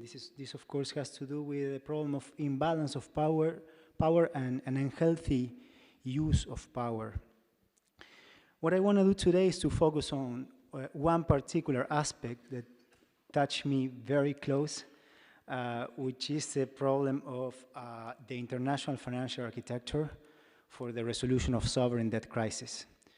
It touched me very close because of two main reasons. One of them is that I've been studying together with a group of people, most notably Joe Stiglitz, this issue for a number of years, also with the support of the Center for International Governance Innovation and the Institute for New Economic Thinking, building on the work of others, including people present in this room, like, for instance, Jeffrey Sachs. He's there. And the second reason is because today I'm the Minister of Economy of Argentina. That is suffering a deep sovereign debt crisis.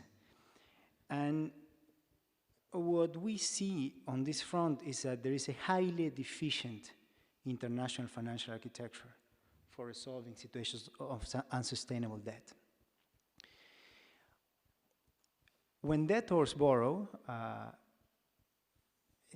they pay, in many cases, a risk premium.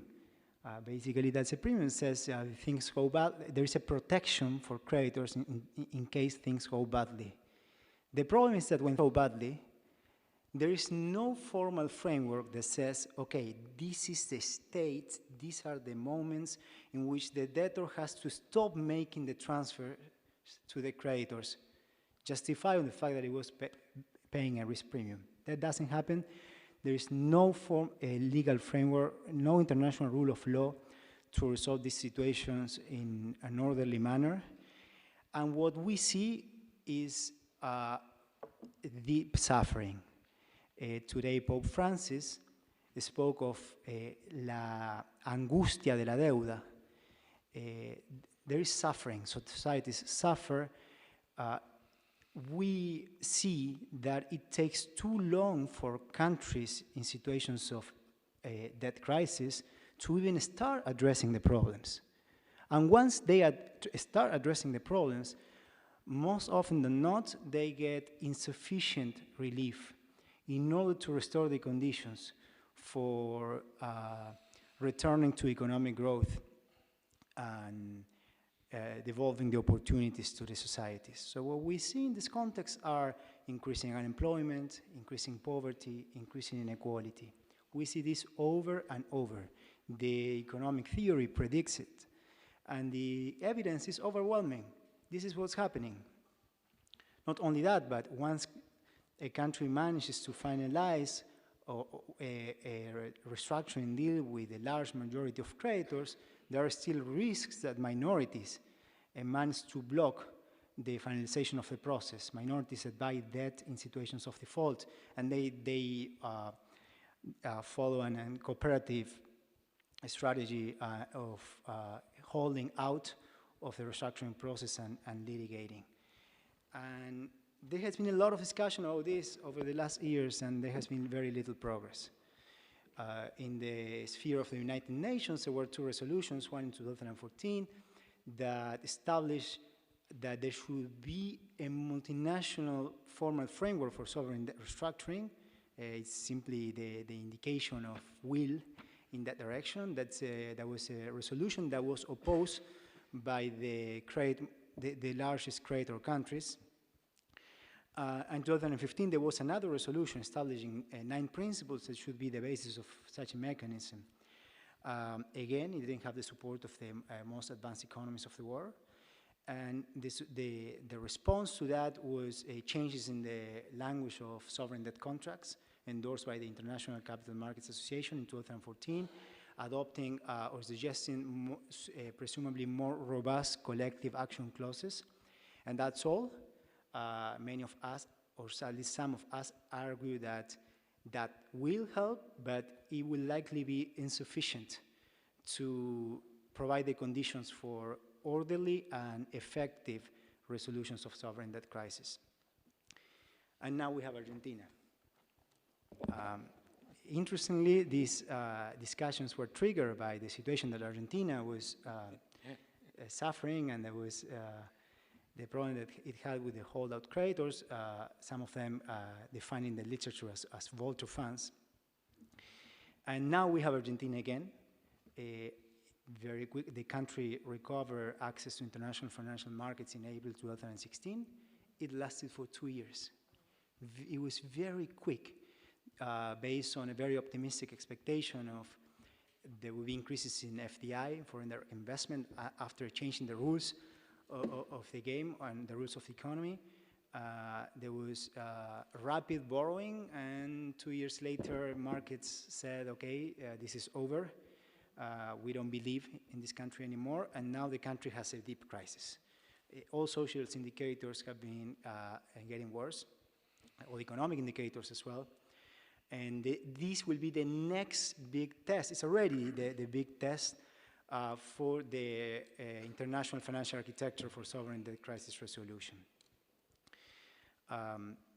President Alberto Fernandez gave me the responsibility to basically design and implement macroeconomic policies, and as part of that, debt policies to resolve the crisis. And what we've been doing, I want to describe the way we thought about these issues. It's interesting because we had been thinking for years how we would approach such a situation given the complexities of the current international landscape, and now we are putting this in practice. So the main premise here is that doing fiscal austerity to serve debt in a situation of unsustainable debt doesn't work. On the contrary, it's self-defeating. It makes the situation worse. So we had to change that path in which the country was going. What we did here was to redefine priorities. This is a discussion that we had this morning, the need to redefine priorities. Pope Francis also referred to the need to redefine priorities, and that's what we did. But we also decided to make an effort in order to try to resolve this crisis in the most orderly way.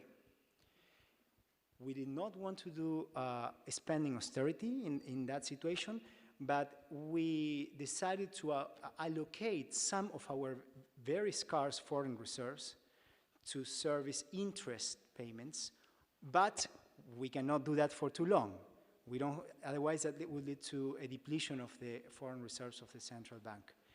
We basically wanted to give every stakeholder the chance to sit onto the table and to work together to resolve this constructively, avoiding a lose-lose situation. And we've been respecting the terms of the process, and we are giving steps, step after step, trying to do this orderly, trying to restore sustainability on the basis of good faith.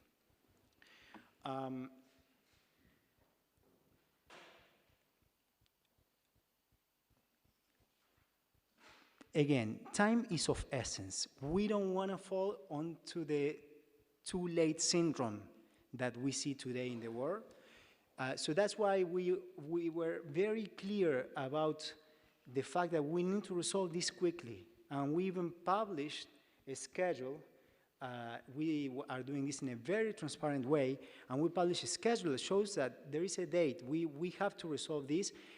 What is very interesting is that, of course, markets are not used to this, because this is not the way things are done, but the way things are done doesn't work. So we have to do something different here. So the feedback that we get is that this is a very tight schedule, but this is not a matter of organizational issues. This is a matter of economic reality. It is the very harsh economic reality and social reality which makes the schedule that tight. Okay? And this is something in which we need to create more and more understanding among the different stakeholders if we are to avoid what is common in these kind of cases.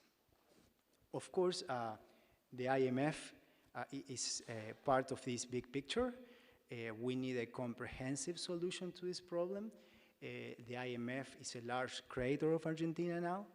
And the good news on this front is that, in my view, we've been having very constructive discussions with the IMF.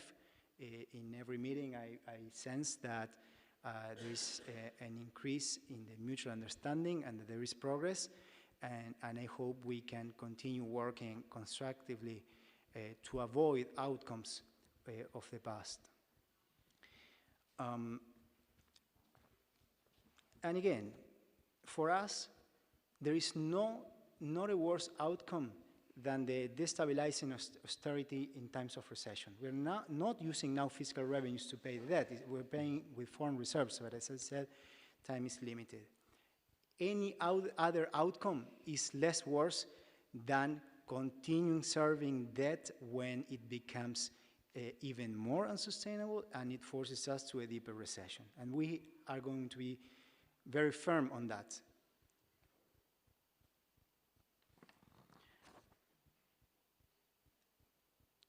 So,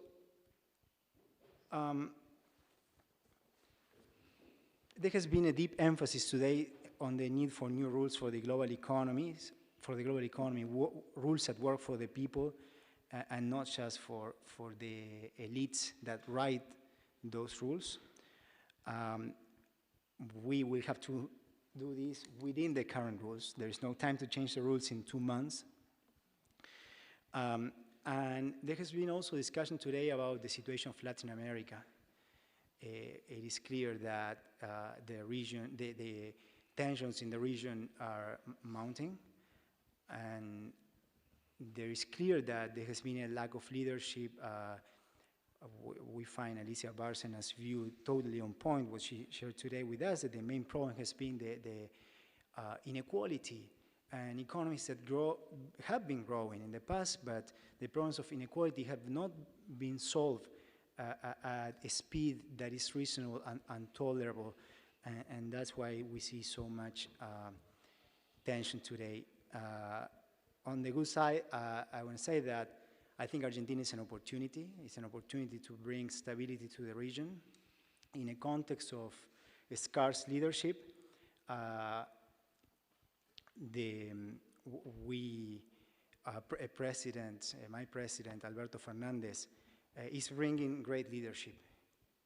He is bringing great leadership to the country and to the region. On top of that, he's a remarkable goalkeeper in football. You want to keep that in mind. And we're trying to do things in a way that work, very much aligned with the premises that have been put on the table today here. We've been discussing these issues for many years with the help of remarkable economists all over the world. We want to have an economic system that is inclusive, but not just inclusive, that is also dynamic. Dynamism is important because there are not enough resources to resolve all the problems just by redistributing. There has to be shared growth. And for shared growth, there have to be appropriate conditions. There has to be stability. So in a context of very, very tight constraints, we decided to redefine priorities, and it has a work for changing the mood. Of course, much more needs to be done. We need to restore the consistency of the system. We need to resolve the problem of unsustainable debt. Otherwise, any effort would be ineffective, and that's why we have to do it fast. And the chances of succeeding are higher if the positions of the different stakeholders are constructive. We are doing our best to act in the most constructive way given the constraints we face. We do see a constructive approach from the IMF, actually very constructive, and we're happy with that. That is not enough, we need more. There are some ministers of finance here who are for countries that constitute the Paris Club. That's also a problem that we need to address. Argentina is going to pay 9% interest rate on debt from 2020 to 2021 with the Paris Club, and that is just not only unsustainable, but it marks a very bad anchor for the rest of the restructuring. It is definitely not pari passu with what we are intending to do. So we may understand the complexities of the Paris Club, but if we are going to do things right, we need cooperation there as well, and we need cooperation from the bondholders. Joe Stiglitz said something earlier that immediately came to my mind out of the many things that Joe said that have come to my mind over the last years and penetrated into my mind. But it was this issue that the same investment funds that are bondholders, they have business models that are focused on very narrow views of the world. Even the same universities in which we learn and we create knowledge are invested into these funds. And then when we enter into situations of unsustainable debt, what we see is a divergence of narratives, of languages, of mind frameworks and frameworks of analysis in general. And that makes communication sometimes not as constructive as it should be. So I hope we can also educate the world. This is why I think this kind of meeting is so useful, so helpful for the world, and it's historical. And I hope we can all work together on creating a different kind of mentality that help Argentina today, but the world in general, to create a more sustainable environment that work not just for the privileged, but for the many. Thank you.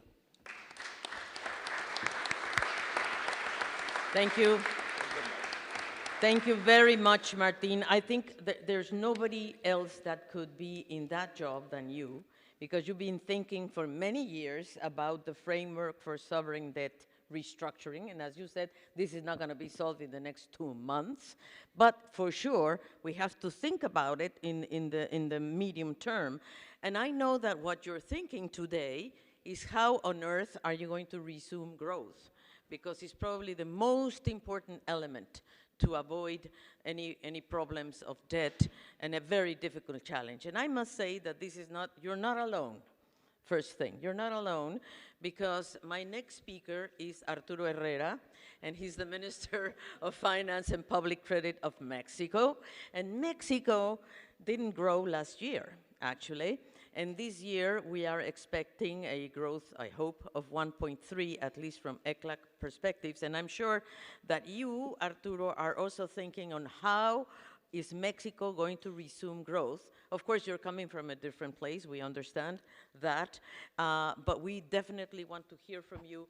How are you going to put together the finance, the public policies, not only to grow, but to have an inclusive growth, which has been so elusive in Mexico? So the floor is yours, Arturo. Thank you. Thank you. And certainly growth is one of our main concerns. But not only for the last year, for the last 37 years, Mexico has been growing at around 2.4%. And given that the population has been growing above 1%, that means that our GDP per capita has been growing at around 0.8 over the last 40 years. So this is one of the actually lowest growth rates in the whole region. So we do have a growth problem, but we have a very structural long-term growth problem. And that's one of the main things that I spend my days talking about it. The other one is, to be fair, no pun intended, I'll talk about intertemporal budget constraint and countercyclical fiscal policies. But for us, these are tools, right? These are tools for higher level objectives. So which are our objectives, our main objectives, our main problems? Is a lack of growth, a very unequal society, the need for a more inclusive society, and corruption. Those are the three things that we want to do. Now, how does these things look, and particularly on unequal and society looks in a high middle income country? Because very often, countries like Mexico are labeled as about to graduate as advanced economies or high income economies. So let me give you 2 or 3 numbers that help to illustrate how those inequality looks in Mexico. One of my former colleagues used to say that Mexico is not a poor country, but it's a country with many poor. So one way in which inequality translates is basically measured by income. 48% of all Mexicans live under the poverty line.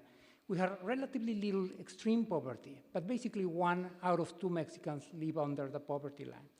Now, that problem is even much more complex when you look at the regional level.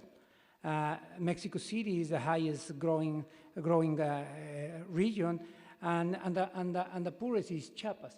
The GDP per capita of Mexico City is almost 7 times that of Chiapas. I'll ask to my Italian colleague yesterday what was the divergence in Italy, and apparently Lombardy, which is the highest income region, has less than 3 times that of Calabria. So that means we have huge difference in Mexico, and it could be, but regional inequality is just one dimension of the lack of inclusiveness.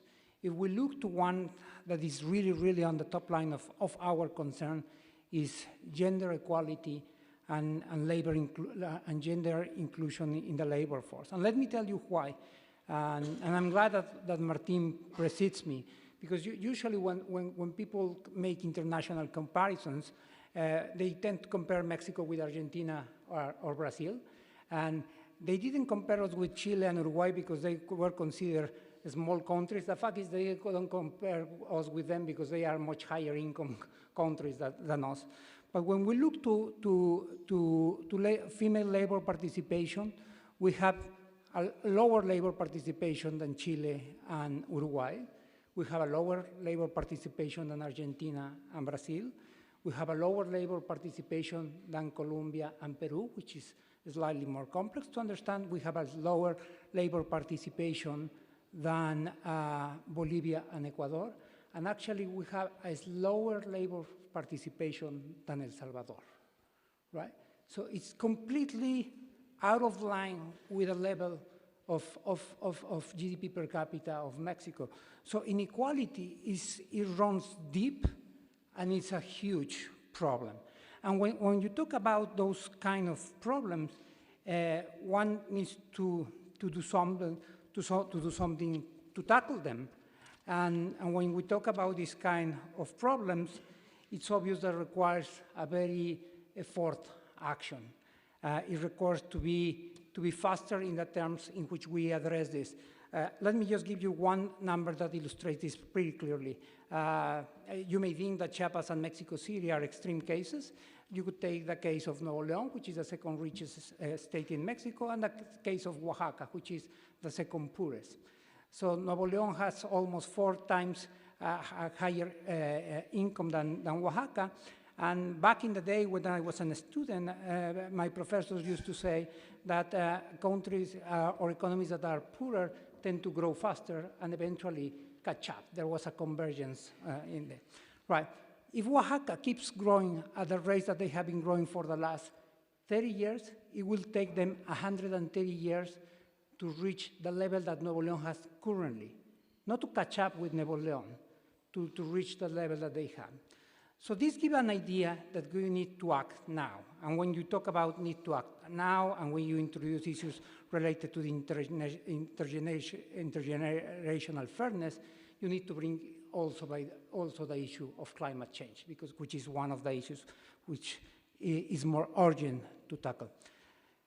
And for that, you require some sort of fiscal policies. And in the morning, several people talk about the need for fiscal policy to be brought to the arena, particularly in a context of very low or ultra low interest rates. But fiscal policy, and you mentioned it, Alicia, requires fiscal space. And fiscal space is not easy to create, particularly in a country like Mexico, in which we were living for a long time out of oil revenues. So our tax collection is only 13%. So any meaningful change is going to be a big change. Now, during the launch, Jeff made some reference to Pareto equilibrium. Well, any change on the tax structure is not going to be Pareto improvement. There are going to be winners and losers. And particularly when we think about climate change, that will require changing the relative prices of fossil fuels with respect to clean energies. And that will create a resistance. And that brings me to one of the questions that was raised in the morning by Michael and by you, why there was unrest in Chile, right? So there was an increase in one transport rate. There was an unrest, somebody else mentioned it in Colombia, and I think it was Alicia who said that it was income inequality, and that's true. But we have also unrest in France, which is one of the most equal countries in the world. And I think that's when we have to have a much more comprehensive view of what inclusiveness means. Because it's not only about income inequality, it's about social mobility. And the idea that there's very little hope for a better future is what is triggering these issues of social unrest. Now, that poses a very, very relevant question for us, which is, if we want to change things, given that we have limited fiscal space, what to do it, how to do it. And we decide to put first the onus on us. So instead of raising taxes, what we reduced was our current expenditures, try to be more austere in a different way, not in the traditional way, in the way in which we're expensing, and basically reallocating resources for those who needed more. And this served two purposes. Let me mention one of them. With about resources, let's say, one of the reasons of which have prevalent income inequality is people, particularly those with low income, for example, they abandon school, and particularly high school. So we introduce a scholarship, and the first result they're getting is that people are staying in school, and for a very, very obvious economic reason, the opportunity cost of going out of school was raised. We introduced a universal pension for senior citizens, which was extremely well received, etc. But the idea was to give the first step with a reduction of the resources of the government. And that was not only because it was difficult to raise taxes on the first stage, but also because people have in the mind of the citizens, people and the government were elites with privilege. So we needed to change that image so that we could have a better chance of implementing our policy. Now, to be perfectly honest, that will give you just so much millions. Eventually, we need to try to think what's the right fiscal structure, and that's how much taxes we are going to collect and where are we going to devote those resources. Let me tell you how was the way in which was done in the past and what's the way in which I would like to address this issue. In the past, because any significant change on the tax structure will affect some people, the way in which the government tried to do it was to try to work on the technocratic part, keep it very close to the chest, and then try to pass it in very fast into the Congress. But if we want to introduce a major change, which is not an incremental change, which is not only about efficiency, but also about fairness, then we are talking about changing the social contract of a country. And that requires an open conversation, right? And that requires an informed conversation. And an informed conversation has, and I will finish with this, at least two very, very, very clear dimensions for me. One is you want to have a conversation in which people have data and understand the several implications. During Jeff's conversation chat during lunch, he refers to what somebody else has called social norms, etc. So we need to introduce into the decision-making process the issue of fairness. But also, we need to bring the issue of fairness linked with linked to the data debate. And let me give you an example of what is exactly the risk that we want to avoid. When the current president of Mexico was the mayor of Mexico City, I was first the treasury and then the finance secretary, he introduced a universal pension for everybody, for every senior citizen above actually 70 years. And actually, it's a very low universal pension system. It's just around $120 per month, right? Now, immediately some people jump and say, that's fiscally irresponsible. It's gonna broke the city, right? And the debate go along those lines for months. Now, actually, that is a very easy question to answer on technical basis. You just have to calculate what is the average growth rate of the senior citizens, which is keep going down as the born rate keeps going down, and compare it with with the increase on the revenues of the government. And there was no problem. But what was surprising is that people were relatively fast to jump to these conclusions, and they couldn't do some other math at some other lines. And let me give you what was the math that we have in our mind. Currently, right now, in 2020, around 30-something% of all the workers in Mexico work in the informal sector. Of those who work on the formal sector, half of them work in temporary jobs, which means that they are not accumulating resources for a pension. So right now, Only a third of the Mexicans are in the formal sector and are saving for their retirement. That's the problem of the workers in 2020. That's going to be a problem in 2050. That's not the problem of the people who start working in the 50s or in the 60s when this universal pension system was approved in Mexico City. That was more acute. Now, those people were working in jobs without pensions, not because they were irresponsible, just because they were working in a country in which jobs with pensions were not available. Now, when you think about it, it becomes an issue of fairness, it becomes an issue of solidarity, and that's the kind of conversation that we want to have forward when we think about fiscal reforms. Thank you. Thank you. Thank you very much, Arturo. I think you brought a lot of very important issues to the table. I must say you brought the issue of territorial asymmetries, which I think are crucial. Gender equality. You know that how much the Norwegian economy grew when women were fully included. It grew 20%, even more than oil. It was more important for them to include women than oil. So think about it, guys, because if you're planning to grow, Martin, what about, well, Argentina has a quite an inclusive market for women, I must say. But the other thing Mexico has done, and I would like to highlight that, is to improve the minimum wage, 36.5% for the first time ever. It was the lowest in the whole region. And finally, I must say that in the fiscal, and Cristalina mentioned this, tax evasion. You know how much is tax evasion in Latin America and the Caribbean? 6.7% of GDP. We're talking about $340 billion a year. So for God's sake, that money has to be used in a better way. Let me turn to Benigno Lopez. He's the Minister of Finance and Economy of Paraguay. You are in a good spot because Paraguay is going to grow this year 3%. We think that it's going to be a good year for Paraguay.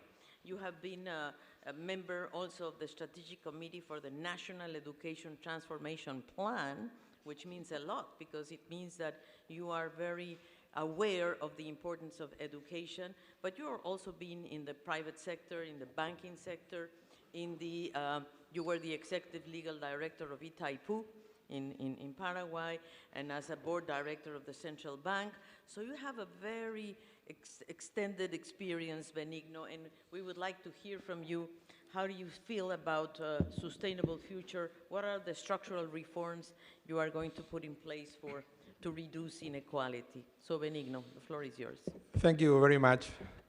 It's a real privilege to share this space of reflection with all of you. When I learned that the overarching theme would be solidarity, I couldn't help to think of how Paraguay, rich indigenous culture, has provided us with principles that underline the importance of both solidarity and sustainability in our everyday life. In this time of social unrest, fueled mostly by high levels of inequality, these principles are imperative to bring us together, to remind us and to focus on what makes us equal and not on our differences.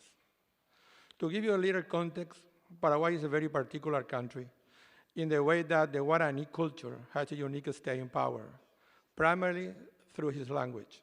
Currently, indigenous people account for less than 5% of the population, yet Guarani, or a mix of Guarani and Spanish, is spoken by close to 90% of the population, and even of every time of level of society. This language is part of our identity as Paraguayans. It brings us together. It is our official language along with the Spanish. The principles from the Guarani culture I would like to share with you today were documented by Bartolomé Melia, a Jesuit priest who dedicated his life to it. One of the principles Melia highlighted on his research was the importance of our Guarani Yopoi, is a Guarani word, which reflects the philosophy of community life, doing and growing up together. It signifies mutual help, or in the word of the day, solidarity. The Guarani explained with Yopoi the working of an economy which was divided in 3 dimensions. The first, yo, which means reciprocity. The second, po, which means hand. And the third, I, which means open. Open hands, open for another in constant collaboration.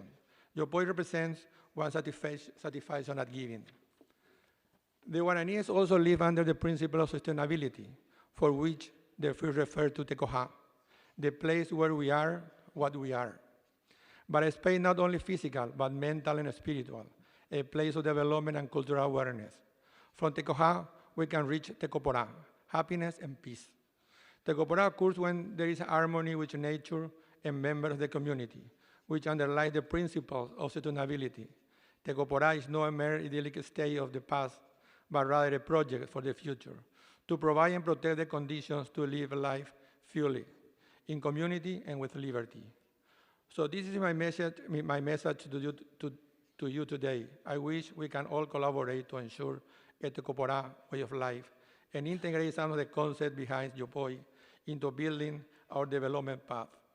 One can see examples toward this direction that are driving countries to rethink development in a more holistic way, beyond traditional economic indicators of progress, such as GDP.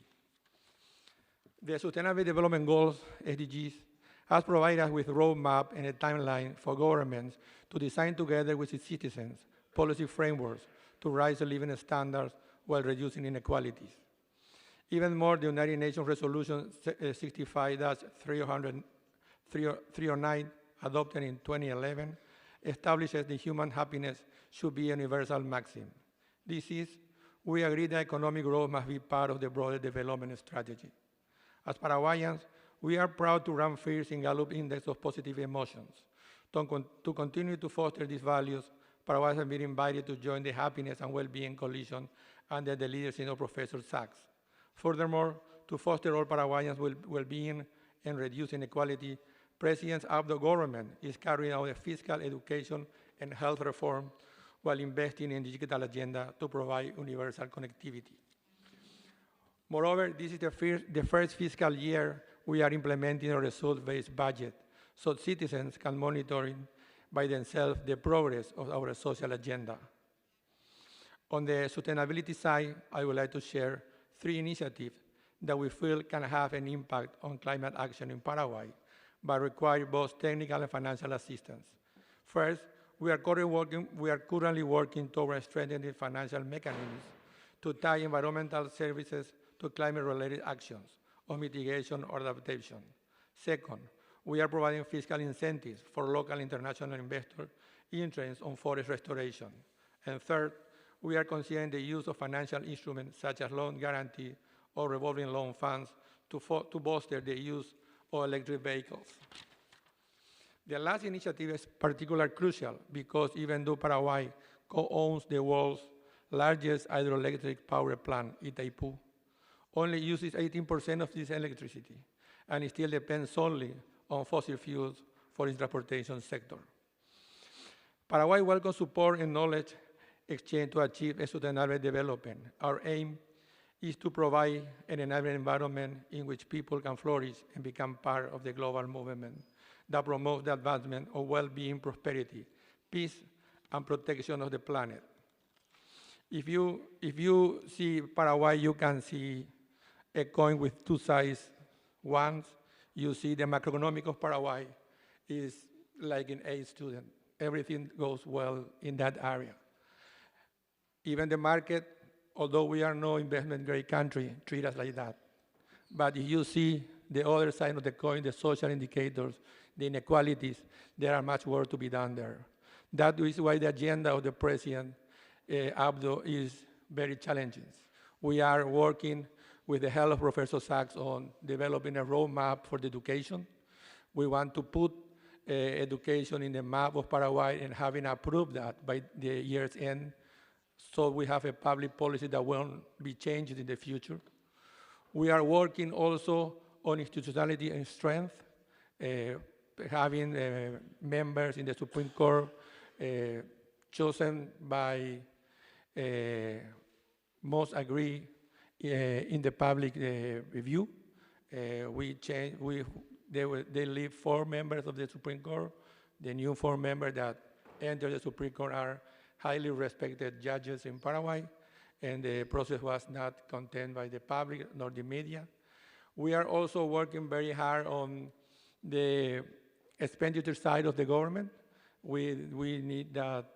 We think that we have to be more efficient in the time that we spend the money we got for the taxpayer. Even though it's more important today than before, because last year we passed a tax reform that will allow us to put more money into education, health, and infrastructure. So with that in mind, I leave you and thank you for the invitation. As the Guarani says, "Awijibe," which is thank you in Guarani. Thank you very much. Thank you so much, Benigno. I think you gave us very concrete topics and themes that you are following, so congratulations for that. Let me turn to Maria Luisa Hayem. As you can see, we are very much behind schedule, so I'm glad that you are keeping the time. So Maria Luisa Hayem, she's the Minister of Finance and Economy of El Salvador, a very close country to our hearts, and we are looking forward to hearing from you.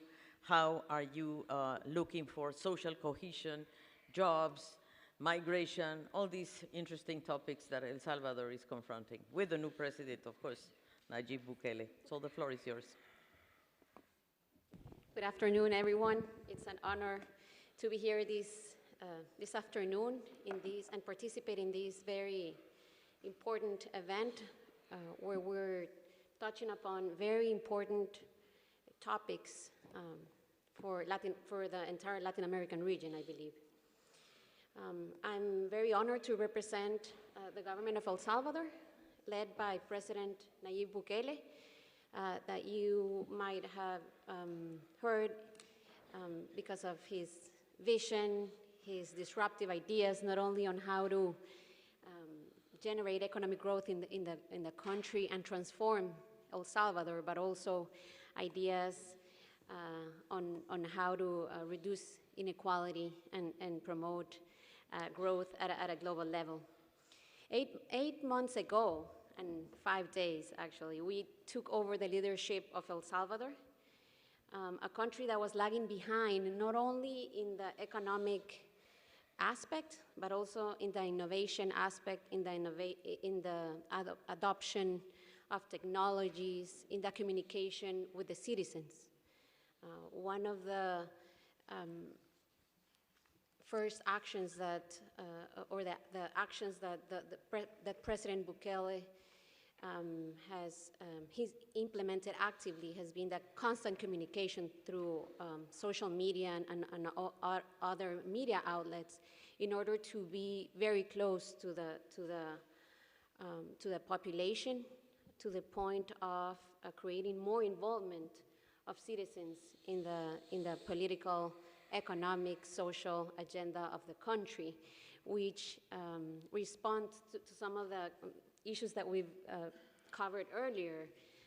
We have this very close communication with our population, and has made President Bukele have more than 90% of the approval of the citizens. So we believe this is a great start.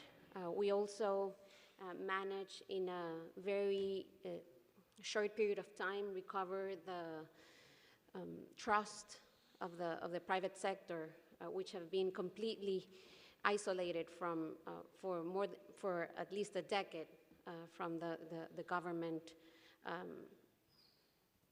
work, or the relationship was not really there. So we found a country, as I mentioned, lagging behind, with an stagnated growth of 2.5% for the past 10 years. We expect to close this year around 2019 with 2.3% growth. Our exports didn't even grow 1% in 2019. We still see 20.8% of our households living in multidimensional poverty. We see also multidimensional inequality, which is something that we're also very committed in closing that gap. So a part of that, we are like many other Latin American countries, we are an indebted country, and we are also facing a global economic growth slowdown that makes things more difficult. A part of that, we are a dollarized economy, which is one of our biggest assets, but at the same time, it reduces our monetary maneuver in order to promote economic growth. Having said that, if we go to the next, sorry, that should be me. Yeah. If we see how we're ranked in international indicators, we are high up there, but not necessarily in the best positions. We're in 91. We're in the 91 position of 190 economies in the Doing Business World Bank Index last year. In the Global Competitiveness Index, 103 of 141 economies. Global Innovation Index, 108 out of 129 economies. So we have a lot to do. We have a big challenge ahead, but it's not everything. It's bad news. As I mentioned earlier, we have the support of the majority of our population. We are a dollarized economy. We have a privileged geographical location with access to the Pacific Ocean that positions us, or it puts us in a place where companies or investors of different countries can see El Salvador as a place where they can establish and become a distribution hub. We have our biggest asset, which is our talent. We have a human resource that's very highly appreciated and valued by international, local investors, an asset, human talent that learns easily, that works hard, and goes the extra mile. So we also have more than 10 free trade agreements that we have signed in the past that cover more than 40 countries. So we have also that path already. We've gone through those negotiations. Now we see it's a time to make sure that we take advantage of these opportunities. So we've also identified sectors with a lot of potential. The tourism is one of the strategic sectors that has been identified as a strategic sector where we can hopefully gain positive results in the short, medium term. The financial sector also very interested in becoming a hub of financial sectors in the region. As I mentioned earlier, a high potential for distribution and logistics services, and sectors like textiles, pharmaceutics, and I'm forgetting the word in English, but some other agro-industrial sectors and agricultural sectors that we believe have a great potential for growth. So in this context, what we're aiming for is to be able to increase our competitiveness that we've lost, unfortunately, in the past decades, to be able to increase our exports, and to increase our local and international investment, because having a very small market, there is 6.5, the population of El Salvador is 6.5 million inhabitants. So we think that by increasing competitiveness, by increasing, therefore, our exports and investment, we're going to be able to generate this growth, which for us is very important. That is a growth that's sustainable and inclusive, which are the topics that we're covering this day. So how are we going to reach to that point where we become competitive again? And we are approaching this in a very comprehensive manner. We're basically putting together a an economic cabinet composed of, I want to say, most of the government institutions who are going to be in the service of the population and this objective, to achieve this objective of economic growth. In this sense, we will be working in creating an ecosystem that enables that increase in trade and that increase in investment. And we have identified several, at least 9 ingredients that should be part of this ecosystem.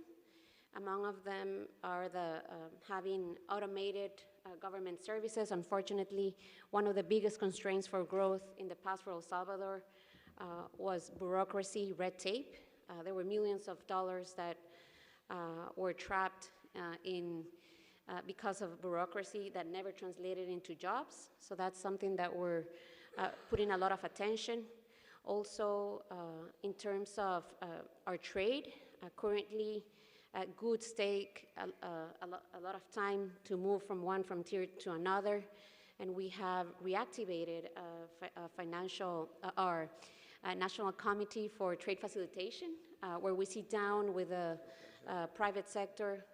We learn from them what are the barriers that there are in terms of trade facilitation, and we're able to put together an agenda of more than 60 actions that we're implementing with the input of the private sector, and which helped us. This whole process of reactivating this committee, resuming the conversation with the private sector, hearing them, and working on these actions was one of the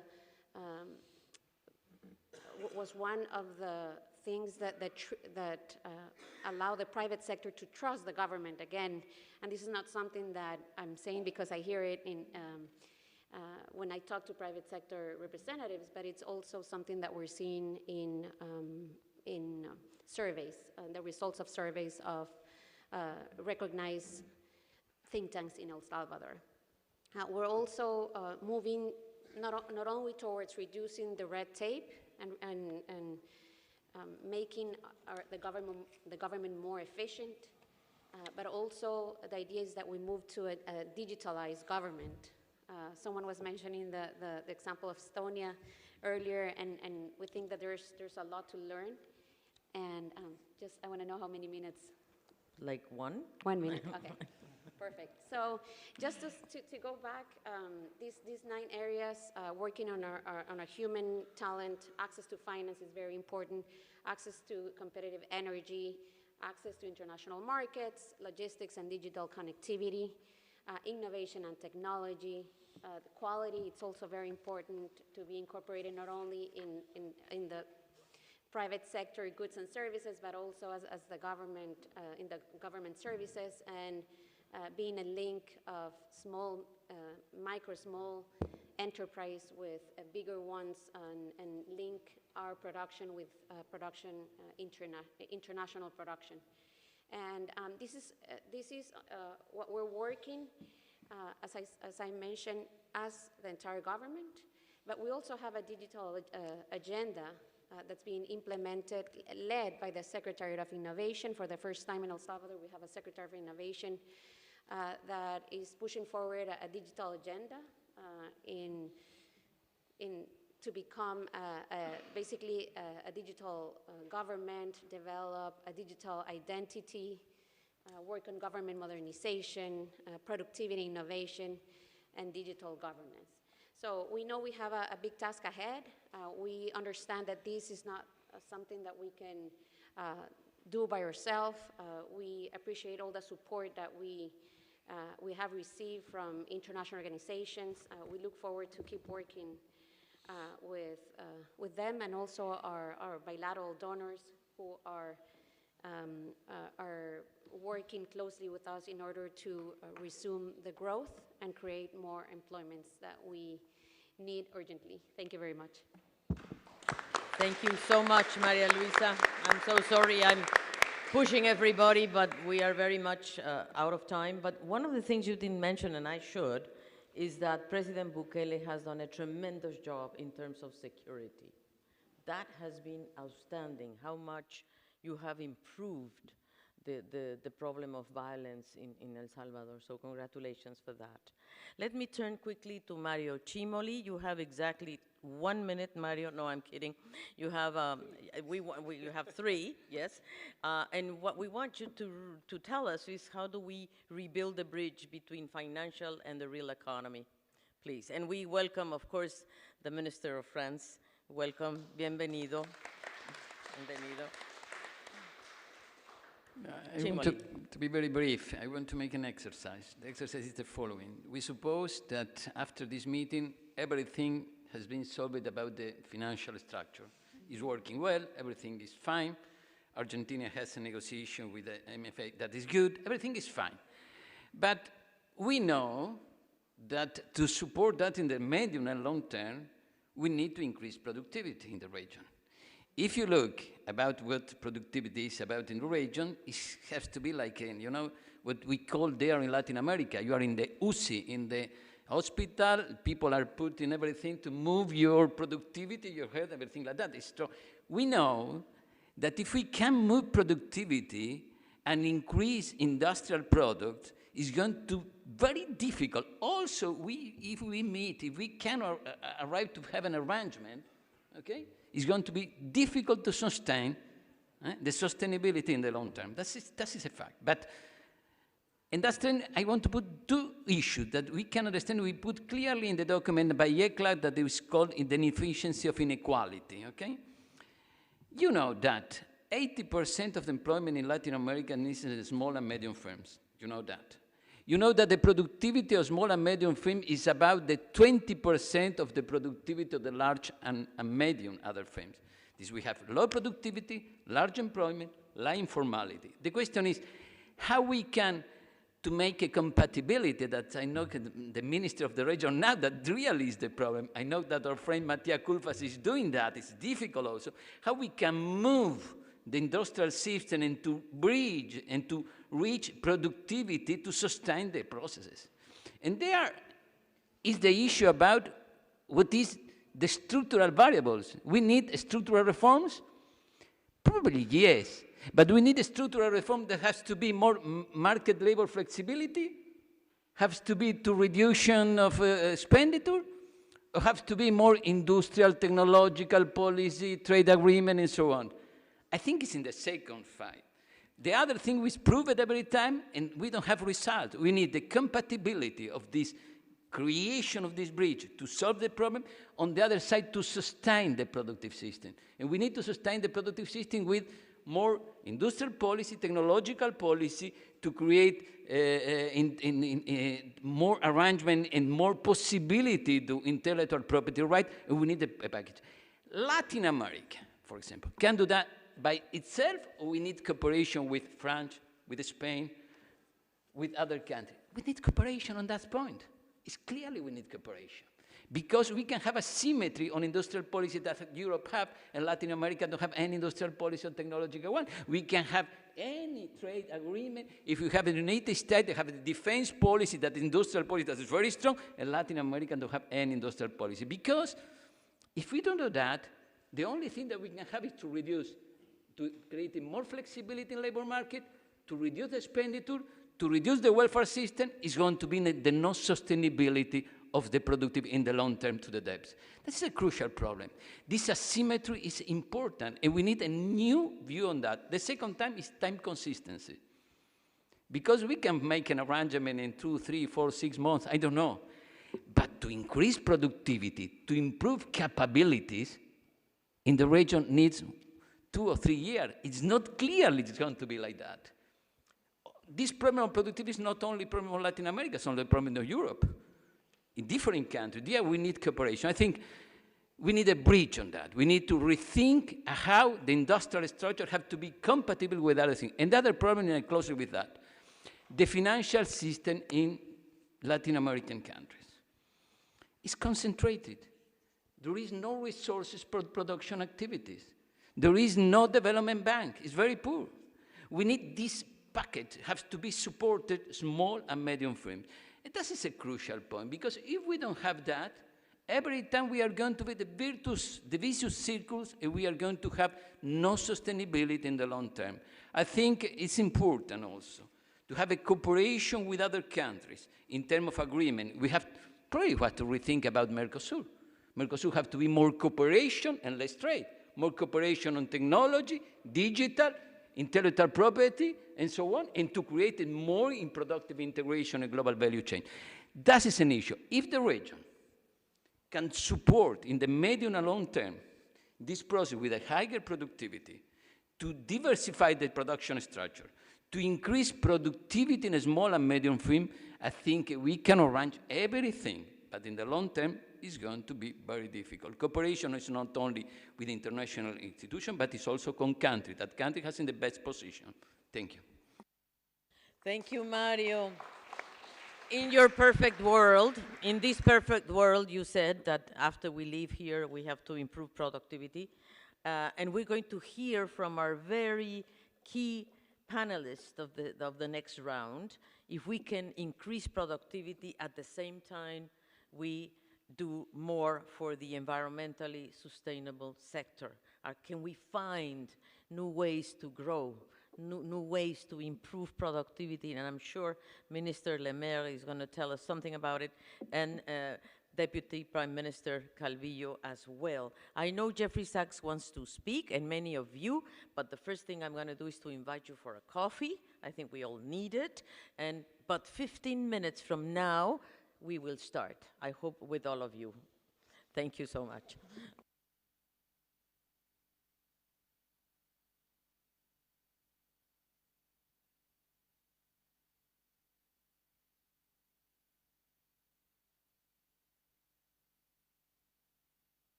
Ladies and gentlemen, we're going to start. This is the last round of panelists we're going to have. Still a long list, so I will count on your support to take us through.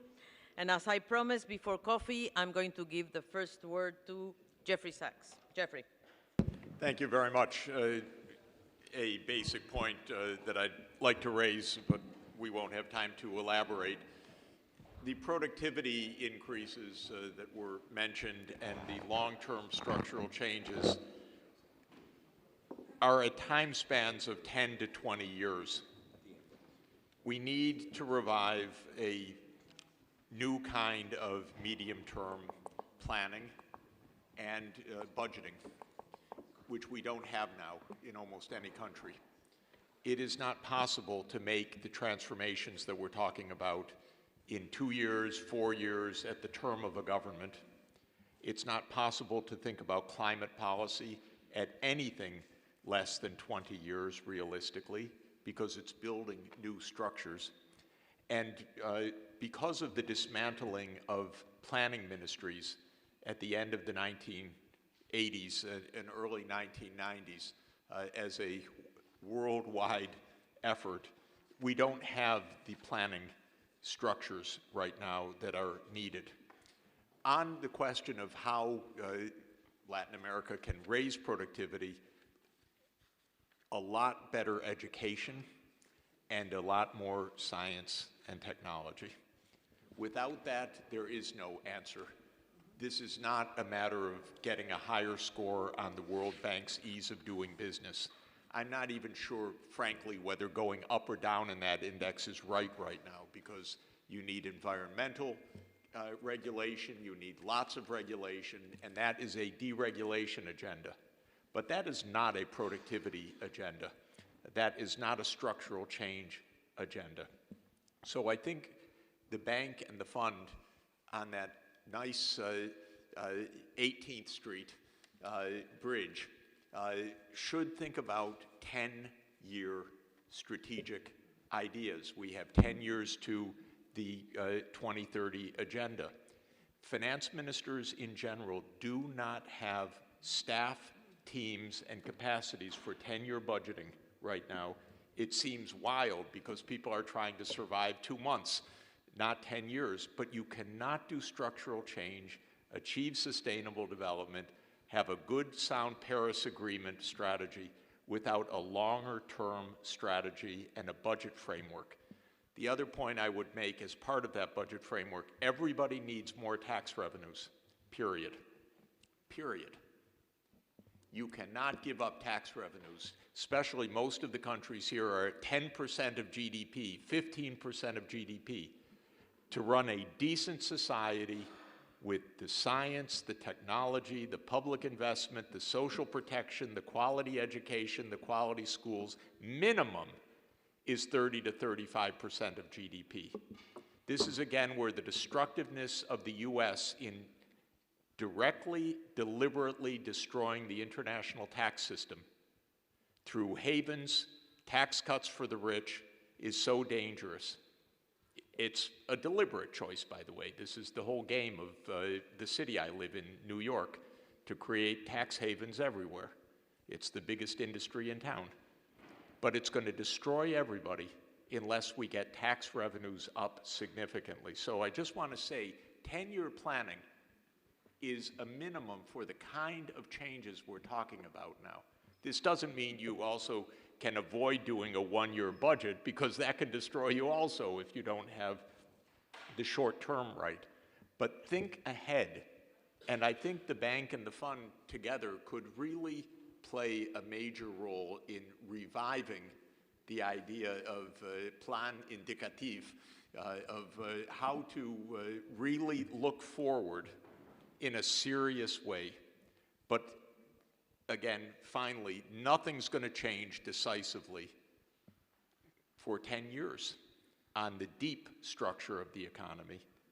And for that, educate your children, get research and development going. There's no substitute in the world for that. Thank you so much, Jeffrey. I think you have raised a very important point, and that is, I have to tell you that in Latin America and the Caribbean, planning is back. There are many, many countries that are building up again the ministries of planning, which is a good news, which belongs to what you're saying of a medium-term planning, which is very important. But the link with the ministers of finance is essential because they are the ones that can really do the job. Now let me turn, and this is a perfect introduction for our next speaker, Nadia Calvino. I think we have the opportunity to have you with us. Thank you so much, Deputy Prime Minister, for being with us today. I know you were making a very important sacrifice as your government is just starting, but we have you here, and you have been, because you are in charge of the economy and the business in Spain, not only that, but you were also Director General for Budget in the European Commission. And now we have the opportunity to hear from you how Europe is going to deal with the Green Deal, which we are all looking forward. And it links with what Jeffrey Sachs is just saying is, how do we plan for the future in the sense that we don't get our structures locked in? What worries me today in Latin America is that we are investing in oil, we are investing in fossil fuels, and that's going to lock our structures, lock in for the next 20 years. So, my dear Prime Minister Nadia, you have the floor.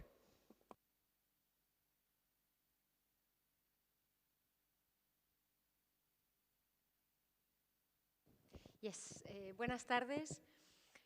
Quería en primer lugar agradecer de todo corazón la amable invitación de Su Excelencia, Monseñor Sánchez Sorondo, a participar, volver aquí a la Casina y participar en esta jornada de la Academia Pontificia de las Ciencias Sociales. Es un placer poder contribuir con la visión de España a una discusión tan necesaria y tan global con tantos colegas y expertos de alto nivel.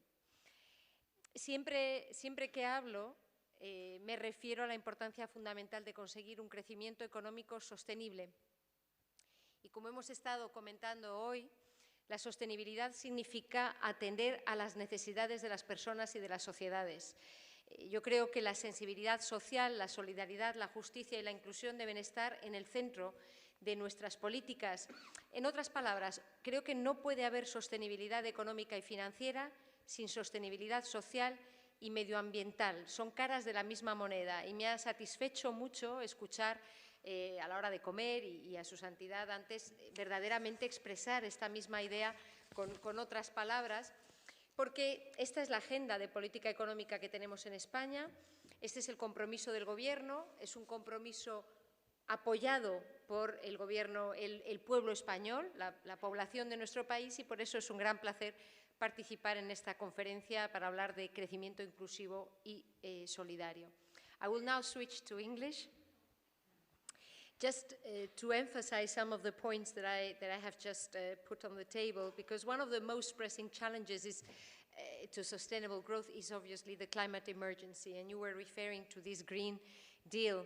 We are every day suffering the impact of global warming. Countries around the table are on the front line of this challenge. Actually, this is also the situation in Spain. I think France also.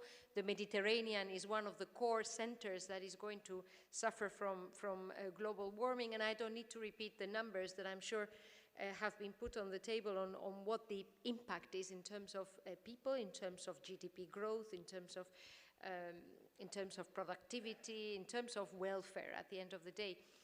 So we fully share this feeling of being in an emergency situation, and we're also sharing the need to act with facts, with actions.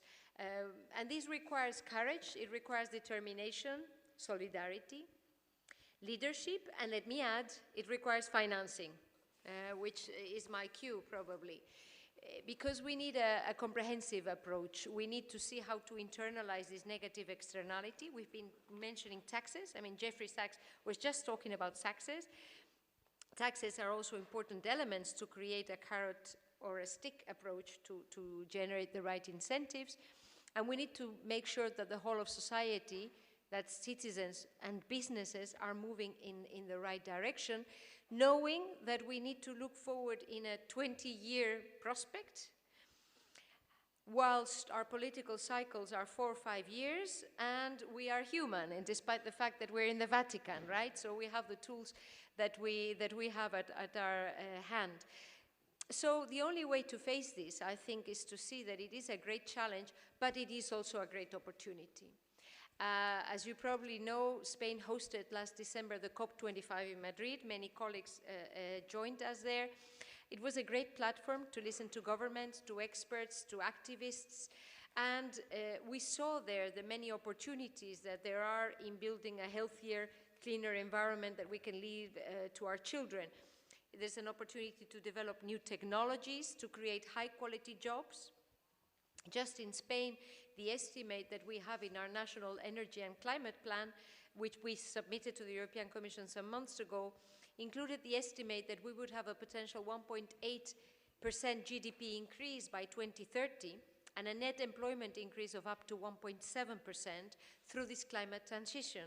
Not to speak, of course, of the savings derived from the improvement in public health, which could translate into a 25% reduction in premature deaths associated to pollution. So these are very tangible numbers, but for that we need large investments. Our estimate is that in Spain only we would need 100 billion euros in the coming 10 years, having to do with energy efficiency, renewable energy, smart networks, connection infrastructures, sustainable tourism, efficient use of land and water, and this involves all productive sectors, the whole of the economy. Obviously, the public sector has a key role to play, but we have to be very clear, this will require the mobilization of large amounts of private investment. The public sector alone cannot cope with these needs.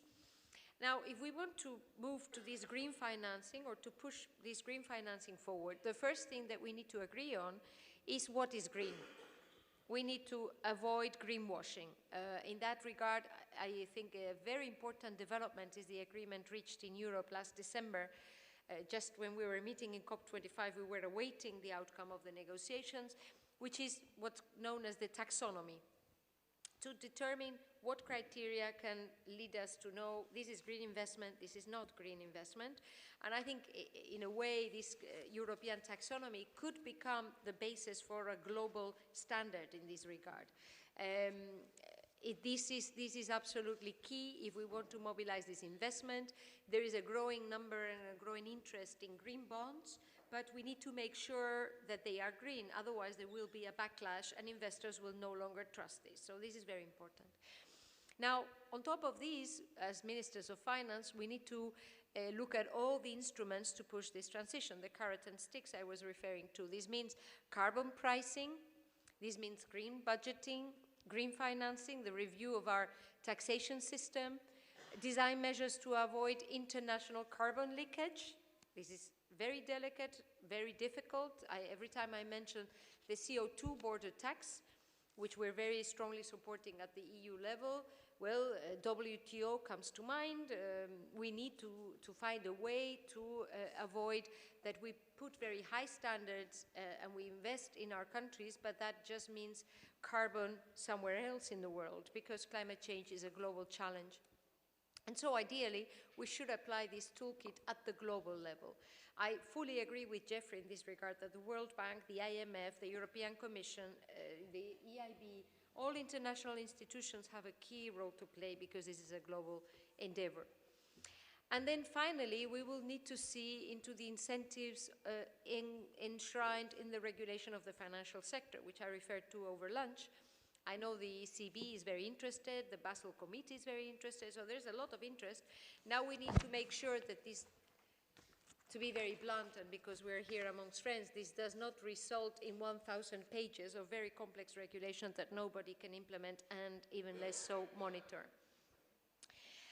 A final very tangible way to mobilize this finance is green bonds. And as I mentioned, in Spain we have already seen a number of private companies, also public companies, and our National Development Bank has issued green bonds with great success. We are planning to issue green bonds this year as the Treasury of the Kingdom of Spain. We want to be based on the taxonomy and to start providing a basis for this green bond market, which I think is a great opportunity also in terms of financing. We are very committed to this agenda. We just have a new government in Spain, which has 2 new vice presidencies, 3 vice presidencies, I should say, new vice presidents. One is for the 2030 agenda, another one on social issues, another one is for digitalization, this is my vice presidency, and then the other one is the ecological transition. So these are our top priorities. This is what the government wants to focus on in the coming years. Our commitment is clear. Now we need to keep acting at national level and in international fora. It's very good that the international agenda with the European Green Deal and with the shared agenda that I see around the table is going in the right direction. It is key because the effects of climate change are more devastating on the poorest countries, on the poorest communities, and so we need to ensure that solidarity at national and at international level is playing in this regard. And so let me close with 2 main principles or 2 main issues that we need to look into if we want to be successful. First, we need to be aware of the time inconsistency. This has been mentioned in the previous panel, talking about budgets. It's even stronger when we talk climate change because the negative effects will be suffered short term, whereas the opportunities and maybe positive effects are mid to long run. This is an issue of intergenerational fairness, but we need to be very mindful of this time inconsistency of the positive and the negative sides of this equation. And the second key element is that the transition needs to be fair. We need to design mechanisms to protect citizens, to protect regions or sectors which are most directly affected so that no one is left behind. Public support is absolutely key, as the Minister Hayem from El Salvador was referring to. I think everybody is very envious of the 90% support. You know, these are policies which are potentially very divisive and which require bringing society with us. Otherwise, there will be a backlash, and this is a very serious risk, I think. And this intergenerational fairness and the need to bring people with us is the second key issue that we need to really be very aware of, because we are fully accountable on the things we propose and we decide. We're accountable to our citizens now, but we're also accountable to our children and to our grandchildren. So it is time to act. We need to do things now if we want to influence the future, to act for the planet, but also to act for ourselves. Let me close on this positive thought, and thank you very much for your attention. Muchas gracias. Thank you very much. It is really so important, and I only want to make one comment, and that is the problem we are facing in Latin America and the Caribbean is that we are emitters of 8% of the greenhouse gases, and of course we have to do our part in mitigation, but we have a clear worry about adaptation. I think adaptation for us and I would say the solutions based on nature-based solutions are also part of what was agreed, for example, in Davos, the 1 trillion trees that will be planted around the world, which is also very important. But the thing is, we feel, sometimes in my region, we do feel that we have an urgent need to have more methodologies, for example, to measure carbon export and imports, how much goods and services are coming into our countries that are carbon intensive. And if you're thinking about this carbon tax in the border, that is something that worries us a lot. You can imagine that because, you know, anyway, this gives me a very good opportunity to introduce the Minister Bruno Le Maire, is the Minister of Finance and Economy of France, and we are very happy to have you with us today, Minister, because of course France, the Paris Agreement, of course, and many of the things that France is, and you were quoted, France was quoted earlier by my colleague minister from Mexico. He was saying that why is France having mobilizations and protests? if you are not so unequal. So that's a question for you. And so, Minister, the floor is yours. And thank you for coming. Thank you. Your Excellency, dear ministers and ladies and gentlemen, thank you for hosting this very timely meeting. If you allow me, I just wanted to broaden a little bit the issue and talk about the question of capitalism and the necessity of fostering a new capitalism. Capitalism now is a living paradox. Capitalism has won, but it has also lost. It has won because capitalism is the leading economic model across the planet. It has brought prosperity everywhere in the world, and it has lifted millions of people out of poverty. Capitalism has won the ideological battle of the 20th century. There was an alternative model and just one, communism, and communism has disappeared. But capitalism could also lose, because capitalism now fails to remove imbalances that are more and more a matter of concern and a matter of anger in many countries. Social imbalances with the rise of inequalities among nations and inside our own nations are something people cannot bear any longer. Environmental imbalances are something people do no longer accept, especially the youngest generation. Our planet is paying the high price for the success of capitalism, but people do not want to pay that price anymore. And what is worse, capitalism no longer stands for hope. It does not mean progress for the man on the street, for his kids, for his future. Such a capitalism as it stands, with so many imbalances, with the risk on our environment, with the climate change, has no future. That's my deep conviction. That's why capitalism needs a revolution, and as soon as possible. And we have three options, I would say, three kinds of revolutions. And you know that in France we are keen on revolutions since 1789. The first option for this new capitalism would be a fake revolution, pretending that we are changing capitalism, but letting it remain the same as before. This is a dead end.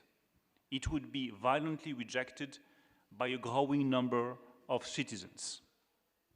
The second option would be a political revolution, seeing another economic model overthrow capitalism, like, for instance, a new kind of communism. This is probably what populist parties hope for, but it would end up in violence, in poverty, and in chaos. Our common responsibility here, and this is especially a responsibility for the finance ministers, is to avoid this. And we should be aware that everywhere in Europe, we have to face now the most rapid rise of populist parties since World War II. The third option, which is to me the good option and the option that is currently defended by President Macron, is a kind of Copernican revolution. We have to understand the flaws of capitalism and to adapt it to the 21st century world. A Copernican revolution in the capitalism could be based on three pillars. The first one, which is a key one, and especially here in the Vatican State, is reducing inequalities. As it is today, capitalism fails to stop inequalities from growing. This is an economic aberration, as Joseph Stiglitz said, and a political danger. I see two types of inequalities we have to address first, and as soon as possible, The first one is to fight excessive wage inequalities. Wage differences between employees and managers are normal, but we can no longer accept that the heads of the largest companies earn 300 to 400 times more than the average salary of their employees. This is outrageous. This is not decent. This is also detrimental to our society as a whole and to the values on which our societies are based, because it negates the very value of work and it feeds social division everywhere in our developed nations. Governments should take the right measures to ensure that people can live decently from their work. And companies also have to play their part by better sharing the value they create and helping their employees to progress in their professional life. That's exactly what we are trying to do now in France. We must also fight gender inequalities, because these inequalities should have disappeared long ago. How can we say that we are developed countries with so much inequalities between women and men when you are looking at the economic situation? Why are women in France and in almost all developed countries still paid 19% less on average than men with similar diploma and equal qualifications? We have to change this, and to change it right now. The second pillar of this Copernican revolution would be to protect our planet, as Nadia just explained. The time when countries could all be running a global race for growth without taking into account the impact of growth on our planet is over. That is precisely what Pope Francis has denounced in the Laudato Si encyclical, and we fully share that point of view. Citizens want to keep their common homes safe for the generations to come. They expect technology to provide solutions to fight against global warming. They want us to take decisions right now, and dramatic decisions, not limited ones. The key question is the kind of solutions we are ready to put on the table to combine the necessity of improving economic productivity, as explained by many in these rooms, and the fight against climate change. And there are solutions. I just want to quote three of them. The first one is, of course, finance. Finance is a key part. We need green finance. We need massive investments to help people change their habits and to invest in green technologies such as energy storage or hydrogen energy. We can rely on the support of this new taxonomy. We can rely on the support of the European Bank for Climate. We can rely on the private banks and the public funding. But we have now, once again, to act as quickly as possible to deliver the necessary funding for the fight against climate change. The second tool is innovation, research, because that's the only way of combining productivity and the fight against climate change. And the third response, of course, is the development of new skills and vocational training, because we need to help people to have access to the new jobs created by the fight against climate change. The third pillar of this Copernican revolution is to restore what capitalism means. We have to address this very difficult issue of the values of capitalism. Profit cannot be the single value on which our economic model is based. That's not enough, and that's not fair. My last remarks would be about the best way of making this Copernican revolution on capitalism happen. I think that one of the key is to clearly redefine the role of states and the role of private companies in the 21st century.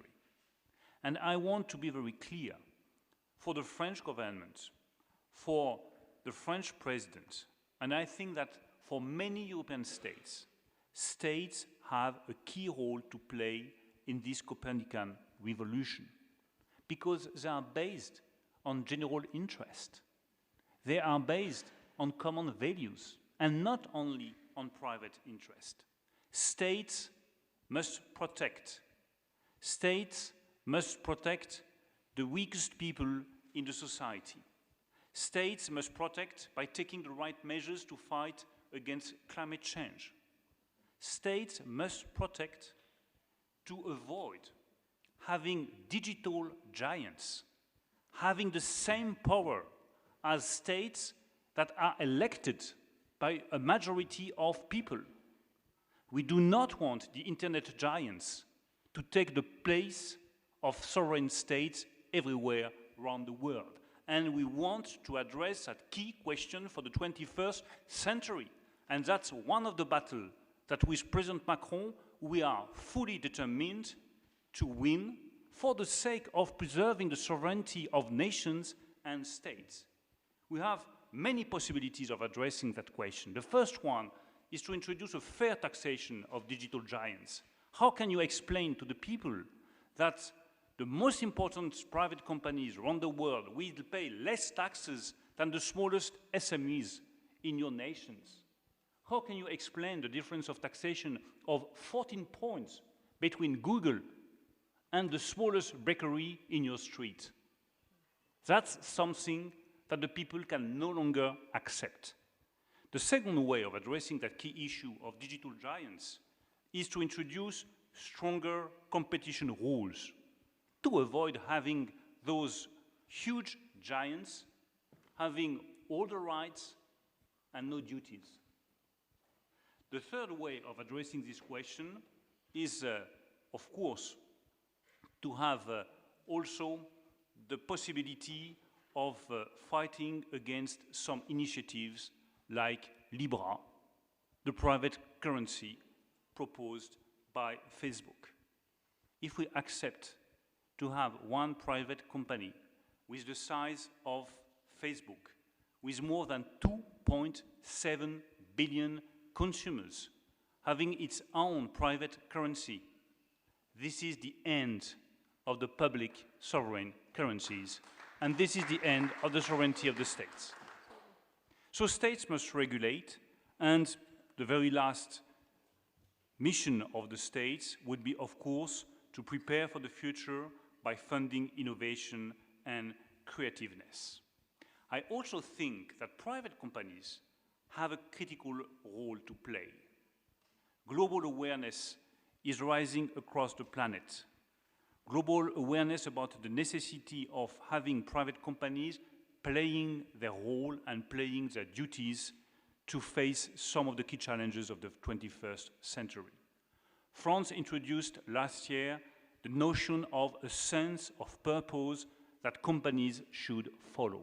I think that's critical to change the role of the private companies in the society and to help them playing a public role, even if they are private societies. So these would be my general remarks about this necessity of funding a new capitalism. Just a very last word. We have to act deeper and quicker if we want to be successful. We are in a race, a political one, in Europe, between populism and decisions from our nations. Either we are able to act deeper and quicker so that people can see a concrete change in their daily life, so that we can restore hope in our democracies, or our democracies will fail and will be replaced by strong regimes, illiberal regimes everywhere in Europe. That's exactly what is at stake for the 21st century, especially within the EU. Never forget that economic questions are always, always political questions. The response to that key challenge for the 21st century depends on all of us. Thank you.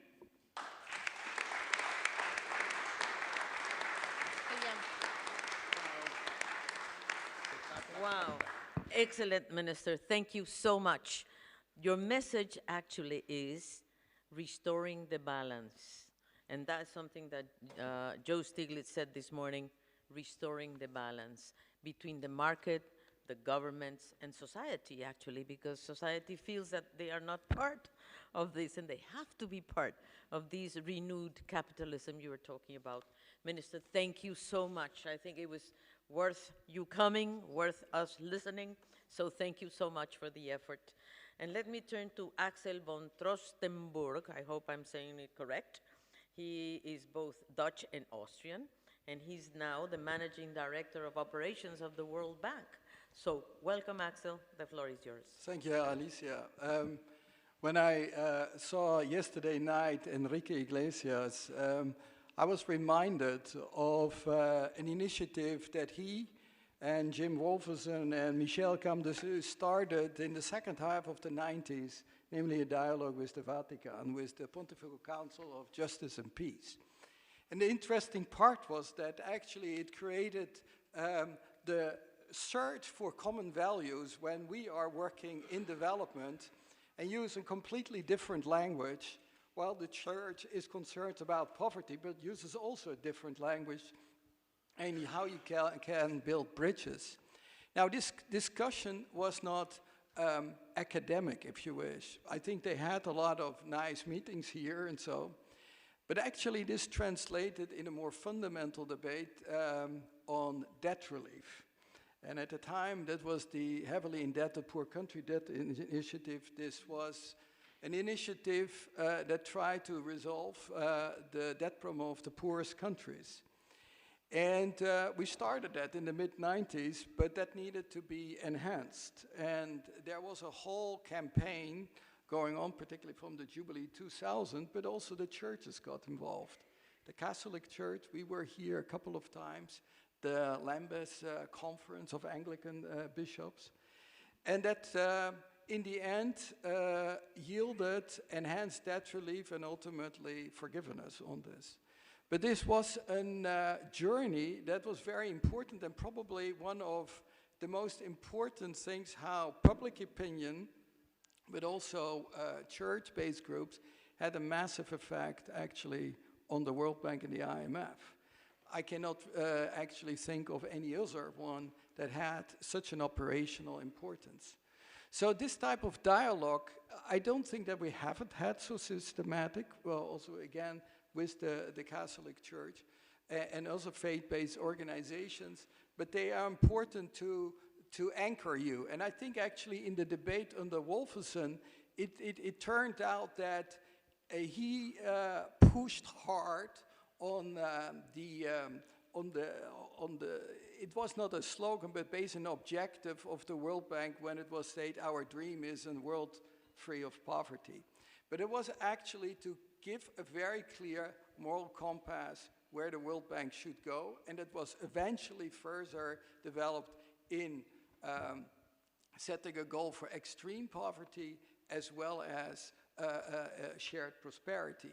And I think it is actually very important when we listened also to the Pope today that it is not only that the poor cannot wait any longer, but there is also a responsibility by all to act and act now. And I think that when we are looking at this discussion, you see actually a very mixed picture. Because also already Kristalina mentioned that the world has been incredibly successful in reducing extreme poverty. And that we haven't seen in history. And if you look in Asia, and I just remind you for a Nobel Prize winner, Gunnar Myrdal, if you read that book, Asian Drama, you would never have said in the 60s that that continent could develop. Yet it turned it around, and China has basically reduced extreme poverty from 90% in 1980 to 2%. So it has been a spectacular success. Yet there has been also all these failures. And I think we haven't mentioned that today, but it is actually Africa is going to be the biggest challenge on extreme poverty. The population will double by 2050. And if you're now looking at about 700 million extreme poor, the vast majority is living in Africa. And if you then make it a bit more complicated, you see with the fragile states that they are falling even further behind. And our estimates are that the majority of extreme poor will live in fragile countries by 2030. And then in the middle-income countries, we see that even with multilateral support, we have not been able to go beyond diagnostics about inequality, exclusion, lack of jobs, and we have been analyzing that forever in Latin America. We haven't been able to move the needle. And I think we need to keep that in mind when we are looking at solidarity and what it means, because solidarity has a cost, and what can the World Bank do to this? I tend to agree with Jeffrey Sachs that about maybe on the planning, we need to think longer term. We have completely abandoned that, and in a sense are caught up by short-term ideas, and they may be politically expedient, but are not always yielding the results that we are all aiming at. And I think we are making some efforts, and I think actually the SDGs, with all their strengths and weaknesses, I happen to believe that actually by having a 2030 agenda is an important one, but because it helps you to focus. And it helps actually, if you compare that with the MDGs, where nobody international community was behind it, including the multilateral development banks, came much later on this, that the SDGs at least are internalized by it, and for example, in the IDA negotiations, this for the Fund for the Poor, was central to target 2030 and to instill a sense of urgency. Now, what does that mean? That urgency, it means that we need to deliver. And what I say was the cost, it cannot come costless. The World Bank will be there in the IDA. We will have now for the next 3 years $82 billion available, but essentially for this decade we will need $300 billion and probably $80–90 billion of grants, because most of these grants will have to go to the fragile states. And this is the big challenge. Is the international community willing to continue to give that money?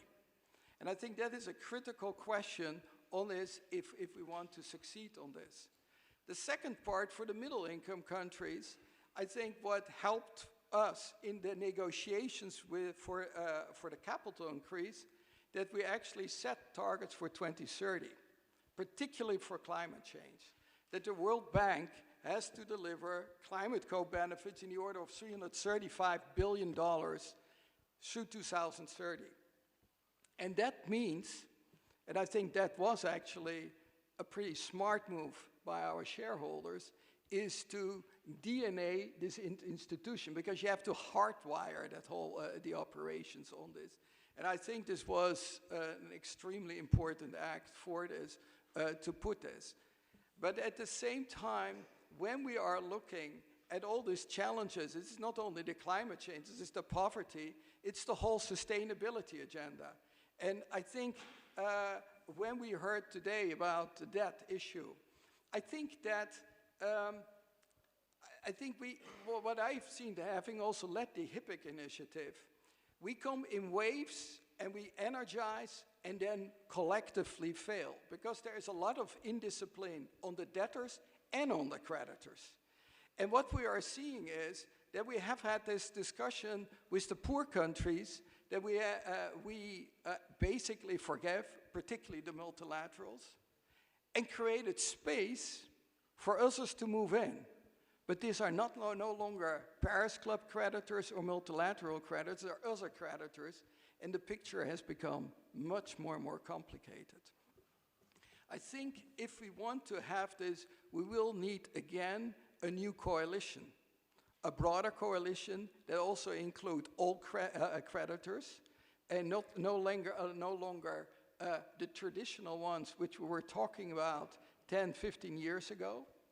The second thing is we need to also see how we can have that support, what you learn, certainly with the HIPIC initiative, you needed broad-based political support. And here, G7 or G20 now.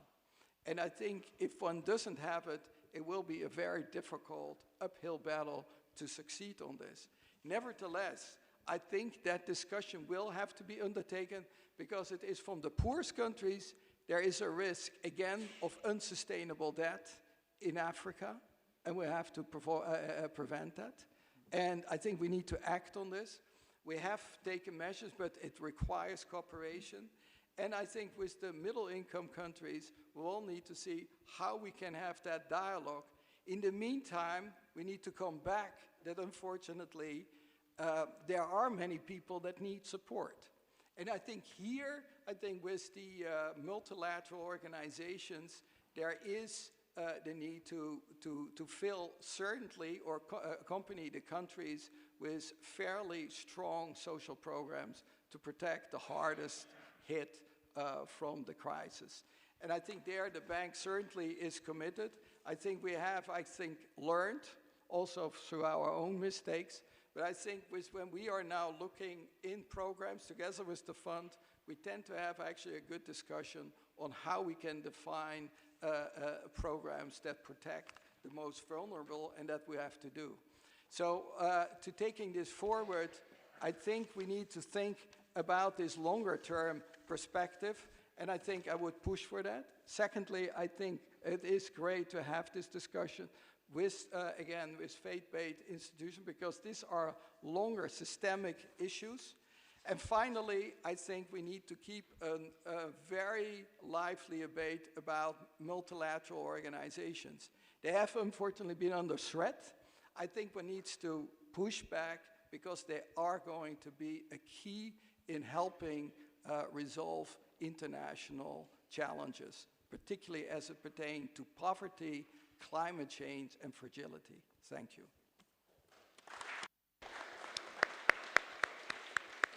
Thank you so much, and also for bringing in the notion of the middle-income countries. I think for this region, we are basically a middle-income region, and we need breathing space, because some multilaterals, like the World Bank, are graduating our countries, and I don't know what graduation means. It's like you end up outside of a cliff, and we need space, breathing space, to make that transition happening, and I think it's very important to have the lessons learned, as you said, from the HIPIC experience that this region also went through in a very painful way. So very, very good. Thank you, Axel. Let me turn to Werner Hoyer. Thank you for being with us, the president of the European Investment Bank. We are looking forward to listening to you, also from a multilateral bank perspective. So, Mr. Hoyer, the floor is yours. Well, thank you very much for inviting the EU Bank to this important event. I just listened to two of my governors and to my colleague from the World Bank, so not very much to add. However, a few things are on my mind which I'd like to get rid of. Ladies and gentlemen, this bank was founded in this very city 63 years ago when the treaties of Rome were signed. They're embedded in the treaties of Rome. The bank then grew in the woods of Luxembourg more or less unnoticed until the financial crisis and the climate crisis that what we have to cope with right now. And now people are realizing that's quite a powerful instrument because the simple size is remarkable, and I think we are a lean institution with a strong impact. Always impact comes before volume at our institution.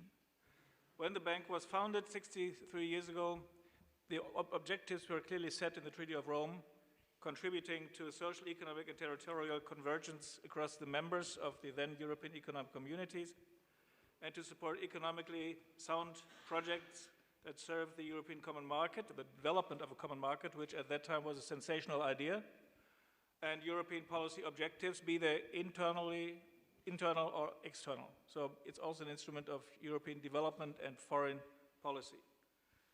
So this project of European unity has been quite successful on a continent which has been war-ridden for centuries and until the middle of the last century. And this has led to an amazing level of peace, freedom, social progress, and impressive stability. But Europe's model of social protection, inclusion, and multilateralism is under threat. We have heard that already several times. We have seen a renationalization of interest in Europe that has reflected the wave of rising populism globally. The most obvious casualty of this trend has been the recent tragic exit of the United Kingdom from the European Union, by the way. But what I wish to highlight is something less obvious. It's how renationalization and repolarization whittle away at the power of common action and at the EU promise of solidarity to the detriment of the poor and middle classes. That hurts Europe and our partners outside. Well, for the EU, this past year was a year of new beginnings. We have a new European Commission, new Parliament, new composition of the European Council, and a pan-European commitment to fight climate change. At the EIB Group, we have listened to the calls from our political leaders, in particular President Emmanuel Macron and others, and to the new head of the European Commission, Ursula von der Leyen, to step up our climate role and ambition. And only then people found out that we are the climate bank already for the last 25 years, because we are by far the biggest lender on climate projects for the last quarter of a century.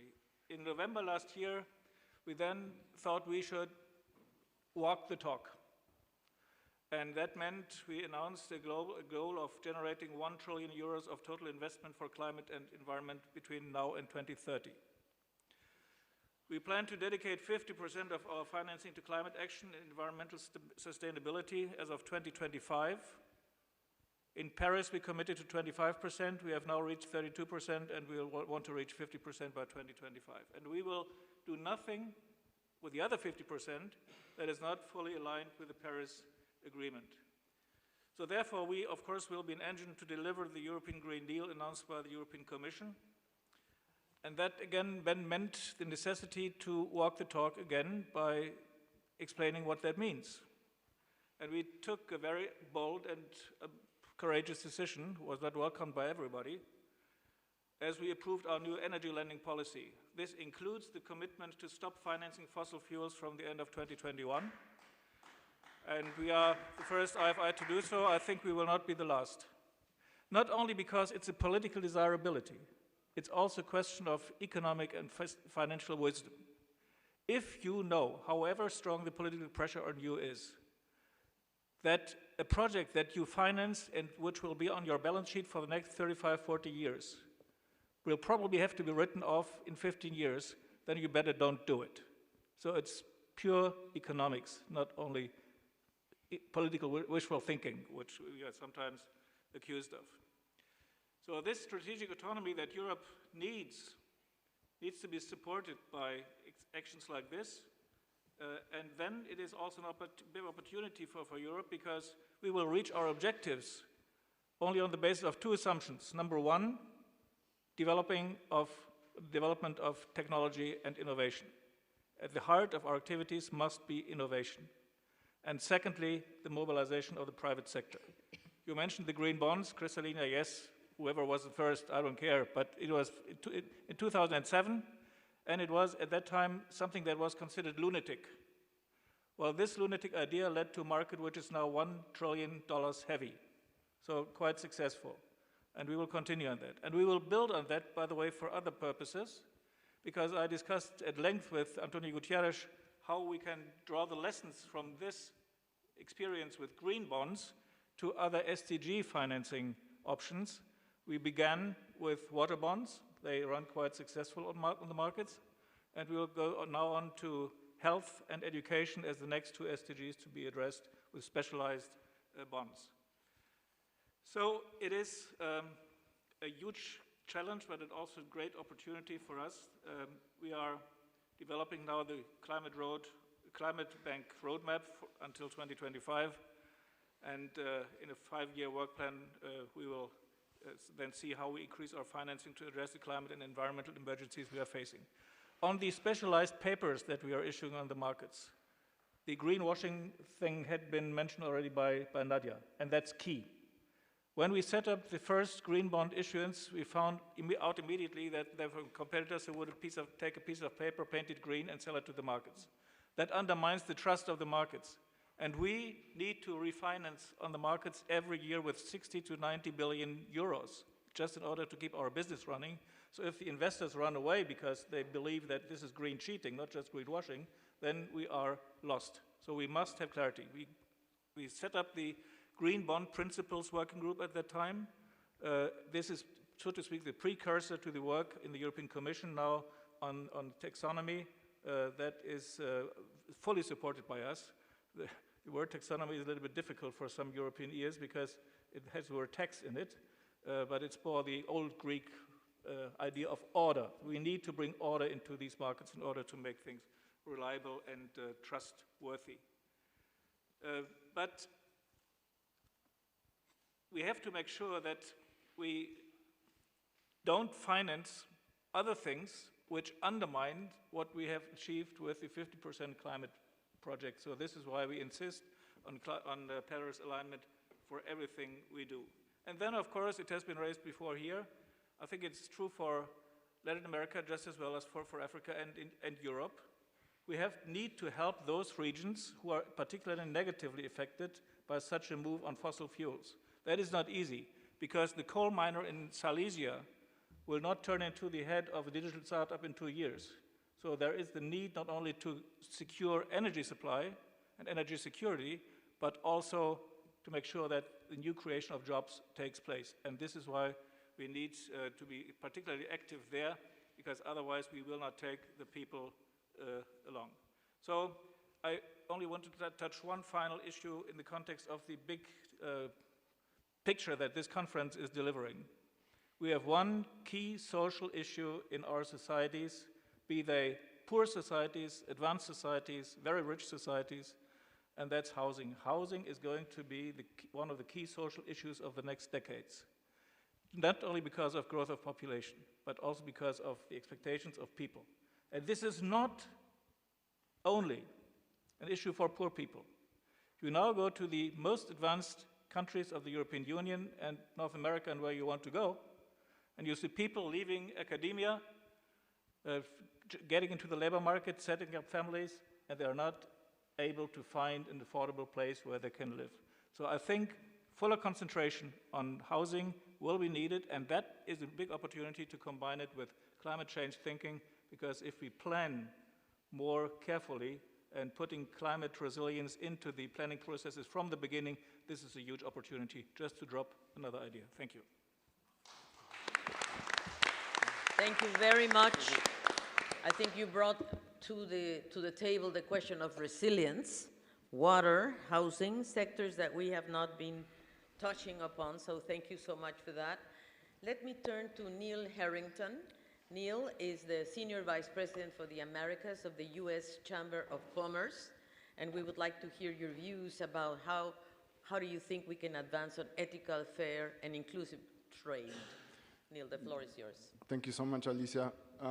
Primero unas palabras de agradecimiento en español a nuestros organizadores para su gran labor. Antes que nada, Su Excelencia Sánchez Orondo, le agradecemos mucho su labor, toda la colaboración de la Academia, y yo creo que después de haber escuchado las palabras de su santidad, creo que todos nosotros coincidimos en el hecho de que no hay una entidad con más credibilidad para avanzar este diálogo que la Iglesia. Una palabra también de agradecimiento al gobierno argentino del presidente Fernández. Ustedes han hecho, Gustavo, y Martín y todos los demás han hecho un gran labor para organizar este foro y tienen nuestro agradecimiento profundo. También a los ministros y ministras de mi región, con las cuales nosotros tenemos tantos vínculos y colaboración, pues estamos sumamente agradecidos y no contamos con un objetivo más importante que el apoyo de los objetivos de crecimiento tan importantes que ustedes tienen para sus propios pueblos. I come here with obviously I'm very clear-eyed about what I represent in this room. I want to say that obviously I've been listening very intently, I think, to the words about the private sector all day. I've heard a lot of very valid concerns, and I'm also under no illusions that I'm going to allay those concerns necessarily with what I'm going to say. But I'm grateful for the opportunity, because I think this is where the dialogue starts. It starts with getting all stakeholders in the room. It starts with assuring that those entities that are responsible for growth are at the table and contributing constructively to this. I have the privilege of overseeing the Association of American Chambers of Commerce of Latin America and the Caribbean, ACLA as it's known by its symbols. It's a 53-year-old network of AmChams across 23 countries in the region, whose 20,000 members account for more than 80% of US investment in the region. Imperative to me in my brief comments today is that I effectively convey two core messages: the extent to which the US business community is embracing its role in addressing the topics at hand, and the priority we place on partnering with all stakeholders to advance solutions to the vexing challenges we jointly confront in the areas of inclusion, innovation, and integration. It's the inclusion component of today's discussion where I'm focusing the balance of my remarks, out of the belief that spurring enhanced social and socioeconomic participation in the global economy is the first and most important step in improving global living standards and eradicating poverty. It's important to acknowledge up front the fervent belief of the US Chamber that capitalism, free markets, and free trade have done more than any other approach to advance the human condition. What makes free enterprise successful and unique are the values that drive it: freedom, responsibility, individual initiative, and recognition of the inherent worth and dignity of every individual. No other system allows individuals to achieve that dignity through their own initiative and hard work. We are clear-eyed about the fact that many don't share this perspective, and we're committed to intently listening to, considering, and acting upon their points of view. We also must be honest with ourselves that capitalism and free enterprise possess numerous inherent flaws and shortcomings, which many have eloquently outlined today. We need no other reminder than the wreckage of the 2008 financial crisis and the uneven and unequal recovery that's ensued to underscore this point. It's why the Chamber joined the first meeting of the Inclusive Capitalism Coalition to address the insufficient economic inclusion and integration that helped trigger the crisis and its aftermath. Last year, we joined an innovative new initiative titled Business for Inclusive Growth, as I understand it, endorsed and supported by Minister Le Maire and President Macron. Just yesterday, the top business associations of the B7, the business component of the G7, met at the US Chamber in Washington to consider how best to deploy this plan and others like it in pursuit of inclusive and meaningful growth. Skepticism about business's intent towards these efforts is warranted. Our burden of proof is high. And that's why I submit that we have nothing short of a moral obligation to bring reasonable solutions to the table.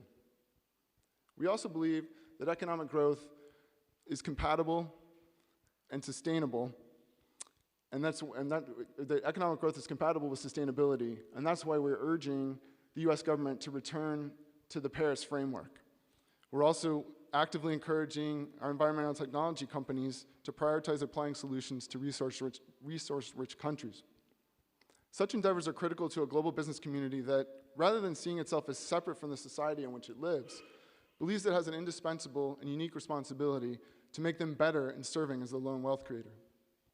Empowering as many people from as many backgrounds, skill sets, and perspectives as possible is the key catalyst of an inclusive growth that expands the proverbial pie of economic wealth and spurs a virtuous cycle of societal prosperity. What the business community asks of policymakers and academia is that, rather than be deemed as an adversary, we be welcomed as a partner in this quest.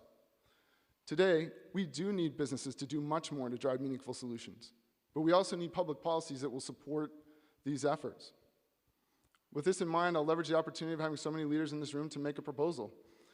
We've observed with great frustration that despite tremendous innovations in food systems, millions around the globe suffer from malnutrition, in part because a third of all food gets wasted on its way from farm to fork. We're working with our members in the space to bring fruition urgently needed ideas on transformation of food systems, but much more can be done by ensuring that these innovators are partnering closely with difference-making institutions like the World Bank and the Food and Agricultural Organization of the UN, also represented here today. I want to take a minute to flag some of the specific things we are doing to prioritize inclusion in trade and business before concluding by detailing how we're addressing what we deem to be its greatest threat. The Chamber has staunchly supported high-standard free trade agreements because in addition to improving market access for business and lowering costs for consumers, they contribute to strengthening rule of law by requiring our partners to provide a transparent and predictable legal framework. We vehemently oppose tariffs levied by the US because their imposition as subsequent retaliation amount to attacks borne by our country's businesses and its most vulnerable consumers. We actively oppose unilateral sanctions, given the devastating and unintended consequences they bring to those we most want to empower, such as the long-suffering people of Venezuela and the nascent Cuban private sector. Beyond trade, our member companies are pioneering financial inclusion solutions that provide access and credit to the previously unbanked. We're also supporting legislation to enhance diversity of corporate boards, not just because it's the right thing to do, but because there's overwhelming evidence that greater diversity on corporate boards translates to more viewpoints and a deeper understanding of customers, employees, and communities. And we are actively advancing women's empowerment initiatives, again, not because it's the correct approach, and I'm glad to hear so many talking about it today, but because multiple studies demonstrate that women possess superior leadership skills. I need look no further than my own household for proof of that. As mentioned, I'll conclude by highlighting what we deem to be the biggest impediment to enhancing global economic inclusion: lack of adherence to rule of law. After all, corruption and poor governance constitute the antithesis of inclusion. They do nothing but serve to reinforce a status quo of economic inequality. Our American chambers became actively involved in efforts to bolster rule of law a decade ago, after hearing in annual surveys of ACLA AmChams that poor governance was the most significant impediment to doing business in our region. And make no mistake, a first step in the process was one of recognition of the private sector's complicity in degradation of the rule of law. What started as an exercise assessing the business climate in 10 countries in the Americas has evolved into an effort which now tracks 90 global markets. That's because examples of deficiency in governance and adherence to rule of law can be found anywhere, including in my own country. Key to our efforts has been the publication of a biannual dashboard that aggregates results of publicly available studies to isolate those variables most pertinent to doing business. At the crux of this measurement is how a given market fares in 5 key areas: transparency, predictability, stability, accountability, and due process. Where these factors are present, investment thrives, economies grow, jobs are created, and prosperity follows. Where they are absent, corruption thrives, informality reigns, investment dollars flee, and tax revenues plummet. What's abundantly clear is that all of our collective efforts simply haven't been enough. The Odebrecht scandal that touched 11 countries that Jose Antonio was talking about is a stark reminder, 11 countries in our region, is a stark reminder to all of us that our work to stamp out the scourge of corruption and poor governance is only beginning. If there's a silver lining, it's that the sheer size and audacity of the scandal make it impossible for our region to continue to turn a blind eye to a decades-long problem. Indeed, every crisis breeds opportunity, and we use the occasion of the 2018 Summit of the Americas in Lima to make meaningful private sector commitments directly to gathered heads of state. Together with our longtime partners at the Inter-American Development Bank and major hemispheric business associations, we pledge to promote transparency and integrity in business dealings throughout the region through measures including adoption of comprehensive corporate codes of conduct and regional implementation of best practices in public procurement and PPPs. Much work has been done in the interim to implement these and other growth-oriented measures put forward in Lima, and since many of you around the room are IDB governors, I'll hope to see you at the March annual meeting in Barranquilla, where we will be sharing an update on next steps. Once again, it's been my great privilege to participate in today's workshop, and I take with me much more in the way of learnings than I could have ever contributed. I reiterate the U.S. business community's commitment to work with all stakeholders towards expanding economic inclusion, and I look forward to our next steps together. Thank you. Thank you. Thank you so much, Neil. Indeed, we appreciate your contribution, and of course, bringing in also the topic of malnutrition. We are in the capital of agriculture in Rome, yes, exactly. So definitely this has to be a very important topic in the agenda. Let me turn to Dante Mossi, President of el Banco Centroamericano de Integración Económica, to talk about sustainable finance, resilient infrastructure. You have a big challenge in the Central American region, so Dante, the floor is yours. Thank you. Being the last, not being the least, let me tell you, I'm a regional bank that I work in Central America. My main beneficiary countries are from southern Mexico all the way to northern Colombia and DDR and Cuba. So with that said, let me tell you that my region is actually exposed to heat waves, droughts, fires, hurricanes, and floods, and they are becoming more frequent and more intense. Despite that, I mean, this region only produces 0.5% of the carbon emissions, and yet we suffer a lot by the actions of others. Particularly, Honduras is the second highest exposed country to climate change, and Nicaragua the sixth most affected country. So that tells you how bad it is for my region. In top of that, these countries have, I mean, even though they're being successful, there are corridors in which poor people live, and they are exposed to, particularly to heavy droughts, and when it rains, to floods.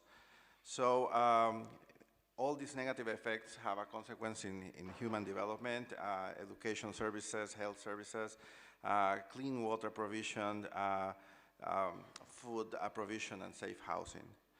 So, you know, providing for a livelihood for this group of people is really one of the more direct consequences of climate change. I mean, climate change in Central America has a face, and it's called the dry corridor. So rivers actually become very bone dry during the summer, and during the winter time, they actually flood. So as a consequence of this phenomenon, we have waves of migrants moving north to Mexico and the US, looking for better opportunities for a livelihood. So, you know, the region doesn't produce oil, which is, in a way, is a blessing, because mostly lives from natural resources, and but yet deforestation and the lack of water is also affecting the region. And so one of the challenges in the region on top of this is that the investments that are being made mostly focus on mitigation and not adaptation, as Alicia mentioned before. We have been working with the Green Climate Fund, but during the last 5 years, just to give you an idea, we received 2.8% of the total financing from the Green Climate Fund. So what has been the challenge of the region? How do we actually help ourselves to actually fix this problem and start working on adaptation? So for many of you, probably you don't know this bank, but this bank was created 60 years ago, so this is our 60-year anniversary. And we actually look for partners, so I'm so glad I have most of my governors here, Spain, Mexico, and also friends like in France, Germany, and Korea, and the Republic of China and Taiwan, that have been, you know, helping this bank grow for the last 60 years.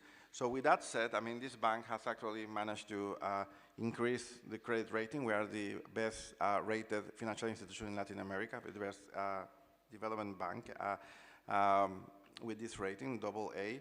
And we are actually looking to do things differently. I mean, I really love the title of this conference, which is, you know, exactly what we do: integration, innovation, and inclusion.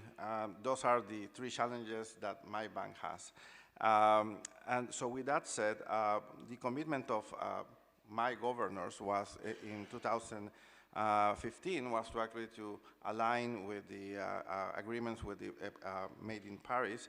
And also, when I arrived 2 years ago, we actually, you know, imitated some of my peers in refusing to finance anything to do with coal. And we made the commitment to finance only green energy. And so we actually are the largest financier of dams, thermal plants, and solar and wind energy plants in the region. And in this innovation, I mean, we are actually really looking to work with countries to a full decarbonization agenda in the region. So with that said, we are actually innovating. So we went out to the market and sold the first green bond ever.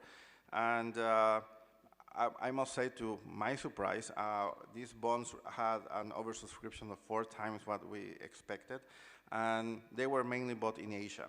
so reflecting our strong, links that we have with Asia, and 20% from Europe. So again, my extra-regional members actually are a strength that actually we appreciate heavily. Also, learning from my peers, we are actually working in this agenda, how do we break from this cycle? And, when we talk about climate change and the consumption of carbon, one of the sectors that is most heavily participating in this is transport. And so I was chatting with Axel, which I know from his work in Argentina and some other countries, and I said the difference I have working at the World Bank now at CAVE is that I get to actually, lead the institution into financing these innovative schemes that are not innovations. I mean, Paraguay has done it. They have moved to cleaner fuels. So with the help of France, in particular, and Germany, we're moving towards moving the fleet, the public fleet, from diesel to fully electric transport to really delink the economy from oil prices and consuming oil. So we are financing electric trains, and believe me, I mean, I didn't know that we were that interesting of a market that when my countries announced that they will finance an electric train, we had a lot of pushback from countries that wanted to say, oh no, use diesel engines, they are cheaper and better for you. So, I mean, from all over the world, let me tell you. And so that tells you that the region is very committed, and we are really willing to innovate, but innovate in the sense that these are technologies that always have been in the market, but somehow they have been kind of considered like too advanced from to be implemented in my countries. So just wanted to say, because I know I'm the last in the list, that we are very grateful for being here and having the support of this wider community. I really look forward to work with all my peers in the blue economy to make sure our Caribbean Sea is actually a job-generating machine that actually is sustainable, a source of tourism, a source of food for many people, but also working with other partners in other innovative technologies, how to trade with food in the Caribbean. They're all these islands are actually importers, net importers of food. And most of their food, I mean, in Cuba, if you've ever been there, comes from Russia and China. It doesn't look fresh, I mean, when you taste it. So it's really amazing how this part of the world is so much affected by climate change, yet, there's a lot of speech, but very little action. So in a way, I really appreciate the time to actually highlight the region and highlight the efforts that my institution is doing. And I really look forward to work together with you. One of the things, probably last thing, the proportion of financing from this institution in Central America is basically about the amount of the IDB and the World Bank together. So it's very relevant and becoming larger, thanks to new partners that are joining the CAVE. And this is because of the credibility on these investments that have been there since about 20 years ago. So, so thank you, and I do appreciate the opportunity. Thank you so much. And Dante, I want to thank you indeed, because also you're doing a big effort to make migration an option. And you're participating very actively in the development projects of the northern countries of Central America, and I think that's very crucial, and thank you for that, Dante. Let me tell you what we're going to do. We have 3 interventions from the floor, 3 or 4, and then I would like to ask Joseph Stiglitz, of course, Kristalina Georgieva first, Joseph Stiglitz, Jeffrey Sachs, and of course, Monsignor Marcelo Sanchez to close. But first of all, I have a special request from Ambassador José Luis Álvarez, because the Minister of Ecuador, Richard Martinez, sent a brief message, and I hope the ambassador is still in the room. Yes, you are.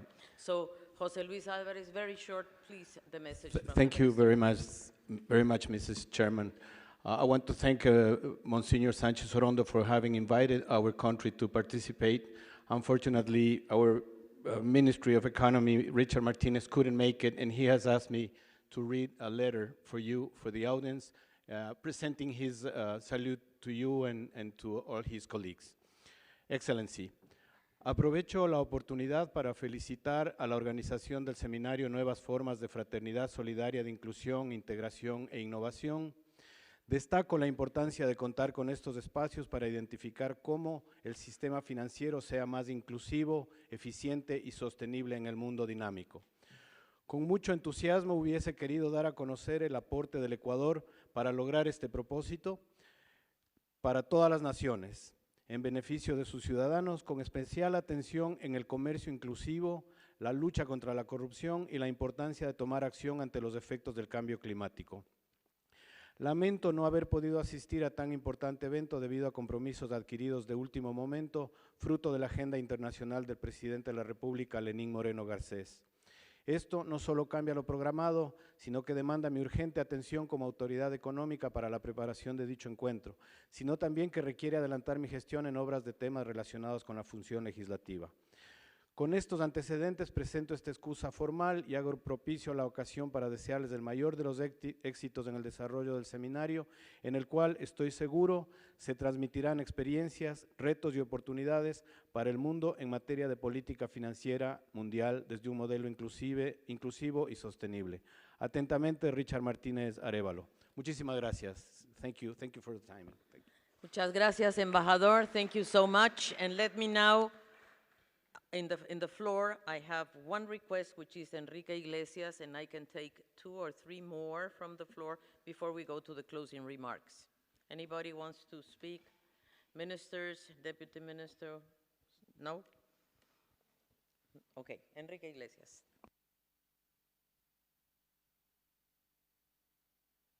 Giving me the floor. I would like to thank very much the Monsignors and the president of this academy, Monsignor Sanchez-Orondo, also the president of the Academy of Science, Monsignor Stefano Samagni, particularly Gustavo Vélez for the big effort to put this wonderful meeting today. We had really the privilege to have with us the Holy Father, and also to listen very important contributions by the ministers of the region of Latin America, by the ministers of France and Spain, and also by the financial institutions. I would like very much to thank the managing director of the IMF, Cristalina, for her presentation, and the 2 major speeches that gave a lot of promotion to our discussion by Stiglitz and Sachs. I think that there has been a lot of messages and a lot of common points in these discussions today. We had the major challenges. We all agree to see equity as one major objective, poverty, climate, things which really put together the major challenges we have ahead of us. Really, what really impresses me is that all these things really put together what the Minister of France said. There is a challenge to a new type of capitalism centered in social objectives, climate change, and all these kind of things which make our future extremely challenging. But there is one point in which I would like to stress before ending this meeting, which I think probably will deserve future analysis. We are in a real epochal change. It's more than a crisis I used to have in the last 70 years. The impression I have really is that we are left in behind.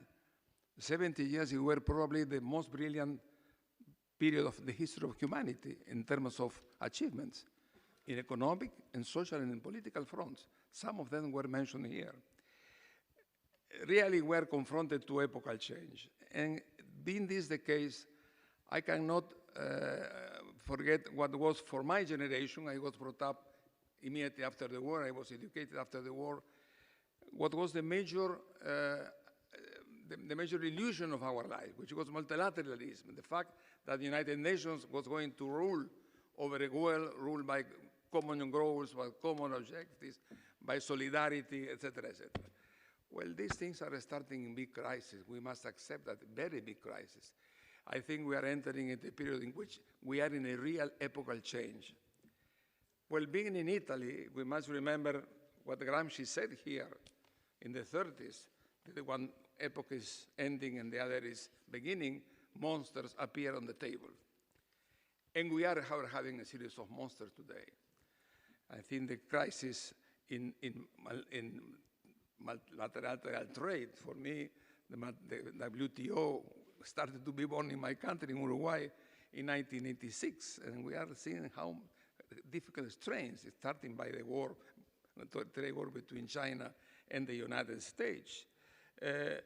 We see also the crisis in the Security Council. Things are happening in the world without really the United Nations being able to put a real input, making the solution as we dreamed after the war. We're looking to the things happening now anew, these novel global issues in the big technological enterprises trying to have their own power in political affairs. So altogether, I think we are entering into a period of change. My impression is that in this situation, probably something that should be kept in mind is to discuss these issues. Because really, in a way, this epochal change, we must remember what had been the last 70 years in the world. What happened what happened during the 1915 to 1945. This was an epochal change too. We don't expect to have this kind of turmoil, but it's enough to remember what were the difficulties we had. So my impression is just an invitation, what this brilliant meeting we had today, could we probably look into the future and put this idea, are we really making epochal change? If this is the case, what are the challenges? How we can put alive into that change the major values that are very much in this place where we are now, and how we can really look ahead in terms of preserving in those changes the need to have really values up in the list of our commitments to the future. That's all. Thank you so much, Enrique. I think you sum up a lot of the things we discussed today. I don't know if anybody else would like to say something. Otherwise, I will turn to Kristalina Georgieva for your comments, please. We have advanced quite with time, so I would strive to be very short. First, I take from here a remarkable consistency in views that are being expressed. From the very beginning with Joe Stiglitz's intervention through the day, Bruno Le Maire wasn't here in the morning, but what you were talking about is very consistent with what, broadly speaking, the tone and the substance of the discussion here has been.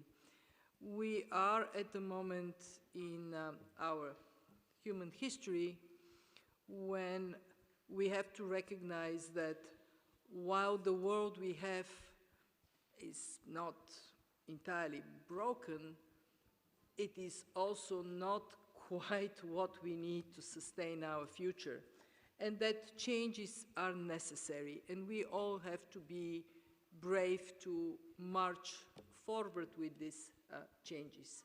Bruno, I talked about us at the fund, the criticality we assign to inequalities, to global cooperation, I called it the globalization of hope versus the globalization of anxiety that we are witnessing, and climate action.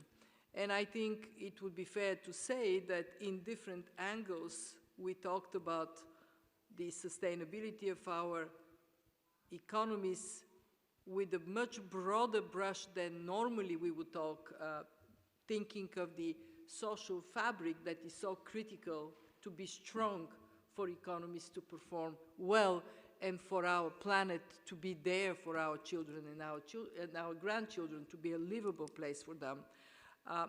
It is important that we recognize that there are two regions most represented here, Europe and Latin America.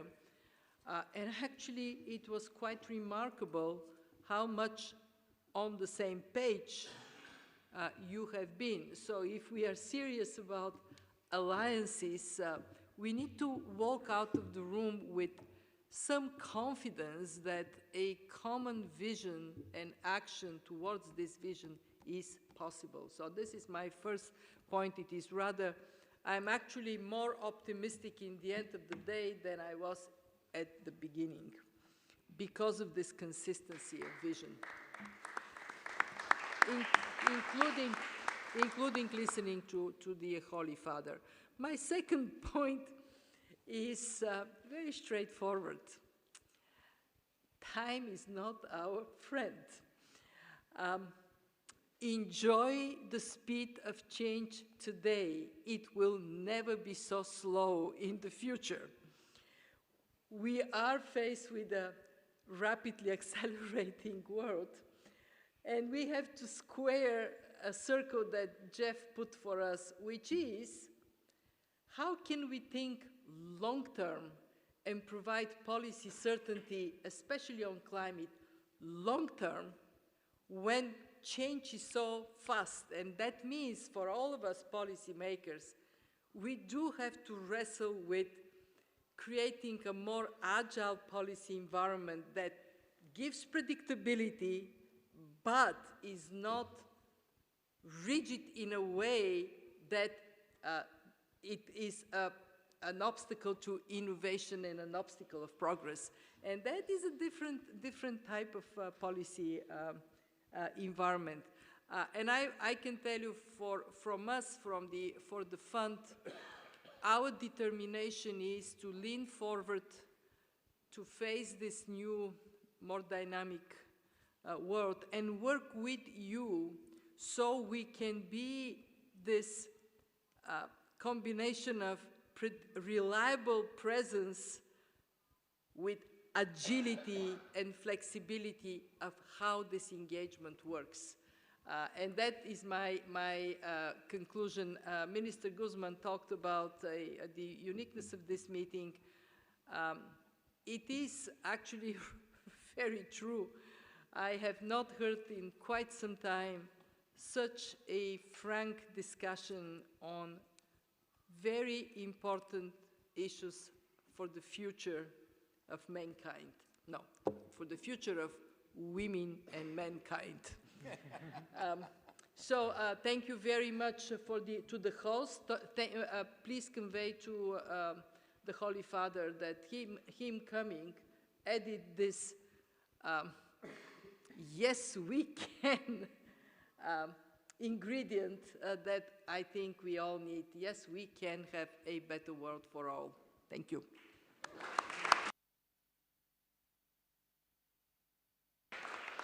Thank you, Cristalina. What a privilege to have you for the whole day. I think this is something we really appreciate profoundly. Let me turn quickly to Joseph Stiglitz for your comments, please. Close. Yeah. Well, first, let me echo the thanks for the Pontifical Academy for organizing this. And it's a very striking mix of people that normally don't get together, and also remarkable consensus about what needs to be done. And let me just try to very quickly summarize to go and then respond a little bit further. That capitalism isn't serving our society, and that if we don't reform it, there will be severe consequences for our polity, as the Minister Omer pointed out. That what is needed is deep reforms. This is an epical moment, so that it is really, the tweaks are not going to work, and the tweaks are important, improving education. There are lots of things that are important that need to be done, but those are much of what is often talked about are tweaks in the system and not the more fundamental reforms. I think, let me also highlight something the minister said, which is revolutions have almost always had disastrous consequences. And that's why evolution of the system is important. But what is needed is a dramatic evolution, and not a 130-year or 200-year evolution. When we think about what has happened in the last 40 years in the speed with which inequalities have risen, we realize how dramatic it is. And 30 years ago, we didn't fully understand the dangers of climate change. And we have put the world on the verge of extinction in 200 and some years. So the question is, the world is moving fast, and if we don't change it quickly, I think there can be very disastrous consequences. The third is that as we think about these reforms, markets, capitalism, firms are going to be part of it, but so is the state, so is civil society, so is a rich ecology of different kinds of institutions like cooperatives, non-governmental institutions. And so we really, as I said in my talk this morning, we really need to think about trying to get a better balance among these institutions. And different countries, that the way that balance will work out will differ, and over time, that will differ. But we have to begin with a recognition that it is a rebalancing that's required. And finally, I think we have to reimagine all of our roles, of all of these institutions, serving, at least in part, public purpose. That the idea that everybody should be focusing on their own self-interest, and that will somehow lead to the well-being of society, I think that idea has been pretty well discredited. And so we really need to at least have most of our institutions, particularly our big corporations, our government, our NGOs, think about public purpose. So the remaining remarks, I want to focus on two public purposes that have been highlighted, inequality and climate. The inequality, first let me say that I think things, if they don't get better, if we don't do something of the kind that we were talking about, are likely to get much worse. That AI, robotization, the direction which the United States has been going, are all leading us to more and more inequality. And if you look at the trends, there's absolutely no reason to think that they're going to stop where they are and think we are moving towards a real dystopia. The second thing is that there are some important reforms that a number of people have called attention to. The growing risk of monopolization, particularly from the digital companies. In the United States, in sector after sector, there is growing concentration, not only in the digital, but it's especially in the digital, which is really distorting our economy. And it's, just to add to the list of the problems that the minister drew attention to, there are others like privacy, political manipulation, misinformation, that most of our governments are not doing very much about, and France has done something about it, and more countries need to do more about it, and the European directive is clearly out of date even before it's put in, and so there needs to be a framework, as Rohinda talked about this morning. Secondly, something that's not been emphasized, I think, enough is, and with the representative here from the ILO, is the role of collective bargaining and unionization. And some of the efforts that are now being discussed in the European Union to try to strengthen both unionization and restructure collective bargaining to get more meaningful outcomes out of it, I think are moves in the right direction. But taking actions to try to make sure that there is full employment, for instance, and are very important. And the Growth and Stability Pact, as it's been interpreted, has been a constraint in many countries. And there is one interesting idea that's being discussed, particularly here in Italy, which I think could be a powerful way of linking the two areas, is called the replacing. They used to be talked about the golden rule, that you could break the 3% deficit if you invested. And now people are talking about the green rule, that you could break that 3% deficit if you're investing for green, making green investments. And when you think about it, it both moves the economy towards full employment, particularly in countries where there is a lack of aggregate demand, and at the same time is helping achieve a global public good, which is climate change. And so it seems to me that if there's a real commitment towards zero emissions by 2050, this is something that ought to be done very quickly. And you know, working with the European Investment Bank gives you a little, you know, some some financial space to do it. But really, going towards the green rule would be a particular instrument that I think could be helpful. The final thing I want to talk about on inequality, something that's come up a number of times, and Pope Francis raised it, is debt. Because the way we handle debt can have enormous effects for inequality across countries and inequality in countries, the amounts of suffering. We know what happens if you don't do it well. We know the disastrous effects. I mean, these are really, if you look around countries where it's not been done well, the effects have really been disastrous. We know that the standard way that it's been done has not worked. And so there needs to be a real change in the way debt restructuring goes. We know that there are fundamental problems in the whole debt market and the way debt negotiations go on. Just to give you one example, there's a lack of transparency.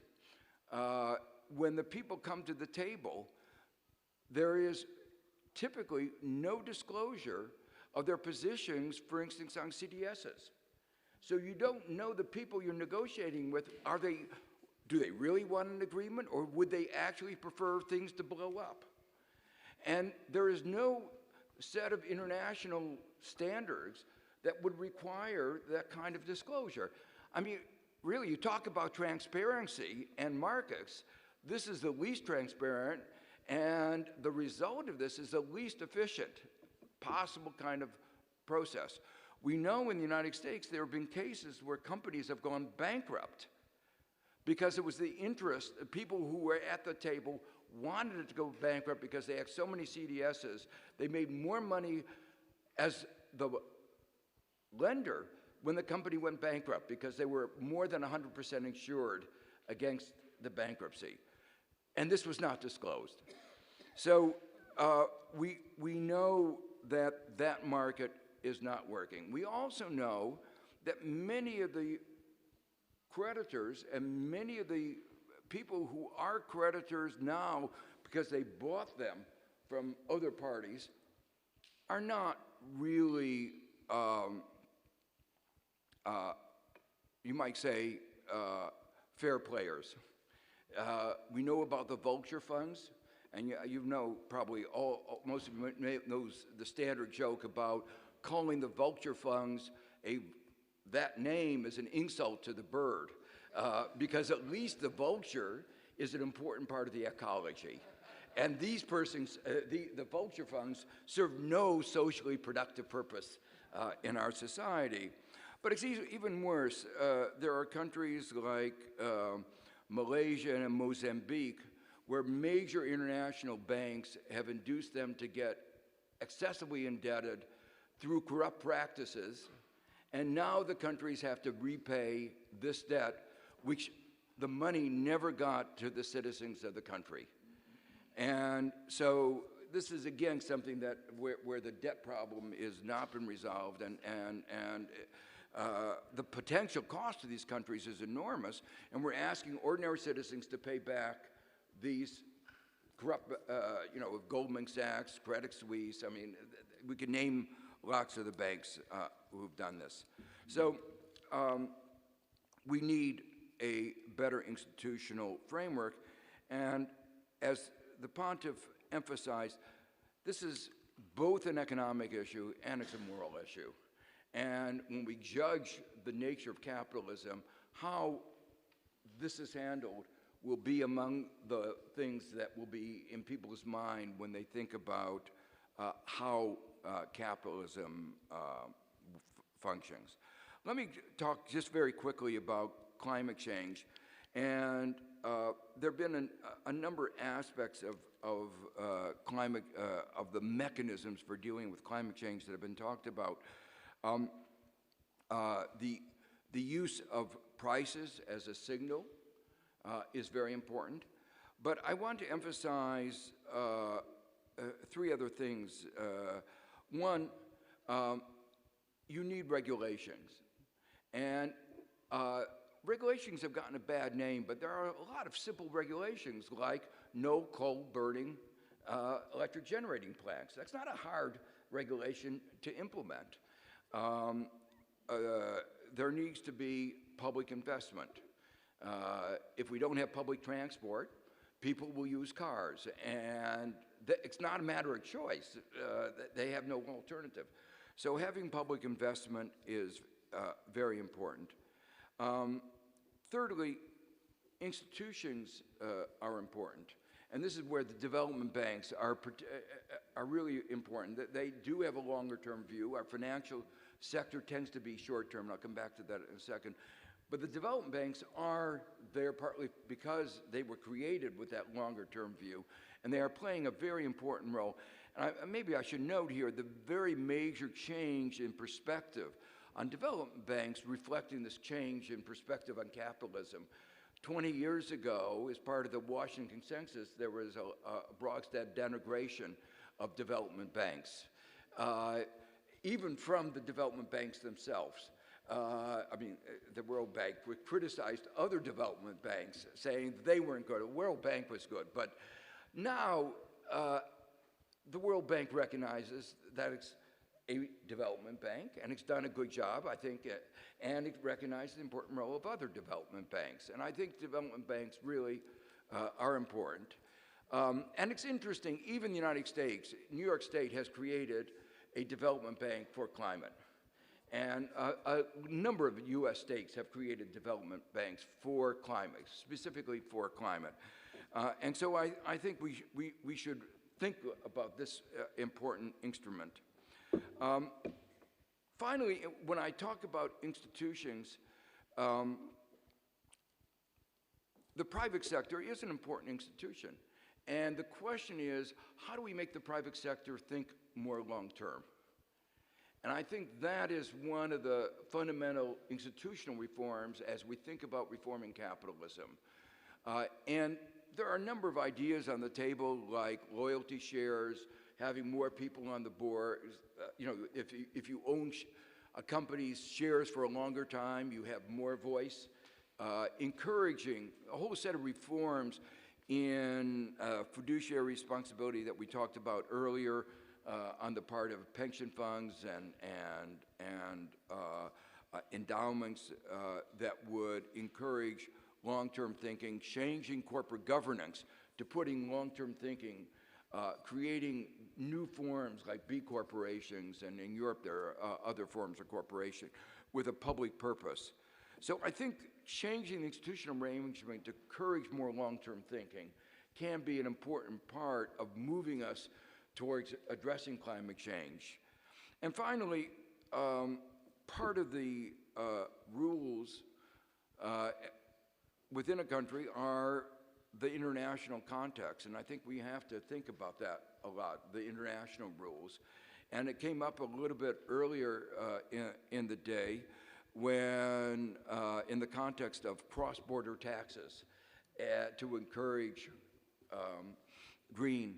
A number of years ago, in 2006, I wrote a book called Making Globalization Work, where I argued for cross-border taxes. And at the time I wrote the book, I did go to the trouble of talking to the WTO judges about their views and looking a little bit about the case, about the case law. And I became convinced that that cross-border taxes are WTO consistent. There is a famous case that ironically, that the US brought called the shrimp turtle case, where the WTO ruled that the US imposed restrictions on shrimp that were imported, that were caught in nets that were endangering endangered species of turtle.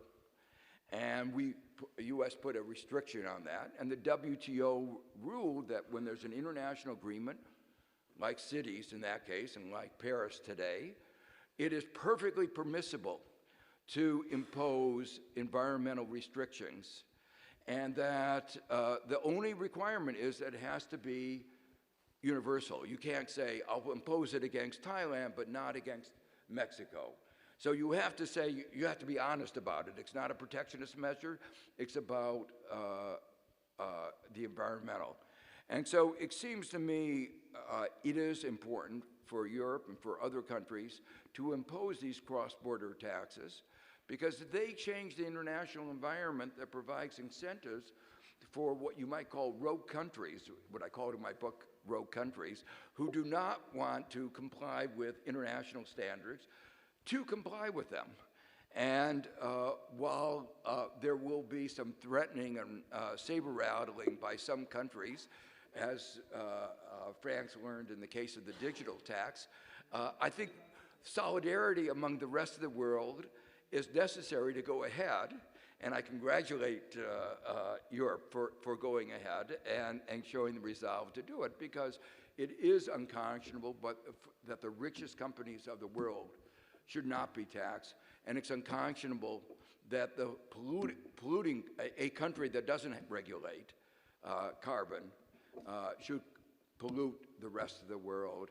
And if we're going to have international solidarity, which is one of the themes, we have to work together to try to create the right incentives everywhere for creating a better world. Thank you. Thank you so much, Joe. Kristalina wants to make a very important comment. I hate to do that, but I'm provoked. And now I would end up not quite entirely agreeing with Joe.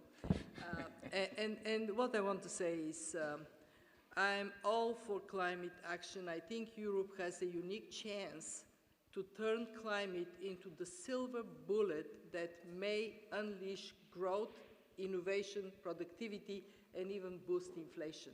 I'm all for that. I'm actually, I'm very fiscally conservative, but I think that this green rule may not be a bad idea in the first years, not forever, but as you're boosting, as you are shooting your silver bullet.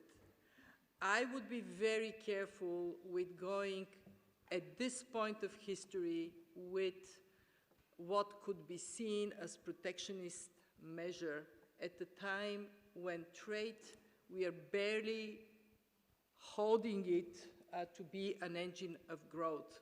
I am concerned of timing, not whether the concept of imposing a cross-border tax is the wrong concept, but the timing of discussing it, in my honest opinion, is the wrong timing, and I don't think I need to say more on that. I just felt Sure. I had to pronounce myself as proponent of trade and growth on that matter. John. So I don't view Lovingly, this. Okay, I don't view this as a protectionist measure, and the issue with the timing is a delicate one, which I leave to the political people Yeah. Well, I to make invite the final both of judgment on. You don't, but many developing countries will. Feel that, I can right. tell you this.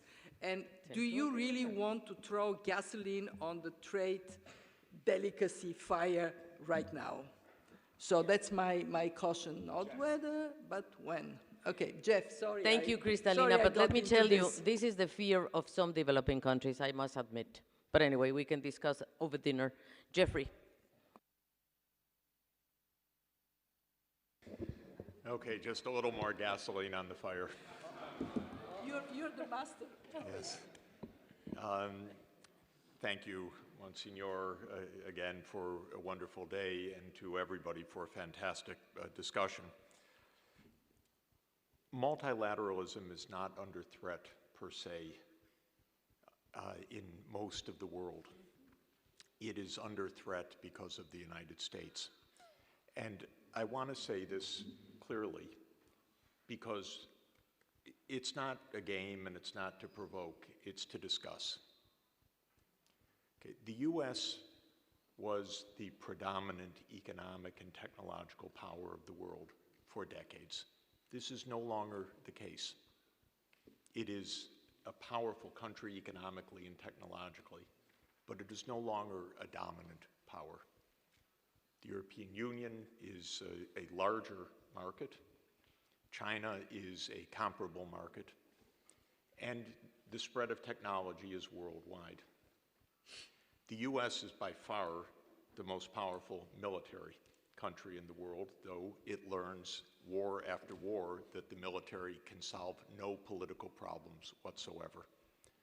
We have 6,000 nuclear warheads, 800 military bases around the world. We are involved in 14 shooting wars right now, have instigated multiple wars. The US is a problem. It became a far more significant problem with Donald Trump. He may or may not be president after November, but the US became vastly more complicated for the world since 2017. These are not polite things to say. Nobody likes to say them, but I want to say them to explain a few things that I think are extremely important. The US has blocked every multilateral initiative of recent years. It is the only country pulling out of the Paris Climate Agreement. It is the only country that pulled out of the JCPOA agreement with Iran. There is not a China-US trade war. There is a US trade war on China. That is different. This was an unpremeditated attack because of China's rising technological capacity. Have no doubt about it. What is this about Huawei or about ZTE or about others? It is because the US realizes that China is gaining massive technological capability in artificial intelligence and other security-related areas because China's talented, smart, minting hundreds of thousands of PhDs every year, and that's how the world works now. There's no monopoly of knowledge. There's no monopoly of talent. This is driving US strategists crazy because US grand strategy is based on primacy. And that's not some fantasy of mine. This is in our documents, our doctrines, one after another. There can be no US primacy in the world anymore that is safe for the world. That's not how the world works anymore, but that is how US policy works. The US is attacking the digital taxation. It has taken tremendous, disastrous cuts to corporate taxation, which is blowing up the worldwide taxation on companies. It has dismembered the WTO. There is no appellate process now. It now claims that it's going to adjudicate exchange rates and put unilateral tariffs against countries that the US alone deems to be manipulating the exchange rate. Well, I know our Treasury, and with all respect, they don't have a clue about how foreign exchange markets work. This is, of course, pure politics, top to bottom. It has nothing to do with anything meritorious other than the idea of temporary advantage in some geopolitical contest. Last month, when Iraq said it wanted the US military forces out, if you can imagine, the Treasury said, we will confiscate your foreign exchange reserves at the New York Fed if you persist in pushing our troops out. This is thuggery. This is a complete violation of every international rule. This is truly what we are facing. And I'm sorry to say it, it's my country, I'm not very happy to say it. But this is an imperial power in decline. And it is a dangerous country right now. It will be absolutely dangerous if Trump wins re-election. Now, okay, you don't have to say anything, no one likes to say these things, but this is actually important. The world can't stop because of the United States. We can't stop the Paris Climate Agreement, we can't stop having G20 meetings, we can't stop having tax reform, we can't stop having digital taxation, we can't have the United States adjudicate exchange rates, that's the job of the IMF. We can't not have an appellate system at WTO. We cannot have one country that is 4.2% of the world population and still 15% of world output, but not 50% of world output, decide on the international structure on which the other 96% depend for their lives now. Moreover, in the United States, Mr. Trump does not have a majority backing, so it is quirks of many things that give unilateral power to a small coterie of people to dismantle the international system right now. What I would just beg of you who are running the international system, have an open discussion.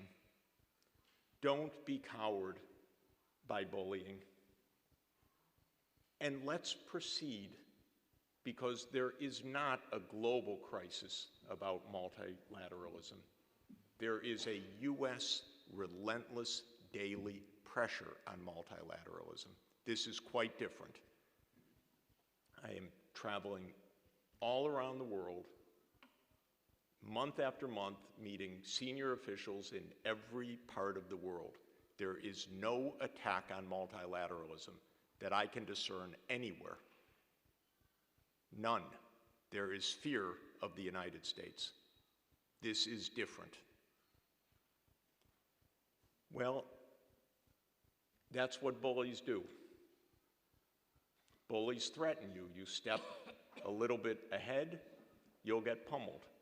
But if the whole world says, we continue our discussion, we continue the fight against climate change, you can do what you want. But we continue WTO, we continue climate change, we even have discussions at the fund and the bank. It's a little bit harder at the bank, but it's true. It's a whole board. Last time I checked, the United States, it's 16% of the vote, I believe, not 84, and there's another 84%. The General Assembly routinely votes 185 against the United States on almost everything right now. One after another, it's the US and 2 or 3 allied countries. And I know how that works because the ambassadors tell me about the threats that the US is putting on, direct, vulgar threats. And I know about it one by one by one. So we are not in a crisis of multilateralism. And it's a bluff, like bullies bluff. The US cannot blow up its own economy the way that they pretend they can. But if every country backs down one by one, then the bully gets the way. These issues are too important to be determined by Mr. Trump. It's not only Mr. Trump, because US unilateralism has been in vogue now for about 20 years. Actually, after 1992, the US went crazy, thinking it had, quote, won the world, and then it believed its own press release that it was the new Rome and that it was the sole superpower and that it was the indispensable nation. So this has been true since 1992. But it got a lot worse right now because the overt hostility against everybody, the threats against everybody, the lawlessness against everybody is completely unprecedented. And it's an abuse of our laws in the United States every day because Trump has none of this authority. This is under national emergency legislation that he's taking these actions. How can he threaten France with a tariff on wine because France rightly says that there should be a digital tax? You think that's an American law? Of course not. This is lawlessness, complete lawlessness. So we had a good discussion today. There is really a big consensus on this world for a decent world. It's not unanimous, but let's not depend on unanimity. Let's move forward when a large part of the world wants to do the right thing. Thank you. Well, thank you, Jeffrey. You vote, we don't. So that's a little bit the problem, but thank you for that. Before turning the floor to our host, and that is Monsignor Marcelo Sanchez Sorondo, I want just to say a couple of things, and one of them is thank you. Thank you very much. I think it has been. Thank you to all of you, and thank you to the hosts. I want to tell our very good friend Gustavo Vélez for organizing this wonderful occasion, wonderful day. I want to thank really la Academia Pontificia, who has Pontificia Academia de las Ciencias Sociales, and want to thank very much for your, I would say, for the warmth and for the openness to have this very frank discussion. I think we go away with a sense of urgency, with the need for hope. We have to recreate capitalism. I think we're not giving up, but we need to change it, definitely. And we hope, Jeffrey, that you can convince your fellow Americans that we need multilateralism. As a Mexican, it's very little what I can do, but I can try, no question about it.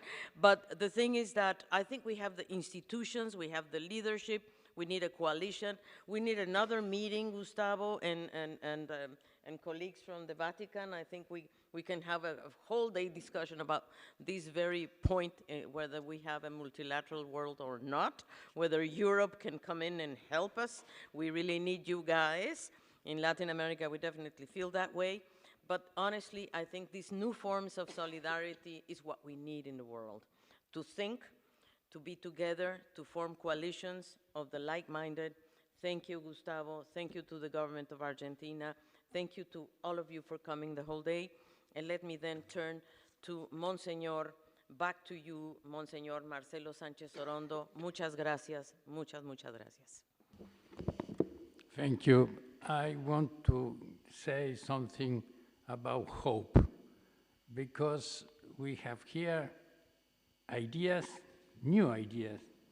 We have here very important institution, and we have here the persons that can change the world. We have the Pope, and we have here many important governors, ministers, and we, as said the Pope in his speech, we have the possibility to change things. So, like with Pope John Paul II changed the world, really, with his position and his magisterium, but also his praxis.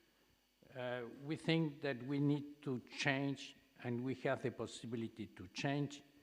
And of course, we have we believe in the providence of God, and we think that just the providence can help us in this moment. And maybe the situation to suffer Argentina and other countries is just the moment to prove and the moment to change. So I am very happy with this meeting. That was one of the most beautiful meetings that we organized in so not too much time, in 1 month or 2 months, with the addition of Cristalina, that I am very, very thankful, because he came 2 times here in so brief time. So really, we know his will, and generosity to change things.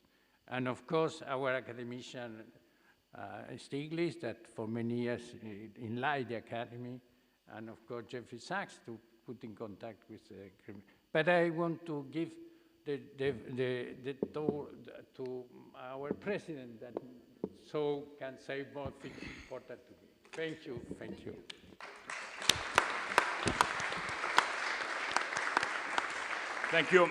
Thank you, Marcelo. Just a word, because time is already up. The Pontifical Academy of Social Sciences is very grateful to each one of you for your active and stimulating participation. So I want to reciprocate the thanks that Alicia addressed. It's not only that you should be grateful to the Academy, but also the vice versa. The Academy will continue to organize this type of gathering and workshop, because we believe that that is part of our fundamental mission. This is the format. It's quite strange, as we know, but that is why the biodiversity, the presence of academic policymakers, expression of the civil society, it's really a way to organize our thought. And let me conclude by saying that where there is a will, there is always a way. So thank you very much again, and let's down to dinner.